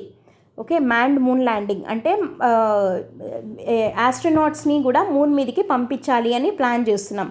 So first of all మనం పోయి ల్యాండ్ అయ్యి ఆ శాంపుల్ని సేఫ్గా ఎర్త్కి రిటర్న్ తీసుకొని రాగలిగితే దెన్ ఆ సేఫ్ రిటర్న్ అనే దాన్ని మనము ఫస్ట్ ఇక్కడ టెస్ట్ చేసి తర్వాత అది ప్రాపర్గా వర్కౌట్ అయింది అని అంటే we can also send astronauts to the moon కదా. So it lays a ground work అనమాట. ఫర్ వాట్ అంటే ఫర్ మ్యాన్డ్ మూన్ ల్యాండింగ్కి ఇది గ్రౌండ్ వర్క్ ఏర్పరిచినట్టు అవుతుంది. ఇది చంద్రయాన్ 4. ఓకే, చంద్రయాన్ 4 అనేది ఫస్ట్ ప్రాజెక్ట్ ఈ 4గిట్లో. Next let us move on to the second one. రెండోది ఏంటి అని అంటే Venus orbiter machine, VOM, MOM లాగా VOM. సో దీని బడ్జెట్ ఎంత అంటే 1,236 crores. అండ్ దీని లాంచ్ ఎప్పుడు అనుకుంటున్నాము అంటే మార్చ్ 2028లో. సో ఆల్రెడీ మనము మామ్ని పంపించాం 2014లో త్రూ PSLV మనం లాంచ్ చేయడం జరిగింది. So this will be the India second mission to another planet. మనం వేరే ప్లానెట్కి పంపించబోయే రెండో మిషన్. ఒకటి ఆల్రెడీ మార్స్ మీదకి పంపించాము and this will be our second other planet mission అనమాట. ఏదది అంటే వీనస్ ఆర్బిటార్ మిషన్. సో దీంట్లో ఏంటి అని అంటే వీనస్ని స్టడీ చేయడానికి ఒక ఆర్బిటాల్ స్పేస్ క్రాఫ్ట్ని పంపిస్తాము. And it explores the Venus atmosphere, వీనస్లో ఉన్న జియాలజీని అన్నిటిని స్టడీ చేసి సో అక్కడ ఎందుకు వీనస్లో అంత థిక్ అట్మాస్ఫియర్ ఉంటుంది అనేది తెలియడానికి చాలా హెల్ప్ అవుతుంది. మనకందరికీ తెలిసిండేదే, వీనస్ని మనం ఏమంటాం, ఎర్త్ యొక్క ట్విన్ అంటాం. ఎర్త్స్ ట్విన్ అని చెప్పి పిలిచే ప్లానెట్ ఏది అంటే వీనస్. సేమ్ మనకి అర్త్ లాగే ఉంటుంది వీనస్ కూడా. కాబట్టి దాన్ని మనం స్టడీ చేస్తే we can have more insights into it. అంటే దాని జియాలజీ, అంటే దాంట్లో ఉన్న రాక్ సిస్టమ్ కానీ, వాటర్ లేదా ఇంకేమైనా మినరల్స్ కానీ, అక్కడ ఉన్న గ్యాసెస్ ఏంటి, అక్కడ ఉన్న అట్మాస్ఫియర్ ఎట్లా ఉంది, అవన్నీ మనం స్టడీ చేయడానికి ఈ వీనస్ ఆర్బిటార్ మిషన్ అనేది చాలా హెల్ప్ అవుతుంది. సో ఎర్త్ లైక్ కండిషన్స్ ఉన్నాయి అని నమ్ముతున్నాం కాబట్టి before a runaway green house effect altered its environment making it inhospitable. So అక్కడ ఉన్న గ్యాసెస్ ఏంటి, అక్కడ గ్రీన్ హౌస్ గ్యాసెస్, వాటి యొక్క ఎన్విరాన్మెంట్ ఎట్లా ఉంది, ఇవంతా స్టడీ చేయడం కోసం ఎర్త్ లైక్ కండిషన్సే ఉంటాయి కాబట్టి ఈ వీనస్ ఆర్బిటార్ మిషన్ని మనం తీసుకొని వెళ్తున్నాము. సో ప్లానెటరీ ఎవల్యూషన్, అసలు వీనస్ ఎట్లా ఎవల్యూషన్ అయింది అంటే అది మిగతా ప్లానెట్స్ తోటి ఎట్లా డిఫర్ అవుతోంది, ఇదంతా స్టడీ చేయడానికి వీనస్ ఆర్బిటార్ మిషన్ అనేది చాలా చాలా హెల్ప్ అవుతుంది అనమాట. సో ఇది ఇస్రో తీసుకొని రాబోయే రెండో అతిపెద్ద important machine, that is Venus orbiter machine. Target date వచ్చేసి 2028 మార్చ్ అండ్ దానికి బడ్జెట్ అలొకేట్ అయ్యేది ఎంత అంటే 1236 crores అనమాట. ఓకే, సో ఇది సెకండ్ ప్రాజెక్ట్ ఆ 4 ప్రాజెక్ట్స్లో. నెక్స్ట్ థర్డ్ ప్రాజెక్ట్ ఏంటి అని అంటే భారతీయ అంతరిక్ష స్టేషన్. మనకి ఇంటర్నేషనల్ స్పేస్ స్టేషన్ లాగే భారతీయ అంతరిక్ష స్టేషన్ అని చెప్పి ఒకటి ఇండియాకి సొంతంగా ఇండిజినస్గా తయారు చేసిన ఒక స్పేస్ స్టేషన్ని ఉంచాలి అని మనం అనుకుంటున్నాము. సో దీనికోసము ఎంత అంటే 11,170 crores అలాట్ చేయడం జరిగింది. సో దీని first module is expected to launch in 2028 and entire project పూర్తయ్యేది 2035కి. సో మాడ్యూల్ 1 వచ్చేసి 28కి, మొత్తం కంప్లీట్ అయ్యేది 2035కి. సో గగన్యాన్ మిషన్ తర్వాత దీన్ని తీసుకొని రావాలి, అంత వెరీ మచ్ అంబిషియస్ ప్రాజెక్ట్ అనమాట ఇండియాకి ఇది. గగన్యాన్ అంటే మనకు అందరికీ ఆల్రెడీ తెలిసిండేదే, దట్ గగన్యాన్ అంటే మనం మ్యాన్డ్ మిషన్ అనమాట. స్పేస్లోకి మన ఆస్ట్రోనాట్స్ని ఇండియన్ ఓన్ టెక్నాలజీ ద్వారా, ఇండిజినస్ టెక్నాలజీ ద్వారా పంపించడం. సో దీని మెయిన్ ఆబ్జెక్టివ్ ఏంటి అని అంటే అర్త్కు 400 kilometers పైన ఆర్బిట్ అయ్యే ఒక స్పేస్ స్టేషన్ని తయారు చేసి అక్కడ ఆస్ట్రోనాట్స్ 15 to 20 days ఉండే విధంగా చేయగలగడం అనేది దీని యొక్క objective. It AIIMS to establish an Indian space station orbiting 400 kilometers above Earth, allowing the astronauts to stay in the orbit for 15 to 20 days. So అది భారతీయ అంతరిక్ష స్టేషన్ని తయారు చేయడంలో ఆబ్జెక్టివ్. అండ్ దీని సిగ్నిఫికెన్స్ ఏంటి అని అంటే ఈ స్పేస్ స్టేషన్ వెయిట్ చూడండి, 52 ton space station. It will serve as a platform for conducting experiments in the microgravity, astronomy, earth observation, ఇట్లాంటి వాటికి చాలా హెల్ప్ అవుతుంది. ఆస్ట్రోనాట్స్ ఆ స్పేస్ స్టేషన్లోనే 15 to 20 days అంటే వాళ్ళకు ఒక హోమ్ లాగా స్పేస్లో. సో అక్కడ ఉండగలిగితే ఏమవుతుంది, వాళ్ళు మైక్రోగ్రావిటీ గురించి, ఆస్ట్రానమీ గురించి, పర్టికులర్గా ఎర్త్కి సంబంధించిన అబ్జర్వేషన్స్ ఇవన్నీ అక్కడి నుంచి చేయగలగడానికి ఒక హోమ్ లాగా ఉంటుంది. సో అది వేరే వాటి మీద, వేరే కంట్రీస్ మీద డిపెండ్ అవ్వకుండా ఇండియాకి తన ఓన్ టెక్నాలజీతో భారతీయ అంతరిక్ష స్టేషన్ అనేది మనము ఏర్పాటు చేసుకోవాలి అని చెప్పి అనుకున్నాము. That is mass. సో దాని ఫస్ట్ మాడ్యూల్ 2028లో expected to launch and completed by 2035 అనమాట. సో దీని టోటల్ బడ్జెట్ ఎంత అంటే ఆల్రెడీ దీనికి బడ్జెట్ వచ్చింది, అడిషనల్గా 11,170 crores ఫండింగ్ అనేది దీనికి ఇవ్వడం జరిగింది. సో ఇది మేజర్ ప్రాజెక్ట్ ఆఫ్టర్ గగన్యాన్. ఇది థర్డ్ది. అండ్ ఫోర్త్ కొత్తగా అప్రూవల్ క్యాబినెట్ ఇచ్చిండేది దేనికి అని అంటే next generation launch vehicle. So ఈ ఎన్జిఎల్విని డెవలప్ చేయడానికి 8,240 crores ఇవ్వడం జరిగింది. It covers the cost of 3 developmental flights. దీని 3 సార్లు దీన్ని వాడే ఖర్చు అండ్ దీనికి ఫెసిలిటీ ఎస్టాబ్లిష్మెంట్కి, ప్రోగ్రామ్ మేనేజ్మెంట్కి, లాంచ్ క్యాంపెయిన్కి అయ్యే ఖర్చులు అన్నీ కలిపి టోటల్గా 8,240 crores దీనికి అలాట్ చేయడం జరిగింది. అండ్ దీని ప్రాజెక్ట్ టైం లైన్ ఎంత అంటే 96 months పడుతుంది. అండ్ దీని first launch it is anticipated in 84 months. So 84 months తర్వాత దీని ఫస్ట్ లాంచ్ ఉంటుంది అని చెప్పి యాంటిసిపేట్ చేస్తున్నాము.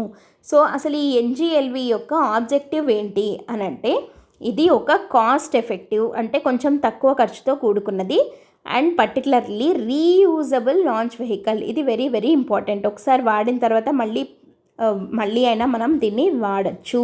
రీయూజబుల్ లాంచ్ వెహికల్ అండ్ దీని పేలోడ్ కెపాసిటీ కూడా చాలా హైగా ఉంటుంది.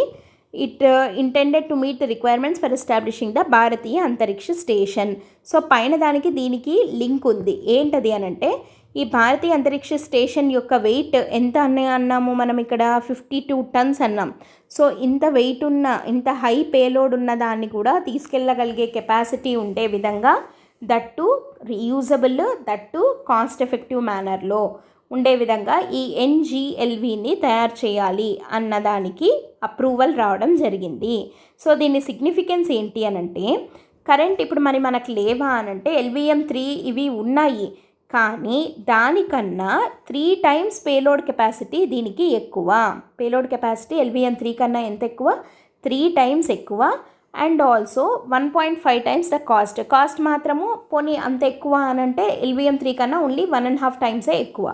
సో కాబట్టి NGLV అనేది మనం అందుకే ఏమంటున్నాం కాస్ట్ ఎఫెక్టివ్, రీయూజబుల్ అండ్ దాంతోపాటు హై పేలోడ్ కెపాసిటీ అనమాట.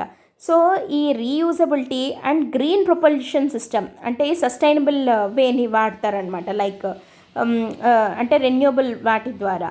సో దాని ద్వారా ఏమవుతుంది, it will lower the cost of access to space and commercially viable అవుతుంది. సో ఈ 4 ప్రాజెక్టులు very very important significant leap forward in India space exploration effects. ఎందుకంటే మనం ఒకసారి గమనించినట్టయితే ఇండియన్ స్పేస్ సెక్టార్లో ఇండియాని తీసుకొని పోయి ఒక హై ప్లేస్లో పెట్టడానికి ఈ 4 ప్రాజెక్ట్స్ అనేవి చాలా చాలా ఇంపార్టెంట్. చంద్రయాన్ 4 కానీ, సెకండ్ వన్ వచ్చేసి Venus orbiter mission, third one వచ్చేసి భారత్ అంతరిక్ష స్టేషన్ అండ్ దాన్ని పెట్టడానికి వాడే NGLV next generation launch vehicle. ఈ 4 కూడా very key projects that are going to be taken up by ISRO by 2047. So ఇక్కడ మెయిన్స్లో మనకి క్వశ్చన్ ఎట్లా రావచ్చు అనంటే ఇస్రో ప్రొజెక్షన్స్ ఏంటి 2047కి. మనం పర్టికులర్గా 2047కి వికసిత్ భారత్ గోల్ అని అంటున్నాం. సో వికసిత్ భారత్ అనేది ఎట్లా ఉంటుంది, ఆత్మనిర్భర్ భారత్ అంటే సెల్ఫ్ రిలయంట్ ఇండియా. సో వేరే కంట్రీస్ మీద మనం డిపెండ్ అవ్వకుండా అని అంటున్నాం. అందుకే ఇక్కడ ప్రతిసారి మనకి మన ఓన్ స్పేస్ స్టేషన్ మనకి దాన్ని లాంచ్ చేయడానికి వాడే టెక్నాలజీ లాంచ్ వెహికల్ టెక్నాలజీ కూడా మనమే తయారు చేసుకున్నది. అండ్ వీనస్ ఆర్బిటార్ మిషన్ మన ఓన్ ఇండిజీనస్గా అండ్ చంద్రయాన్ 4 కూడా. సో ప్రతి ఒక్కటి కూడా we're moving towards a Atmanirbhar Bharat అనమాట. సో ఆ గోల్ని ఫుల్ఫిల్ చేయడంలో ఇస్రో యొక్క రోల్ ఏంటి అని కనుక క్వశ్చన్ అడిగితే, లేదా వికసిత్ భారత్ టైంకి 2047కి ఇస్రో యొక్క అంబిషన్స్ ఏంటి అని అడిగితే మనం రాయాల్సినవి ఇప్పటి నుంచి గగన్యాన్ రాయాలి. అండ్ దాంతోపాటు ఈ 4 పాయింట్స్ ఇట్లా నీట్గా దాని ఆబ్జెక్టివ్స్ ఏంటి, సిగ్నిఫికెన్స్ ఏంటి అని రాసుకుంటూ వెళ్ళిపోవాలన్నమాట. So these are the important articles related to space technology. ఈ వీక్లో ఈ 4కి అప్రూవల్ వచ్చింది. వెరీ వెరీ ఇంపార్టెంట్ ఆర్టికల్స్, పర్టికులర్గా ఈ 4. ఓకేనా. సో మొత్తానికి సైన్స్ రిలేటెడ్ అని అంటే మనకి ఈ వారంలో వచ్చినవి బయోటెక్నాలజీ రిలేటెడ్వి 2 వచ్చాయి. గ్లోబల్ బయో ఇండియా 2024 సమ్మిట్ అని, బయో రైట్ స్కీమ్ అని. అండ్ అది కాకుండా స్పేస్ రిలేటెడ్ ఏమొచ్చాయి అని అంటే ఈ 4 కీ ప్రపోజల్స్ కి క్యాబినెట్ అప్రూవల్ ఇచ్చింది అని వచ్చింది. అండ్ ఇంకోటి ఎన్విరాన్మెంట్ అండ్ డిజాస్టర్ మేనేజ్మెంట్ రిలేటెడే టైఫూన్ యాగి అనేది కూడా వచ్చింది. సో ఓవరాల్గా ఈ వీక్లో science and technology related articles ఎక్కువ వచ్చాయి. అండ్ దాంతోపాటు సైమల్టేనియస్ ఎలక్షన్స్కి సంబంధించి వచ్చినది వెరీ ఇంపార్టెంట్. ఇంకోటి ఏం చూసాం, భాస్కర్ అనేది స్టార్టప్ ఎకోసిస్టమ్ కోసం అని చెప్పి పెట్టిండేది అని చెప్పి చూడడం జరిగింది. అండ్ దాంతోపాటు 75 years ఆఫ్ హిందీ దివస్ అని కూడా మనం చెప్పుకున్నాము. ఓకేనా. So these are the important articles for PIB from 14th to 21st అనమాట. సో నెక్స్ట్ వీక్ మనం మళ్ళీ PIB ఆర్టికల్స్లో డిస్కస్ చేద్దాము. సో మీకు ఈ ఆర్టికల్స్ అన్ని కన్సాలిడేటెడ్గా నోట్స్ కావాలి అని అంటే you can go for PIB magazine just worth 9 rupees. So దానికి సంబంధించి ఏదన్నా డౌట్స్ ఉంటే మీరు ఇందాక చెప్పిన నెంబర్కి కాంటాక్ట్ అవ్వచ్చు. That's it for today. Thanks for listening. All the best. Bye. Hi friends, good evening. Welcome to LTX classes. ఈరోజు మనం ఈ వీడియోలో PIB analysis from 22nd to 30th September. So September మంత్వి ఈ వీడియోతోటి మొత్తం PIB సిరీస్ అంతా కంప్లీట్ అవుతుంది. సో ఈ సెప్టెంబర్ మంత్లో వచ్చినటువంటి ఇంపార్టెంట్ ఆర్టికల్స్ అన్నీ మీకు ఒక దగ్గర ఒక మ్యాగజైన్ లాగా, మంత్లీ మ్యాగజైన్ లాగా కావాలి అని అనుకున్నట్టయితే PIB మంత్లీ మ్యాగజైన్ ఇవ్వడం జరుగుతుంది LTX క్లాసెస్ నుంచి. జస్ట్ రూపీస్ అనమాట. So August month, September month అట్లా ఎవ్రీ మంత్ మీకు ఇవ్వడం జరుగుతుంది అనమాట పిఐబి మ్యాగజైన్. సో దాన్ని మీరు 9 రూపీస్కి పర్చేస్ చేయొచ్చు. And for more details regarding that you can contact this number or else you can go through the website LTXclasses.com. అంతేకాకుండా UPSC general studies live and recorded classes మీకు కావాలి అనుకున్నట్టయితే fee వచ్చేసి only 30,000 rupees మాత్రమే అనమాట. And that మీరు ఇది at a time pay చేయనక్కర్లేకుండా ఈఎంఐ ఆప్షన్ ద్వారా 3,000 పర్ మంత్ లాగా మీరు పే చేసుకోవచ్చు. That with lifetime validity మీకు ఈ కోర్స్ అనేది రావడం జరుగుతుంది. సో దీనికి సంబంధించి ఏదైనా డౌట్స్ ఉన్నా కూడా you can contact the same number or else you can go through the website LTXclasses.com. Okay, so ఈరోజు మనము 22 సెప్టెంబర్ నుంచి 30th సెప్టెంబర్ వరకు పిఐబిలో వచ్చిన ఇంపార్టెంట్ ఆర్టికల్స్ అన్నిటిని 1 by 1 డిస్కస్ చేద్దాం. Let us start the session. First article వచ్చేసి science and టెక్నాలజీకి సంబంధించి వచ్చిందనమాట న్యూస్లో. ఏంటది అంటే prime minister Narendra Modi inaugurated Param Rudra supercomputer at SN Bose national centre for basic sciences, SNBN-CBS, SN Bose national centre for basic sciences అనమాట. సో ఇక్కడ పరం రుద్ర అనే సూపర్ కంప్యూటర్ని ఇనాగ్రేట్ చేయడం జరిగింది. సో దీనికి సంబంధించి మనము ఎగ్జామ్ పాయింట్ ఆఫ్ వ్యూలో ఏమేమి డిస్కస్ చేయాలి అనేది కంప్లీట్గా చూద్దాము. ఇక్కడ మనం ఫస్ట్ ఈ పరం రుద్ర సూపర్ కంప్యూటర్ గురించి తెలుసుకునే ముందు అసలు సూపర్ కంప్యూటర్ అంటే ఏంటి, వాట్ ఈజ్ నేషనల్, ఇది ఈ పరం రుద్ర సూపర్ కంప్యూటర్ అనే దాన్ని నేషనల్ సూపర్ కంప్యూటింగ్ మిషన్లో భాగంగా ఇనాగ్రేట్ చేయడం జరిగిందనమాట. So what is super computer, అసలు నేషనల్ సూపర్ కంప్యూటింగ్ మిషన్ అంటే ఏంటి, తర్వాత పరం రుద్ర గురించి చూద్దాం. So first let us start with what is super computer అంటే. సూపర్ కంప్యూటర్ అంటే ఏంటి, మామూలుగా మనకి కంప్యూటర్ అనేదే దేనికోసము అని అంటే ఏదైనా క్యాల్కులేషన్స్ కానీ ఏదైనా టాస్క్స్ కానీ హై స్పీడ్లో చేయడం కోసం అని చెప్పి మనము కంప్యూటర్ని యూజ్ చేస్తాం. అట్లాంటిది సూపర్ కంప్యూటర్ అంటే it's a special type of computer design to perform tasks at incredibly high speeds. మామూలు కంప్యూటర్స్ కన్నా విపరీతమైన హై స్పీడ్లో టాస్క్స్ని, అది కూడా పెద్ద పెద్ద టాస్క్స్ని, అంటే ఎక్కువ డేటాని హ్యాండిల్ చేయడానికి, స్పీడ్గా వాటిని ప్రాసెస్ చేయడానికి ఉపయోగపడితే సూపర్ కంప్యూటర్ అంటే. సో ఇవి మామూలు రెగ్యులర్ కంప్యూటర్స్ చేయలేని కాంప్లెక్స్ టాస్క్స్ ఉంటాయి కదా, అట్లాంటి వాటిని using super computer we can do it అనమాట. సో దేనికోసం అంటే అట్లాంటి అంత కాంప్లెక్స్ టాస్క్స్ వేర్ లార్జ్ డేటాని అనలైజ్ చేయాల్సిన అవసరం రావడము, అట్లాంటివంతా ఏంటంత కాంప్లెక్స్ టాస్క్స్ అంటే వేర్ దీస్ ఆర్ యూజ్డ్ అంటే వెదర్ ఫోర్కాస్టింగ్లో కానీ సైంటిఫిక్ రీసెర్చ్లో కానీ స్పేస్ మిషన్స్లో ఇట్లాంటి వాటిల్లో ఈ సూపర్ కంప్యూటర్స్ యొక్క అవసరం అనేది ఉంటుందన్నమాట. సో ఇప్పుడు ఏమంటున్నాం మనము, విపరీతమైన స్పీడ్ హై స్పీడ్స్లో చేస్తాయి సూపర్ కంప్యూటర్స్ అంటున్నాం కదా. ఆ స్పీడ్ని దేంతో మెజర్ చేస్తారు అంటే పెటా ఫ్లాప్స్ అంటారు అనమాట. ఫ్లాప్స్ FLOPS అంటే ఫ్లోటింగ్ పాయింట్ ఆపరేషన్స్ అని చెప్పి, అంటే ఇవి కంప్యూటర్ ప్రాసెసర్ ఒక మ్యాథమెటికల్ ఆపరేషన్ని ఎంత స్పీడ్గా చేస్తుంది అనేదాన్ని ఫ్లోటింగ్ పాయింట్ ఆపరేషన్స్ అని అంటారు. సో ఇది సైన్స్ అండ్ ఇంజనీరింగ్ రిలేటెడ్ పెద్ద పెద్ద నెంబర్స్ ఏమన్నా ఉంటాయి కదా, అట్లాంటి వాటిని హ్యాండిల్ చేయడానికి ఈ ఫ్లాప్స్ అనే మెజర్మెంట్ని వాడతారనమాట. సో అట్లా ఒక సూపర్ కంప్యూటర్ యొక్క స్పీడ్ని పెటా ఫ్లాప్స్లో మెజర్ చేస్తారు. వేర్ 1 పెటాఫ్లాప్, ఒక పెటాఫ్లాప్ అంటే 1000 trillion floating point operations per second అని, 1000 ట్రిలియన్ ఫ్లాప్స్ పర్ సెకండ్ అయితే దాన్ని ఒక పెటాఫ్లాప్ అంటారు. సో ఇట్లా పెటాఫ్లాప్స్లో అంటే ఒక సెకండ్లో కొన్ని ఎనార్మస్ నెంబర్ ఆఫ్ క్యాలిక్యులేషన్స్ని చేయగలవు ఈ సూపర్ కంప్యూటర్స్. సో అట్లాంటి సూపర్ కంప్యూటర్ యొక్క స్పీడ్ని పెటాఫ్లాప్స్లో మెజర్ చేస్తాము. అండ్ ఇది మిగతా కంట్రీస్లో సూపర్ కంప్యూటర్స్ పరిస్థితి ఎట్లా ఉంది, ఏ కంట్రీస్లో ఎక్కువగా ఉన్నాయి అంటే చైనా, USA అండ్ జపాన్, వీళ్ళ ఈ 3 కంట్రీస్ దగ్గర highest number of super computers ఉన్నాయి. ఇప్పుడు వరల్డ్లో highest number of super computers ఎవరి దగ్గర ఉన్నాయంటే చైనాలో, తర్వాత USA, ఆ తర్వాత జపాన్లో అనమాట. సో ఈ వీటి వల్ల మనకు ఉపయోగం ఏంటి అని అంటే ఇందాక మనం అనుకున్నట్టు లైక్ వెదర్ ఫోర్కాస్టింగ్లో కానీ, తర్వాత స్పేస్ మిషన్స్లో కానీ, తర్వాత సైన్స్ అండ్ టెక్నాలజీ రిలేటెడ్ ఏదైనా సరే ఒక ఆపరేషన్ కానీ క్యాల్కులేషన్ కానీ టెక్నాలజీ ఇన్నోవేషన్ దేని గురించి అయినా కూడా ఈ సూపర్ కంప్యూటర్స్ అనేవి చాలా హై స్పీడ్ తోటి ప్రాసెస్ చేయగలిగే డివైజెస్ అనమాట. సో అట్లాంటి సూపర్ కంప్యూటర్స్ ఇండియాలో ఎన్ని ఉన్నాయి, అసలు ఫస్ట్ సూపర్ కంప్యూటర్ ఇండియాలో ఏది అనే కొన్ని ఫ్యాక్ట్స్ చూద్దాము. ఇండియాలో ఫస్ట్ సూపర్ కంప్యూటర్ ఏది అని అంటే పరం 8000. India's first super computer was పరం 8000 అనమాట. అండ్ ఇండిజినస్ సూపర్ కంప్యూటర్ ఇది ఫస్ట్ది. పరం 8000 అనేది first super computer for India. కానీ ఇండిజినస్గా అంటే ఇండియాలోనే తయారు చేయబడిన ఫస్ట్ సూపర్ కంప్యూటర్ ఏది అని అంటే పరం శివాయ్. అండ్ ఇది వచ్చేసి బనారస్ హిందూ యూనివర్సిటీ ఉంది కదా, IITBHU, అక్కడ ఇన్స్టాల్ చేయడం జరిగింది. అండ్ ఆ తర్వాత పరం శక్తి, పరం బ్రహ్మ, పరం యుక్తి ఇవన్నీ కూడా ఇండిజినస్గా ఇండియాలో తయారు చేయబడిన సూపర్ కంప్యూటర్సే. సో మామూలుగా జనరల్గా ఇండియాలో ఫస్ట్ ఏది అంటే పరం 8000, కానీ ఇండిజినస్గా తయారు చేసిండేది ఏది అంటే పరం శివ, పరం శక్తి, పరం బ్రహ్మ, పరం యుక్తి ఇవన్నీ ఇండియాలో ఇండిజినస్గా తయారు చేసిన సూపర్ కంప్యూటర్స్. సో ఇప్పుడు గ్లోబల్ లెవెల్ ర్యాంకింగ్స్లో చూస్తే 2020లో పరం సిద్ధి అనే ఒక సూపర్ కంప్యూటర్ ఉంది మనకి. ఇది one of the India's high performance computing artificial intelligence super computer, HPCAI అంటాం. అంటే high performance computing artificial intelligence super computer అనమాట.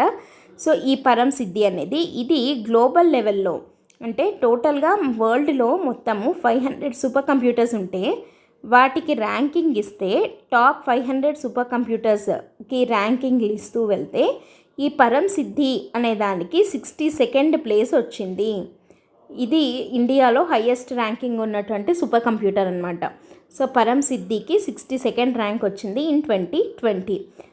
ఇది సూపర్ కంప్యూటర్స్. అసలు ఈ సూపర్ కంప్యూటింగ్ మిషన్ అంటే ఏంటి? ఇప్పుడు మనము సూపర్ కంప్యూటర్స్ అంటే ఏంటో చూసాం. అంటే ఏంటి, లైక్ హై స్పీడ్లో టాస్క్స్ని పర్ఫామ్ చేయడానికి ఉపయోగపడేది అని చెప్పి. అండ్ వాటి స్పీడ్ని పెటాఫ్లాప్స్లో మెజర్ చేస్తాము అని అన్నాము. ఫ్లాప్స్ అంటే ఫ్లోటింగ్ ఆపరేషన్స్ పర్ సెకండ్ అని చెప్పి, floating point operations per second అని అన్నాము. అండ్ ఇండియాలో సూపర్ కంప్యూటర్ గ్లోబల్ లెవెల్లో ఎక్కడ ఉన్నాయి అని అన్నాము? చైనాలో, యుఎస్లో, జపాన్లో ఉన్నాయి అని అన్నాము. అండ్ ఇండియాలో వచ్చేసి పరం 8000 was the first one. And వెరాజ్ ఇండిజినస్లీ బిల్ట్ విషయానికి వస్తే పరం శివ, పరం శక్తి, పరం బ్రహ్మ అండ్ పరం యుక్తి అనేవి ఇండియాలో ఉన్నాయి. అండ్ పరం సిద్ధి అనేది గ్లోబల్ లెవెల్ టాప్ 500లో 62nd ప్లేస్లో ఉంది ఇన్ 2020 ర్యాంకింగ్స్ అని చెప్పి చెప్తున్నాం.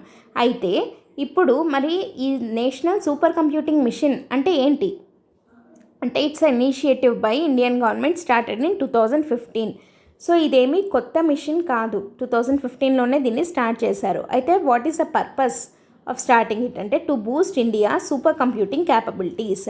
సో ఇండియాలో సూపర్ కంప్యూటింగ్ క్యాపబిలిటీస్ని పెంచడం కోసం స్టార్ట్ చేసింది నేషనల్ సూపర్ కంప్యూటింగ్ మిషన్. అంటే అసలు దీని గోల్ ఏంటి అని అంటే ఇండియాలోనే science and engineering technology related challenges అన్నిటిని హ్యాండిల్ చేయడానికి కావాల్సినటువంటి సూపర్ కంప్యూటర్స్ని ఇండియాలోనే డిజైన్ చేయడము. The mission aims to create a network of super computers across the India to help researchers and scientist tackle big challenges అనమాట. సో అంటే దాన్ని ఏమంటారు, ఆ నెట్వర్క్ని ఏమంటారంటే సూపర్ కంప్యూటింగ్ గ్రిడ్ అని చెప్పి తయారు చేయాలి to provide secure and fast connections. So super computers అన్నిటినీ కలిపి ఒక గ్రిడ్ లాగా all over the India super కంప్యూటర్స్ని తయారు చేయాలి అని చెప్పి అన్న ఎయిమ్ తోటి ఈ నేషనల్ సూపర్ కంప్యూటింగ్ మిషన్ అనేది స్టార్ట్ చేయడం జరిగింది ఇన్ 2015 అనమాట. సో దీంట్లో 3 phases ఉన్నాయి. ఫస్ట్ది ఏంటి అని అంటే ఫస్ట్ ఆఫ్ ఆల్ phase 1లో ఏంటంటే డైరెక్ట్గా ఇండియాలో మనము మ్యానుఫ్యాక్చర్ చేసేయలేము కదా, దీన్ని తయారు చేసేయలేము. సో కాబట్టి phase 1లో ఏంటి, ఫస్ట్ సూపర్ కంప్యూటర్స్ని ఇండియాలో అసెంబుల్ చేయడం రావాలి. రెండోది ఏంటి, aimed at manufacturing some components in India to reduce dependency on the foreign technologies. ఫస్ట్ది ఏంటి అంటే మొత్తం ఫారిన్లో నుంచి తెచ్చుకొని ఇండియాలో జస్ట్ అసెంబుల్ చేయడం అనేది phase 1. రెండోది కొన్ని కాంపోనెంట్స్ అన్నా ఇండియాలోనే మ్యానుఫ్యాక్చర్ చేయాలి అనేది phase 2. థర్డ్ది ఏంటి అని అంటే ఎంటైర్లీ అంటే మొత్తం ఇండియాలోనే ప్రతి ఒక్క కాంపోనెంట్ మ్యానుఫ్యాక్చరింగ్ కానీ అసెంబ్లీ కానీ ప్రతి ఒక్కటి ఇండియాలోనే చేయడము అనేది phase 3 అనమాట. సో ఇట్లా 3 phases నేషనల్ సూపర్ కంప్యూటింగ్ మిషన్ని ముందుకు తీసుకెళ్ళాలి అని చెప్పి 2015లో స్టార్ట్ చేయడం జరిగింది. అయితే దీంట్లో కీ ఇంప్లిమెంటింగ్ బాడీస్ ఏంటి ఈ మిషన్కి అంటే పూణేలో ఉన్నటువంటి CDAC and IISc Bengaluru, Indian institute of science ఉంది కదా బెంగళూరులో. సో వీళ్ళు they are leading the efforts in implementing this super computing mission అనమాట. అండ్ ఇది ఏ మినిస్ట్రీ కిందకి వెళ్తుంది అంటే ministry of electronics and information technology, MeitY ministry అంటాం కదా, and department of science and technology. So వీళ్ళిద్దరి కొలాబరేషన్ తోటి ఈ నేషనల్ సూపర్ కంప్యూటింగ్ మిషన్ అనేది ఇంప్లిమెంట్ అవుతుంది. అండ్ దీనివల్ల మనకు వచ్చే ఉపయోగం ఏముంది అని అంటే డిజిటల్ ఇండియా కానీ మేక్ ఇన్ ఇండియా లాంటి ఇనిషియేటివ్స్కి సపోర్ట్గా ఉంటుంది. And also science and technology ఫీల్డ్లో కూడా మనం ఆత్మనిర్భరత అంటున్నాం కదా, సెల్ఫ్ రిలయన్స్. సో అది మనం అచీవ్ చేయగలుగుతాము.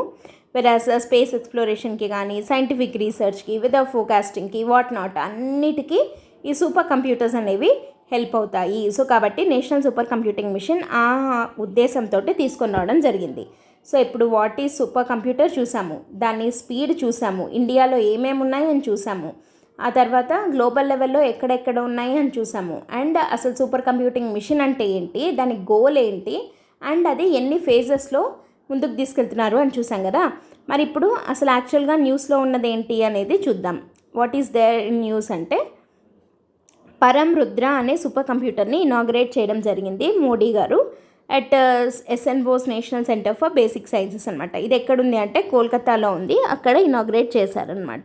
సో ఇది కూడా ఇందాక మనం చెప్పుకున్నట్టే నేషనల్ సూపర్ కంప్యూటింగ్ మిషన్లో భాగంగానే ఇనాగ్రేట్ చేయడం జరిగింది.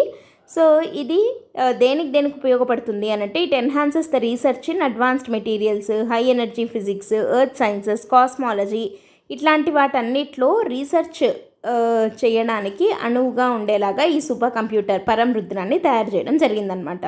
సో దీంట్లో ఏ ఇన్స్టిట్యూట్స్ హెల్ప్ చేయడం జరిగింది అని అంటే బోస్ ఇన్స్టిట్యూట్, తర్వాత institute of nuclear physics, chemical biology, IISER Kolkata వీళ్ళందరూ కలిసి దీనికి హెల్ప్ చేయడం జరిగింది ఇన్ ఇట్స్ మ్యానుఫ్యాక్చరింగ్. అండ్ దీని కంప్యూటేషనల్ పవర్ అంటే దీని స్పీడ్ ఎంత అంటే మనం ఇందాక చూసాం కదా పెటాఫ్లాప్స్ అని చెప్పి, అట్లా 838 టీఫ్లాప్స్ అనమాట. సో ఇది ఫాస్టర్ కాంప్లెక్స్ క్యాల్కులేషన్స్కి ఇది చాలా హెల్ప్ అవుతుంది. అండ్ దీని దీని అప్లికేషన్స్ ఎక్కడెక్కడ అంటే మెటీరియల్ సైన్సెస్లో, సో కొత్త న్యూ మెటీరియల్స్ని డిజైన్ చేయడంలో, డిస్కవరీ చేయడంలో ఇది హెల్ప్ అవుతుంది. అండ్ దాంతోపాటు ఎర్త్ సైన్స్ అంటే ప్లానెటరీ మెటీరియల్స్ కానీ ఎర్త్ మెటీరియల్స్ని కానీ ఏమంటారంటే వాటిని కంప్యూటేషన్ చేయడానికి ఇది చాలా హెల్ప్ అవుతుంది. అండ్ ఆల్సో బయోలాజికల్ సైన్సెస్లో అంటే బయోమాలిక్యులర్ ఫంక్షన్స్ ఉంటాయి కదా, లైక్ ఒక డిసీజ్ ఉందనుకోండి, అసలు అది డిసీజ్ ఎందుకు వస్తుంది, ఆ మాలిక్యూల్స్ ఏంటి, వాటర్ అఫెక్టెడో లేదా వాటర్ రెస్పాన్సిబుల్లో ఏవి దెబ్బతింటున్నాయి అనో మొత్తానికి ఆ డిసీజెస్ని వాటినన్నిటిని స్టడీ చేయడానికి అండ్ పర్టికులర్గా ఎక్కడెక్కడ స్ప్రెడ్ అవుతోంది ఇట్లాంటి వాటినన్నిటిని హైలీ కాంప్లెక్స్ క్యాలిక్యులేషన్స్ కదా, సో వీటినన్నిటిని చేయడానికి ఇది చాలా హెల్ప్ అవుతుంది. అండ్ దాంతోపాటు కెమికల్ సైన్సెస్లో పర్టికులర్గా క్వాంటమ్ కెమిస్ట్రీలో ఇది చాలా హెల్ప్ అవుతుంది. And also fundamental properties of మ్యాటర్ని స్టడీ చేయడంలో హెల్ప్ అవుతుంది. అండ్ అన్నిటికన్నా ముఖ్యంగా స్పేస్ ఎక్స్ప్లోరేషన్ లేదా సెమీకండక్టర్ మ్యానుఫ్యాక్చరింగ్, డిజాస్టర్ మేనేజ్మెంట్ ఇట్లాంటి ఈ ఫీల్డ్స్ అన్నిట్లలో ఇండియా యొక్క కాంపిటేటివ్నెస్ని పెంచడానికి అంటే వేరే కంట్రీస్తో మనం పోటీ పడడానికి మన దగ్గర కూడా ఈ టెక్నాలజీ ఉండాలి. సో కాబట్టి ఇది చాలా హెల్ప్ అవుతుంది దానికి. అండ్ వెదర్ ప్రిడిక్షన్స్కి చాలా హెల్ప్ అవుతుంది. అండ్ అన్నిటికన్నా ముఖ్యంగా ఏంటి అంటే సెల్ఫ్ రిలయన్స్, ఆత్మనిర్భరత అంటే వేరే కంట్రీస్ మీద మనం డిపెండ్ అవ్వకుండా మన ఓన్ ఇండిజినస్ సూపర్ కంప్యూటర్ మనకు ఉన్నట్టు అవుతుంది. అండ్ సిటిజన్స్ యొక్క క్వాలిటీ ఆఫ్ లైఫ్ ఇంప్రూవ్ అవుతుంది.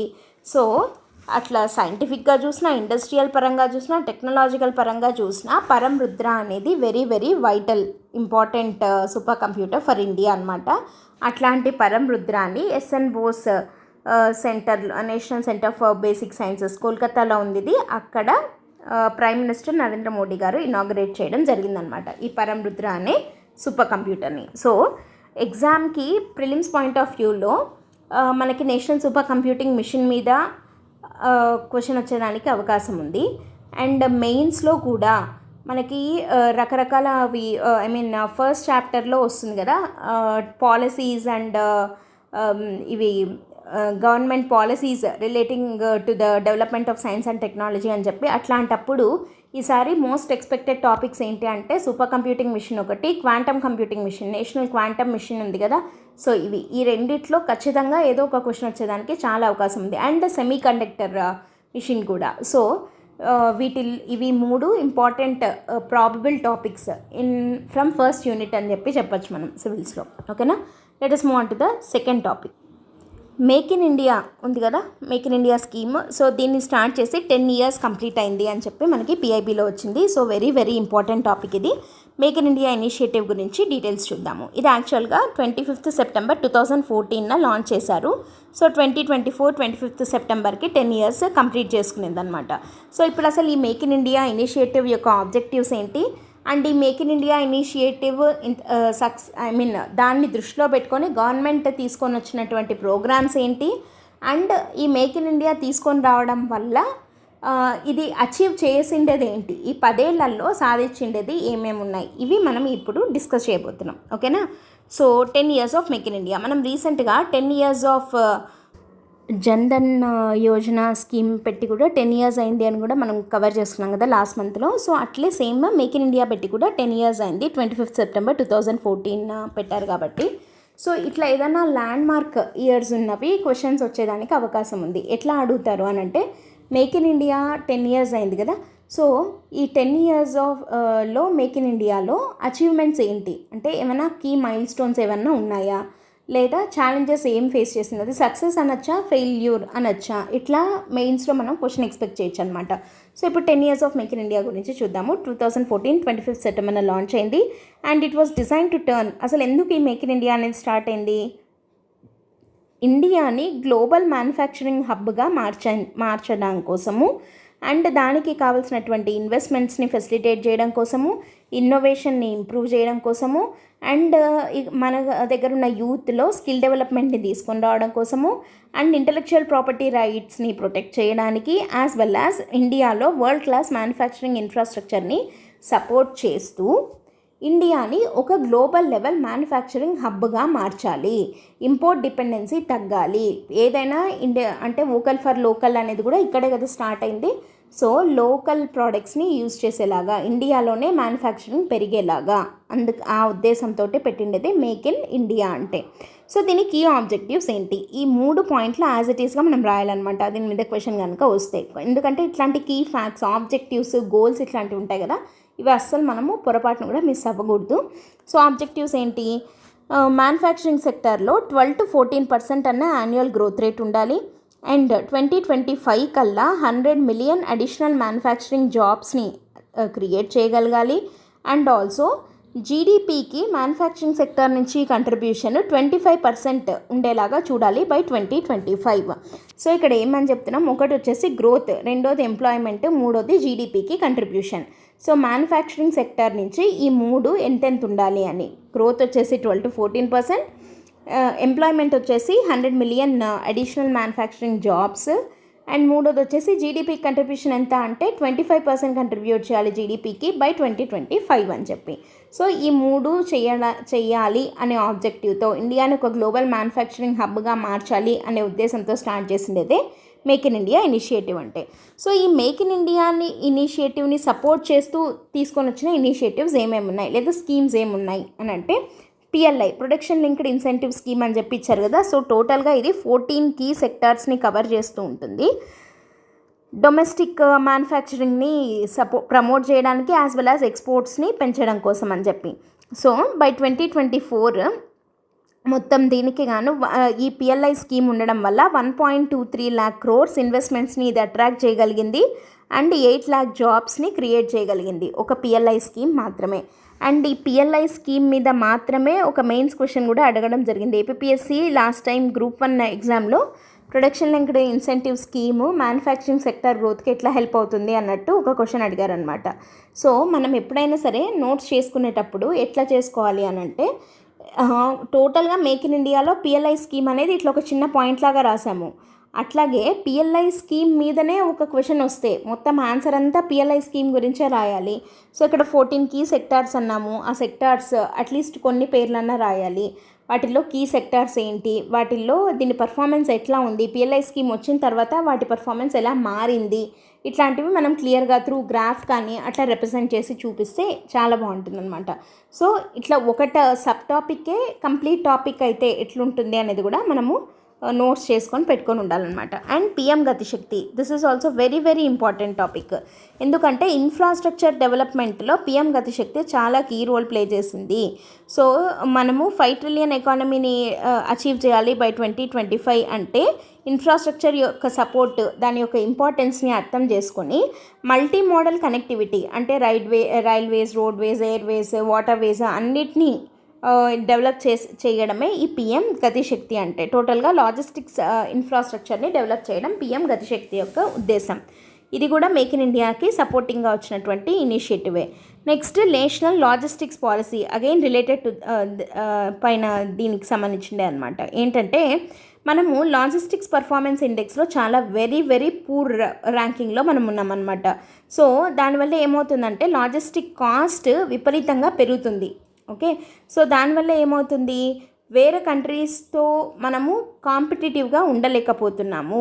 సో కాబట్టి మన ఆపరేషనల్ ఎఫిషియన్సీని ఇంప్రూవ్ చేసుకునేందుకు, మన లాజిస్టిక్స్ పర్ఫార్మెన్స్ని ఇంప్రూవ్ చేసుకునేందుకు నేషనల్ లాజిస్టిక్స్ పాలసీ అనేదాన్ని తీసుకొని రావడం జరిగింది. Next semicon India programme. ఈ సెమికాన్ ఇండియా ప్రోగ్రామ్ 2021లో స్టార్ట్ చేశారు.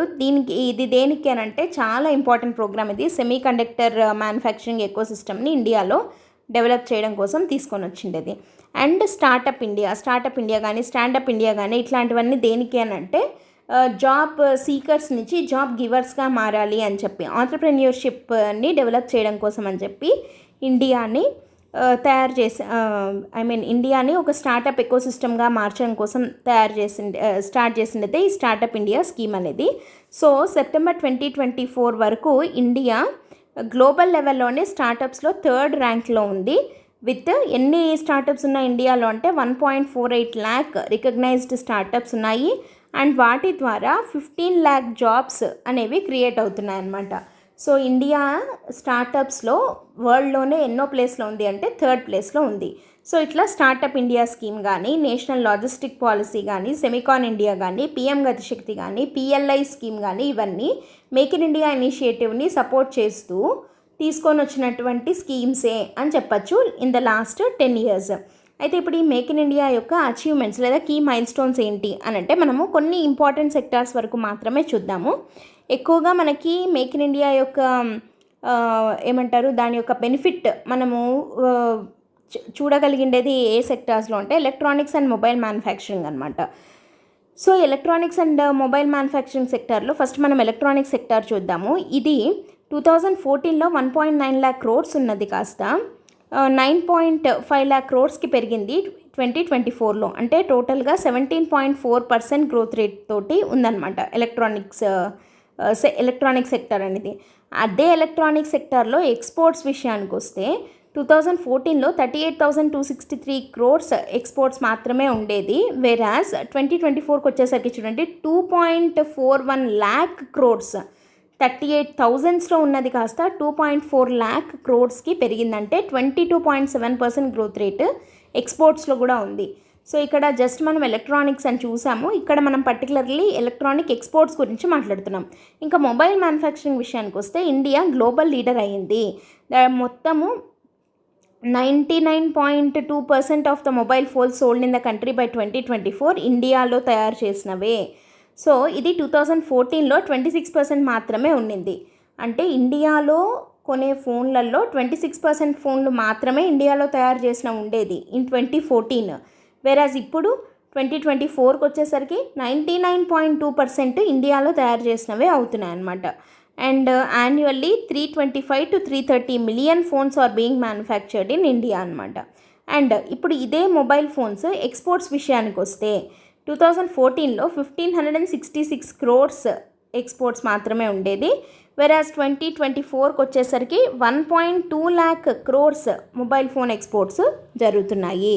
సో ఎలక్ట్రానిక్ సెక్టార్లో కానీ మొబైల్ మ్యానుఫ్యాక్చరింగ్ సెక్టార్లో కానీ మేక్ ఇన్ ఇండియా వచ్చిన తర్వాత వీళ్ళు ఇస్తున్న ఇన్సెంటివ్స్ వల్ల, ఈ పిఎల్ఐ స్కీము వీటన్నిటి వల్ల ఈ సెక్టార్స్లో విపరీతమైన గ్రోత్ రేట్ అనేది వచ్చింది. అండ్ ఇండియా ప్రోడక్ట్స్నే మనం వాడడం అనేది పెరిగింది. యాజ్ వెల్ యాజ్ ఎక్స్పోర్ట్స్ కూడా చాలా బాగా పెరిగాయి. ఇక్కడ చూడండి 38,000 ఉన్నది 2.4 lakh crores అయింది. 1,500 crores జస్ట్ 1,500 crores మాత్రమే ఉన్నది 1.2 lakh క్రోర్స్ అయ్యింది అని అంటే ఎంత ఎక్స్పోనెన్షియల్ గ్రోత్ ఉంది అని చెప్పొచ్చు కదా ఈ సెక్టార్స్లో. అండ్ ఇంకొక సెక్టర్ వచ్చేసి semiconductor ecosystem development.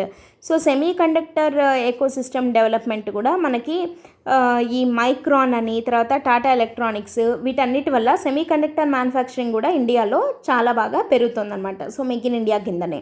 And next Vande Bharat trains, ఇది కూడా మేక్ ఇన్ ఇండియా ఇనిషియేటివ్ కిందే కదా. వందే భారత్ ట్రైన్స్ వచ్చేసి they are first indigenous semi high speed trains. So ఇది మేక్ ఇన్ ఇండియాకు ఒక హాల్ మార్క్ లాంటివి అని చెప్పచ్చు. సో టోటల్గా 51 ట్రైన్స్ ఉన్నాయి. ఇది మనకు రైల్ టెక్నాలజీలో ఇండియా సాధించిన అచీవ్మెంట్ అని చెప్పి మనము ఖచ్చితంగా చెప్పచ్చు వందే భారత్ ట్రైన్స్ని. And next defence production, INS Vikrant అనేది ఒక బెస్ట్ ఎగ్జాంపుల్ అవుతుంది. Because it is first domestically built aircraft carrier అనమాట. సో 23-24 విషయానికి వస్తే డిఫెన్స్ ప్రొడక్షన్ ఇండియాది 1.27 lakh క్రోర్స్కి చేరింది with exports to over 90 countries. India is now exporting its defence products to over 90 కంట్రీస్కి మనం ఎక్స్పోర్ట్ చేస్తున్నాం అనమాట. అండ్ INS విక్రాంత్ అనేది డిఫెన్స్లో మనం సాధించిన ఒక పెద్ద అచీవ్మెంట్ అని చెప్పచ్చు మేక్ ఇన్ ఇండియాలో భాగంగా. And next global vaccination leadership, ఇంక ఇది మనం చెప్పనక్కర్లేదు. కరోనా టైంలో, కోవిడ్ టైంలో ఇండియా వరల్డ్లోనే ఉన్న అన్ని వ్యాక్సిన్స్లో 60% వ్యాక్సిన్స్ మనము ఇండియా నుంచే సప్లై చేయడం జరిగిందనమాట. So indigenous vaccine production capacity చాలా బాగా ఇంప్రూవ్ అయింది ఇండియాది. అండ్ టెక్స్టైల్ ఇండస్ట్రీ వచ్చేసి ఎంప్లాయ్మెంట్కి చాలా కంట్రిబ్యూట్ చేసింది.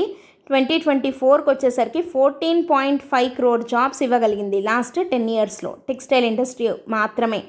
ఇంకా టాయ్ ప్రొడక్షన్లో సంవత్సరానికి 400 మిలియన్ల టాయ్స్ని ప్రొడ్యూస్ చేస్తున్నారు. సో ఈ టాయ్ ప్రొడక్షన్ కూడా మేక్ ఇన్ ఇండియా కింద ఇంపార్టెంట్ అని చెప్పచ్చు. వీటిల్లో మనము టాయ్ది వదిలేసినా కానీ అంత పెద్ద ఇంపార్టెంట్ కాదు కాబట్టి వ్యాక్సిన్, డిఫెన్స్, టెక్స్టైల్, తర్వాత Vande Bharat, semiconductor, electronics, mobile manufacturing, ఈ పాయింట్స్ని మాత్రం మనము మిస్ అవ్వకూడదు. ఆ ఫ్యాక్ట్స్ని మనం యాజ్ ఇట్ ఈస్గా బైహార్ట్ చేసి రాయాల్సి ఉంటుందన్నమాట. అండ్ ఎక్స్పోర్ట్ అచీవ్మెంట్స్ విషయానికి వద్దాం. మర్చండైజ్ ఎక్స్పోర్ట్స్ ఎంత పెరిగాయి అంటే, ఈ ఎక్స్పోర్ట్స్ ఎంత పెరిగాయి అని అంటే 436.06 బిలియన్ ఉంది 23-24లో. సో మ్యానుఫ్యాక్చరింగ్ సెక్టార్ యొక్క స్ట్రెంగ్త్ ఎంత ఉంది అనేది మనకు దీని ద్వారా తెలుస్తుందన్నమాట. సో 23-24లో 437.06 బిలియన్ డాలర్స్ వర్త్ మర్చండైజ్ ఎక్స్పోర్ట్స్ని మనము చేయడం జరిగింది. So make in India initiative was a huge success. ఈ 10 yearsలో ఆ స్కీము అండ్ దానికి సపోర్టింగ్గా తీసుకొని వచ్చిన మిగతా ఇనిషియేటివ్స్ లైక్ PLI కానీ, లేదంటే లాజిస్టిక్స్ పాలసీ, సెమీకండక్టర్ మిషన్ కానీ, తర్వాత PM గతిశక్తి, ఇట్లాంటివన్నీ తీసుకొని రావడం వల్ల ఈ మేక్ ఇన్ ఇండియాకి మంచి బూస్ట్ దొరికినట్టు అయిందనమాట. సో అది 10 years of make in India initiative మనం డిస్కస్ చేసాము. Let us move on to the third article వచ్చేసి astronomers map differential rotation of sun's chromosphere using 100 years of Kodaikanal data అని ఉంది. సో మనం ఇది యాక్చువల్గా ఇంతకుముందు ప్రీవియస్ PIB చెప్పుకునేటప్పుడు ఈ టాపిక్ ఆల్రెడీ చెప్పుకున్నాం. ఏంటది అని అంటే, కొడైకెనాల్లో ఒక సోలార్ అబ్జర్వేటరీ ఉంది and it recently completed 100 years అని చెప్పి. సో 100 years నుంచి కొడైకెనాల్ సోలార్ అబ్జర్వేటరీ సన్ యొక్క క్రోమోస్పియర్ని అబ్జర్వ్ చేస్తూనే ఉంది. సో ఆస్ట్రానమర్స్ ఈ కొడైకెనాల్ సోలార్ అబ్జర్వేటరీ ద్వారా 100 years ఆఫ్ సన్స్ అబ్జర్వేషన్ని యూజ్ చేసి వీళ్ళు ఏం చేశారు, they used the 100 years of sun's observation to map the rotation speed of the sun's chromosphere. Sun chromosphere యొక్క రొటేషన్ స్పీడ్ సన్ ఈక్వేటర్ దగ్గర ఎంతుంది, సన్ యొక్క పోల్స్ దగ్గర ఎంతుంది అనే దాన్ని డిస్కవరీ చేయడం జరిగిందనమాట. సో ఇది ఎందుకు సన్ యొక్క రొటేషన్ ఈక్వేటర్ దగ్గర వేరేగా, పోల్స్ దగ్గర వేరేగా ఉంటే ఏంటి, దానివల్ల మనకేమొస్తుంది అంటే అసలు సన్ ఎట్లుంటాడు అంటే సన్ గురించి మోర్ ఇన్సైట్స్ అనేది మనకు తెలుస్తుంది అనమాట. సో ఇక్కడ ఏం చెప్తున్నాము అంటే, అర్త్ లాగా కాకుండా అర్త్ ఏం చేస్తుంది, ఇది ఈక్వేటర్ దగ్గరైనా పోల్స్ దగ్గరైనా ఒకటేలాగా రొటేషన్ అనేది ఉంటుంది. It rotates the same way everywhere. కానీ the sun spins at different speeds depending on the location. ఇక్కడ మనము ఈ పాయింట్ ప్రిలిమ్స్లో అడిగేదానికి అవకాశం ఉందన్నమాట. ఇట్లాంటివి ఏంటది అని అంటే చూడండి, the sun's equator rotates faster completing a turn in 25 days. Equator దగ్గర ఫాస్ట్గా తిరగడం వల్ల 25 daysలో ఒక రొటేషన్ కంప్లీట్ అవుతుంది. Whereas while the poles rotate more slowly taking 35 days. So this difference in speed is called as differential rotation. Understanding this is important because it influences the sun's magnetic field and solar activity which can affect the earth. So ఇది మనకెందుకు అసలు మనం ఎందుకు చదవాలి అని అంటే ఈ differential rotation వల్ల సన్ యొక్క మ్యాగ్నెటిక్ ఫీల్డ్ అండ్ సన్ మీద జరిగే యాక్టివిటీ అనేది అఫెక్ట్ అవుతుంది. దానివల్ల దాని ప్రభావం ఎర్త్ మీద ఉంటుందన్నమాట. సో ఇప్పుడు సింపుల్గా చెప్పాలంటే క్వశ్చన్ ఎట్లా రావచ్చు ప్రిలిమ్స్లో, సన్స్ రొటేషన్ అనేది ఈక్వేటర్ దగ్గర ఎక్కువ ఉంటుందా, పోల్స్ దగ్గర ఎక్కువ ఉంటుందా? Sun's equator rotates faster while the poles rotate more slowly అనమాట. సో నెక్స్ట్ పాయింట్ ఏంటి అని అంటే సైంటిస్ట్ ఏం అర్థం చేసుకున్నారు అంటే ఇట్లా డిఫరెంట్ స్పీడ్స్లలో తిరుగుతోంది అనేది 19th centuryలోనే సన్ మీద ఉండే సన్ స్పాట్స్ ఉంటాయి కదా, అవి డిఫరెంట్ స్పీడ్స్లో తిరుగుతున్నాయి అనేది అర్థమైంది. Sun spots don't appear near the poles. So అసలు ఎందుకు so it was difficult to study the rotation there అనమాట. సో అందుకని ఇండియన్ ఇన్స్టిట్యూట్ ఆఫ్ ఆస్ట్రోఫిజిక్స్ వాళ్ళు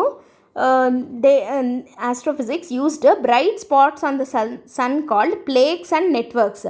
సో ప్లేగ్స్ నెట్వర్క్స్ అని అంటారనమాట. వీటిని యూస్ చేసుకొని సన్నుని స్టడీ చేయడానికి ఇండియన్ ఇన్స్టిట్యూట్ ఆఫ్ ఆస్ట్రోఫిజిక్స్ దీన్ని వాడుకోవడం జరిగింది.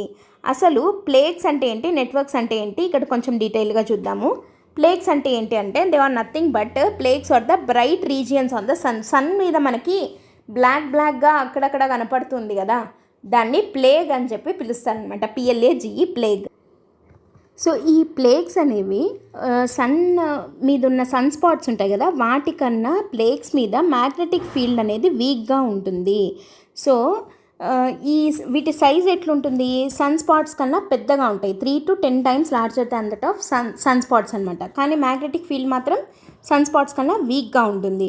సో ఇవి ఎక్కడెక్కడ ఉంటాయి అంటే they are found throughout the solar cycle. So అవి సన్ స్పాట్స్ లాగా కాకుండా సన్ స్పాట్స్ అనేవి ఏంటంటే ఓన్లీ కొన్ని పర్టికులర్ టైమ్స్లోనే అపియర్ అవుతూ ఉంటాయి. కానీ ఇవి వచ్చేసి ప్లేగ్స్ అనేవి through out the solar cycle ఉంటుంది కాబట్టి they can be seen at any time అనమాట.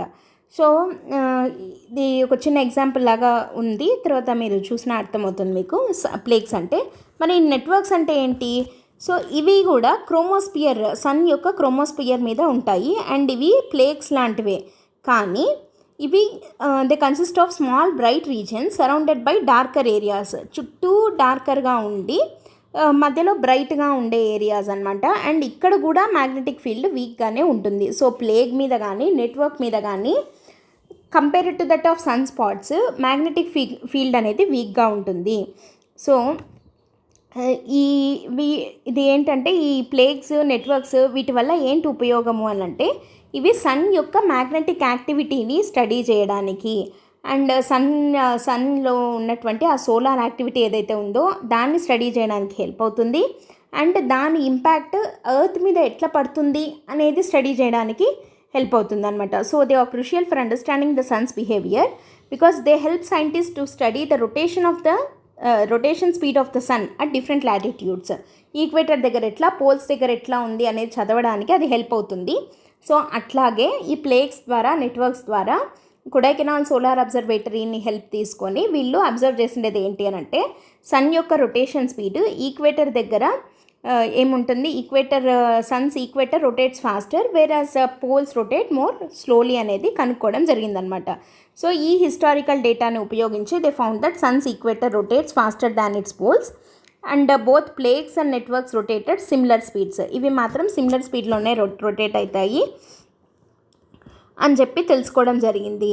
సో సన్ యొక్క క్రోమోస్పియర్లో ఉండేవి ఈ ప్లేగ్స్ కానీ నెట్వర్క్స్ కానీ. ఈ క్రోమోస్పియర్ అనేది ఎక్కడ ఉంటుంది? It is the layer of the sun's atmosphere located above the photosphere. Photosphere అంటే మనం ఏదైతే సన్ని చూడగలుగుతున్నామో అంటే visible surface of the sun సర్ఫేస్ని మనం ఏదైతే చూడగలుగుతున్నామో దాన్ని ఫోటోస్పియర్ అంటాం. And below the corona outermost layer of the సన్నేమో కరోనా అంటాము. సో ఫోటోస్పియర్ ఆ రెండింటికి మధ్యలో ఉండేది క్రోమోస్పియర్. అండ్ ఈ ఫోటోస్పియర్, క్రోమోస్పియర్ వీటినన్నిటిని డీప్గా స్టడీ చేయడానికే కదా మనం ఇస్రో ఆదిత్య L1ని పంపించింది లాగ్రాంజ్ పాయింట్ 1 మీదకి. సో ఓవరాల్గా సన్ రిలేటెడ్ అట్మాస్ఫియర్ని స్టడీ చేయడంలో భాగంగా ఆదిత్య L1 ఎట్లయితే స్టడీ చేస్తుందో అట్లాగే Kodaikanal solar observatory 100 years complete చేసుకునింది అని ఆల్రెడీ మనం చెప్పుకున్నాం దాని గురించి. సో ఈ 100 years యొక్క డేటాని అనలైజ్ చేసి తేల్చి చెప్పిండేది ఏంటి అని అంటే సన్స్ యొక్క equator rotates more faster than at its poles అని చెప్పి తేల్చి చెప్పడం జరిగిందనమాట. దానికి దేని హెల్ప్ తీసుకోవడం జరిగింది, ఈ ప్లేక్స్, నెట్వర్క్స్ వీటి ద్వారా కనిపెట్టడం జరిగింది విషయం. అది మనకి న్యూస్లో ఉంది. Okay, let us move on to the fourth article. Fourth article వచ్చేసి నావికా సాగర్ పరిక్రమ 2. ఆల్రెడీ నావికా సాగర్ పరిక్రమ 1 అని కంప్లీట్ అయ్యింది. ఇది సెకండ్ ఫేజ్ అనమాట. రీసెంట్గా ఇండియన్ నేవీ అనౌన్స్ చేసింది the second women circumnavigation expedition and unveiled the logo also. So దానికి సంబంధించిన లోగోని కూడా లాంచ్ చేయడం జరిగిందనమాట. దీంట్లో ఎవరెవరు ఇన్వాల్వ్ అయి ఉంటారు, ఈ గ్లోబల్ సర్కమ్నావిగేటింగ్ అంటే మొత్తం ప్రపంచమంతా సర్కమ్నావిగేట్ చేసి షిప్ మీద 3 years వస్తారనమాట. 2 ఇండియన్ నేవీ ఉమెన్ ఆఫీసర్స్. ఎవరు అంటే lieutenant cadre Roopa and lieutenant cadre Dilna అనే వీళ్ళిద్దరు women. They are going for Navika Sagar పరిక్రమ 2 అనమాట. అండ్ వీళ్ళు ఆన్ బోర్డ్ అంటే ఏ దాని మీద వెళ్తున్నారు అని అంటే ఐఎన్ఎస్వి తారిణిని యూజ్ చేసి నావికా సాగర్ పరిక్రమ 2కి వాళ్ళు they are embarking on the journey అనమాట. అండ్ వీళ్ళని గైడ్ చేసేది ఎవరు అని అంటే అభిలాష్ టోమీ అనే రిటైర్డ్ సర్కమ్ నావిగేటర్. అండ్ ఈయన ఒక గోల్డెన్ గ్లోబ్ రేస్ హీరో అని కూడా అంటారు ఈయనని, అభిలాష్ టోమీ. సో ఈయన వీళ్ళని గైడ్ చేయబోతున్నాడు. సో గోల్డెన్ గ్లోబ్ రేస్ అంటే ఏంటి అని అంటే ఇది ఒక సోలో సైలింగ్ కాంపిటీషన్ అనమాట. సో సైలింగ్, సముద్రంలో సైల్ చేసుకుంటూ వెళ్ళడం కదా, to circumnavigate the globe without stopping and using only traditional navigation methods. ఈ జీపీఎస్లు ఇట్లాంటివి కాకుండా ట్రెడిషనల్ నావిగేషన్ మెథడ్స్ని యూజ్ చేసి ఎక్కడా ఆగకుండా మొత్తం గ్లోబ్ అంతా సర్కమ్నావిగేట్ చేసి రావడము అనేది ఈ రేస్, గోల్డెన్ గ్లోబ్ రేస్ అంటారు. So golden globe race hero ఎవరు అంటే అభిలాష్ టోమీ. ఆయనకు ఆల్రెడీ ఎక్స్పీరియన్స్ ఉంది. So he is going to guide these 2 women Indian navy officers who are going for Navika Sagar పరిక్రమ 2.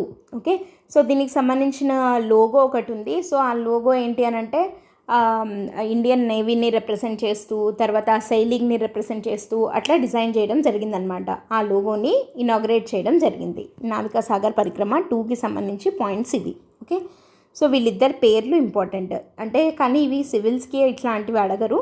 జనరల్గా బ్యాంక్ ఎగ్జామ్స్కో లేదా ఎస్ఎస్సి అట్లా ప్రిపేర్ అయ్యే వాళ్ళకి వీళ్ళ పేర్లు అండ్ ఇది దేని మీద వెళ్తున్నారు, ఐఎన్ఎస్వి తారిణి అని అన్నాం కదా, సో దాని పేరు ఇట్లాంటివి కూడా అడిగేదానికి అవకాశం ఉంది ఆ ఎగ్జామ్స్కి అయితే. నెక్స్ట్ 5th ఆర్టికల్ కూడా ఒక చిన్న ఫ్యాక్ట్ ఏంటంటే రీసెంట్గా మిథున్ చక్రవర్తి ఉన్నారు కదా, ఆయనకి దాదాసాహెబ్ ఫాల్కే అవార్డు రావడం జరిగింది. So veteran actor Mithun Chakraborty has been honoured with Dadasaheb Phalke award అనమాట. ఈ దాదాసాహెబ్ ఫాల్కే అవార్డు ఏంటి అని అంటే ఇండియన్ సినిమాలోనే హైయెస్ట్ రికగ్నిషన్ అనమాట. ఇది మోస్ట్ ప్రెస్టీజియస్ అవార్డు. వాళ్ళు ఫిలిం ఇండస్ట్రీకి చేసిన కంట్రిబ్యూషన్ని గుర్తిస్తూ ఇచ్చే అవార్డు అనమాట. సో మిథున్ చక్రవర్తికి ఆ అవార్డు వచ్చింది అని చెప్పి union minister Ashwini Vaishnaw announce చేయడం జరిగింది. సో దీన్ని October 8th ప్రజెంట్ చేస్తారు during 70th national film awards సెరమనీలో భాగంగా ఈ అవార్డ్ని ఆయనకి ఇవ్వడం జరుగుతుందన్నమాట. దాదాసాహెబ్ ఫాల్కే అవార్డ్ అంటే ఏంటి అని అంటే ఇది ఇండియన్ సినిమాలోనే టాప్ ఆనర్ అని ఇందాక చెప్పాం కదా. ఈయన ఎవరు, దాదాసాహెబ్ ఫాల్కే ఎవరు అని అంటే ఆ పర్సన్ ఎవరు అంటే ఈయనని ఫాదర్ ఆఫ్ ఇండియన్ సినిమా అని అంటారు. సో ఎందుకు అని అంటే ఈయన ఇండియాలోనే ఫస్ట్ ఫుల్ లెంత్ ఫీచర్ ఫిల్మ్ని డైరెక్ట్ చేసిన డైరెక్టర్ ఈయన దాదాసాహెబ్ ఫాల్కే. సో ఆయన పేరు మీద ఈ అవార్డు అనేది ఇవ్వడం జరుగుతుందన్నమాట. సో ఈయన ఇండియన్ ఫిల్మ్ ఇండస్ట్రీకి చేసిన కంట్రిబ్యూషన్కి గాను through acting, directing and different రోల్స్లో ఆయన చేసిన కంట్రిబ్యూషన్ని గుర్తిస్తూ ఆయన పేరు మీద ఈ అవార్డు అనేది ఇవ్వడం జరుగుతుంది. సో అలా every year national film awards ఇచ్చేటప్పుడు ఒక పర్సన్కి ఈ దాదాసాహెబ్ ఫాల్కే అవార్డు ఇస్తారనమాట. సో అట్లా ఈసారి 70th నేషనల్ ఫిలిం అవార్డ్స్లో భాగంగా మిథున్ చక్రవర్తికి దాదాసాహెబ్ ఫాల్కే అవార్డు ఇవ్వడం అనౌన్స్ చేయడం జరిగింది. అండ్ అది October 8th ప్రజెంట్ చేస్తారు. ఓకేనా, సింపుల్ న్యూస్ అంతే. ఇది కూడా చిన్న ఫ్యాక్ట్. ఏదైనా బ్యాంక్ ఎగ్జామ్స్ లేదా ఎస్ఎస్సి ఎగ్జామ్స్కి ప్రిపేర్ అయ్యే వాళ్ళకి ఇట్లాంటి క్వశ్చన్స్ పర్సన్స్ ఇన్ న్యూస్ అనే ఉంటుంది కదా, దాని కింద అడిగేదానికి అవకాశం ఉంది. Let us move on to the next article. Next again simple thing exercise Kazind 2024. ఈ కజిండ్ అంటే ఏంటి అని అంటే ఇది 8th edition of India Kazakhstan ఇండ్ అనమాట. Kazakhstan India joint military exercise Kazind 2024 అంటే. సో ఇది ఎక్కడ జరుగుతోంది అని అంటే ఉత్తరాఖండ్లోని ఔలీలో సూర్య ఫారిన్ ట్రైనింగ్ నోడ్ అని ఉంది ఆలీలో ఉత్తరాఖండ్లో, అక్కడ జరుగుతుంది. సో ఎప్పటి నుంచి ఎప్పుడు దాకా 30th సెప్టెంబర్ నుంచి మొదలయ్యి 13th అక్టోబర్ దాకా జరుగుతుంది ఎక్సర్సైజ్ కజిండ్ అనేది. సో ఇది ఎప్పటి నుండి స్టార్ట్ అయింది కజకిస్తాన్ ఇండియా యొక్క జాయింట్ మిలిటరీ ఎక్సర్సైజ్ 2016 నుంచి మొదలైందనమాట. సో లాస్ట్ టైం ఎక్కడ జరిగింది 2023లో అని అంటే కజకిస్తాన్లోనే జరిగింది. కజకిస్తాన్లోని ఉతార్లో జరిగిందనమాట. అంటే ఒకసారి అక్కడ, ఒకసారి కజకిస్తాన్లో, ఒకసారి ఇండియాలో జరుగుతూ ఉంటుంది. సో లాస్ట్ టైం కజకిస్తాన్లోని ఉతార్లో జరిగింది అండ్ ఇప్పుడు ఇండియాలోని ఉత్తరాఖండ్లో ఆలీలో జరుగుతుందన్నమాట. సో దీంట్లో పార్టిసిపెంట్స్ ఎవరు అంటే ఇండియాకి సంబంధించిన ఆర్మడ్ ఫోర్సెస్ వాళ్ళు 120 కుమమోన్ రెజిమెంట్ వాళ్ళు 120 పర్సనల్ అటెండ్ అవుతున్నారు, ఇండియన్ ఎయిర్ ఫోర్స్ వాళ్ళు అందరూ. అండ్ కజకిస్తాన్కి సంబంధించి land forces, airborne assault troopers, so army, air force India తరపు నుంచి అండ్ కజకిస్తాన్ తరపు నుంచి వీళ్ళిద్దరూ కలిసి అటెండ్ అవుతున్నారు. సో ఇది దేనికోసము అని అంటే మా కౌంటర్ టెర్రరిజం ఆపరేషన్స్లో మన మిలిటరీ క్యాపబిలిటీని రెండు కలిసి ఇంకా ఎన్హాన్స్ చేసుకోవడం కోసం ఇట్లాంటి జాయింట్ మిలిటరీ ఎక్సర్సైజెస్ అనేవి జరుగుతూ ఉంటాయి. సో ఫోకస్ ఏరియాస్ ఏవి అని అంటే semi urban, mountainous terrain regions ఉంటాయి కదా, అట్లాంటి చోట కౌంటర్ టెర్రరిజం ఆపరేషన్స్ చేయాలంటే ఎట్లా చేయాలి అట్లాంటి వాటి కోసం, అండ్ టెర్రరిస్ట్ యాక్షన్స్ మీద జాయింట్ రెస్పాన్స్ కోసం, తర్వాత హెలిప్యాడ్స్, ల్యాండింగ్ సైట్స్ వాటిని ఎట్లా సెక్యూర్ చేయాలి అటాక్స్ టైంలో, అట్లాంటి టైంలో అనేది ఇక్కడ ట్రైన్ అవుతారు. అండ్ దాంతోపాటు ఫ్రీ ఫాల్, తర్వాత హెలిబోర్న్ ఆపరేషన్స్ అంటే ఇట్లా మన ఏదైనా రెస్క్యూ ఆపరేషన్స్లో అట్లా కిందికి వచ్చి రెస్క్యూ చేస్తూ ఉంటారు కదా, అట్లాంటి వాటిల్లో ట్రైన్ చేయడము. తర్వాత కార్డన్ అండ్ సర్చ్ ఆపరేషన్స్, డ్రోన్స్ని యూజ్ చేయడము, కౌంటర్ డ్రోన్ సిస్టమ్స్, డ్రోన్ అటాక్స్ని కౌంటర్ చేయాలంటే ఎట్లా, ఇట్లాంటి వాటన్నిటి ఫోకస్ ఏరియాస్ తోటి ఈ కజిండ్ ఎక్సర్సైజ్ అనేది అంటే ఇక్కడ ఈ పర్సనల్కి ట్రైనింగ్ అనేది ఇవ్వడం జరుగుతుంది అనమాట. ఇండియా కజకిస్తాన్ మధ్య జరుగుతుంది ఇది. అండ్ దీని అవుట్కమ్ ఏంటి అని అంటే రెండు కంట్రీస్ వాటి మధ్య ఉన్న బెస్ట్ ప్రాక్టీసెస్ని, టాక్టిక్స్ని ఒకరితో ఒకరు ఇంకొకరు షేర్ చేసుకోవడానికి చాలా హెల్ప్ అవుతుంది. అండ్ డిఫెన్స్ కోఆపరేషన్ కోసము బైలేటరల్ రిలేషన్స్ ఇంకా దీనివల్ల ఇంప్రూవ్ అవుతాయి అన్నమాట. సో ఇది ఎక్సర్సైజ్ కజిండ్ 2024 అంటే. సో ఇది కూడా అంతే, ఎస్ఎస్సి ఎగ్జామ్స్ లాంటి వాటిల్లో ఎట్లా అడిగేదానికి అవకాశం ఉందంటే ఇది ఈసారి 2024లో ఎక్కడ జరుగుతుంది అంటే ఉత్తరాఖండ్లోని ఆలీలో. కజిండ్ అనేది ఏ రెండింటి మధ్య అంటే ఇండియాకి కజకిస్తాన్కి మధ్యలో. సో మనకు పేరులోనే అర్థమైపోతుంది. Let us move on to the next article. ఇది very very important topic and మనకి మెయిన్స్లో కూడా క్వశ్చన్ రాదగ్గ టాపిక్ అనమాట. సో గ్లోబల్ ఇన్నోవేషన్ ఇండెక్స్ 2024 అనేది రిలీజ్ అయ్యింది. సో దాంట్లో ఇండియా యొక్క ర్యాంక్ అండ్ దాని ప్రోగ్రెస్ ఎట్లా ఉంది అనేది చూద్దాము. ఓవరాల్గా ఏంటి అని అంటే India moved up to 39th place among 133 global economies in the global innovation index 2024. 2024లో ఇండియా యొక్క ర్యాంక్ గ్లోబల్ ఇన్నోవేషన్ ఇండెక్స్లో మనం ఏ ర్యాంక్లో ఉన్నామంటే 39th ప్లేస్లో ఉన్నామన్నమాట ఓవర్ 133. అంటే మన ర్యాంక్ 39 అవుట్ ఆఫ్ 133 నేషన్స్ అనమాట. సో GII 2024లో అసలు ఈ ఇండెక్స్ ఎవరిస్తారు అనేది first WIPO world intellectual property organisation వాళ్ళు ఇస్తారు. అండ్ ఇది దేనికి అని అంటే అసలు ఇండియాలో ఇన్నోవేషన్ పరిస్థితి ఎట్లా ఉంది, it's a reliable tool for the governments across the world. ఎందుకు అని అంటే innovation led social and economic changes వాళ్ళ కంట్రీస్లో అంటే ఇన్నోవేషన్స్ ఎట్లున్నాయి, వాటి ద్వారా ఏమేం మార్పులు వస్తున్నాయి అని గవర్నమెంట్స్ వాటిని అవి అసెస్ చేసుకునేదానికి ఇట్లాంటి GII లాంటి ఇండిసెస్ చాలా హెల్ప్ అవుతాయి. సో గ్లోబల్ ఇన్నోవేషన్ ఇండెక్స్లో ఉన్నటువంటి కీ హైలైట్స్ ఏంటి ఈ ఇయర్ 2024లో అంటే చూద్దాము. India has been ranked first among 10 economies in central and southern Asia. So మన రీజనల్ డామినెన్స్ మనకి ఇక్కడ తెలుస్తుంది అనమాట. అంటే సౌత్ ఏషియాలో తర్వాత సెంట్రల్ ఏషియాలోనే టాప్ 10 ఎకానమీస్లో ఇన్నోవేషన్ ఎట్లెట్లుంది అని చూసినప్పుడు ఇండియా ర్యాంక్ ఫస్ట్ ప్లేస్లో ఉంది. ఓవరాల్గా వరల్డ్లో అయితే మనము 39th ప్లేస్లో ఉన్నాం, కానీ సెంట్రల్ అండ్ సౌత్ ఏషియాలో టాప్ 10 ఎకానమీస్లో మనము ఫస్ట్ ర్యాంక్లో ఉన్నామన్నమాట. సో అదొకటి. And it also secured 4th position in the WIPO science and technology cluster ranking. So SNT క్లస్టర్స్కి ర్యాంకింగ్ అనేది ఇచ్చింది సపరేట్గా. దాంట్లో మనం వరల్డ్లోనే 4th పొజిషన్లో ఉన్నామన్నమాట. అండ్ ఇక్కడ క్లస్టర్స్ ఏవేవి అంటే అంత ఇంపార్టెంట్ క్లస్టర్స్ అంటే కొన్ని సిటీస్ అంటే ఎస్ఎన్టీ హబ్స్ లాగా ఉన్న ప్లేసెస్ అన్నీ అవి ఇండియాలో ఎక్కువ ఉన్నాయి అని దాని అర్థం కదా. సో అవి ఏవేవి అని అంటే major cities like Mumbai, Delhi, Bengaluru, Chennai are listed among the world's top 100 SNT clusters which are hubs for research, development, technological advancements. So ఆ క్లస్టర్స్ ఎక్కువగా ఉన్న క్లస్టర్స్ అని చెప్పి మనం 4th ప్లేస్లో ఉన్నామన్నాం కదా.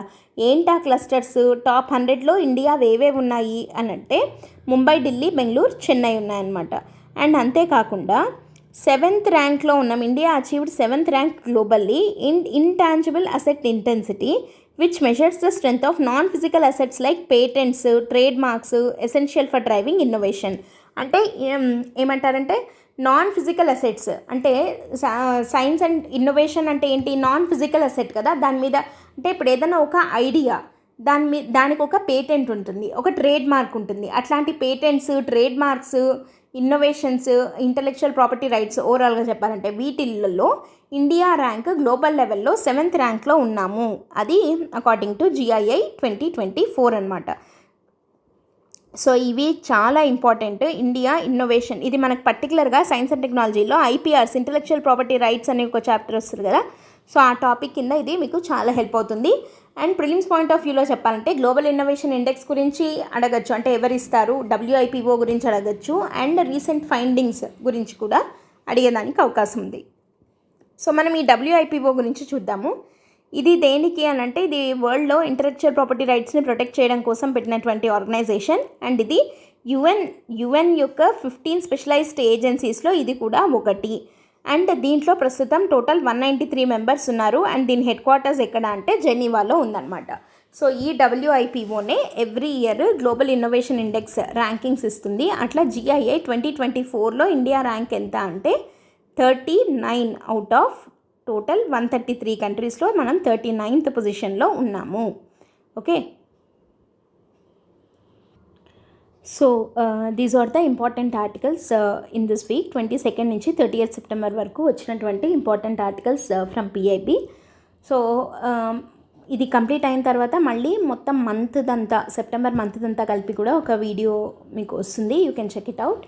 అండ్ ఈ మ్యాగజైన్ మీరు కావాలి అనుకున్నట్టయితే ఇందాక చెప్పాను కదా, ఆ నెంబర్కి మీరు కాల్ చేయొచ్చు, లేదా LTX క్లాసెస్ వెబ్సైట్ మీరు వెళ్ళి కూడా మ్యాగజైన్ని మీరు పర్చేస్ చేయొచ్చు. PIB మొత్తం కన్సాలిడేటెడ్ నోట్స్ అంతా ఒక దగ్గర మీకు దొరికేస్తుంది. ఓకేనా? That's it for today. Thanks for listening. All the best. By.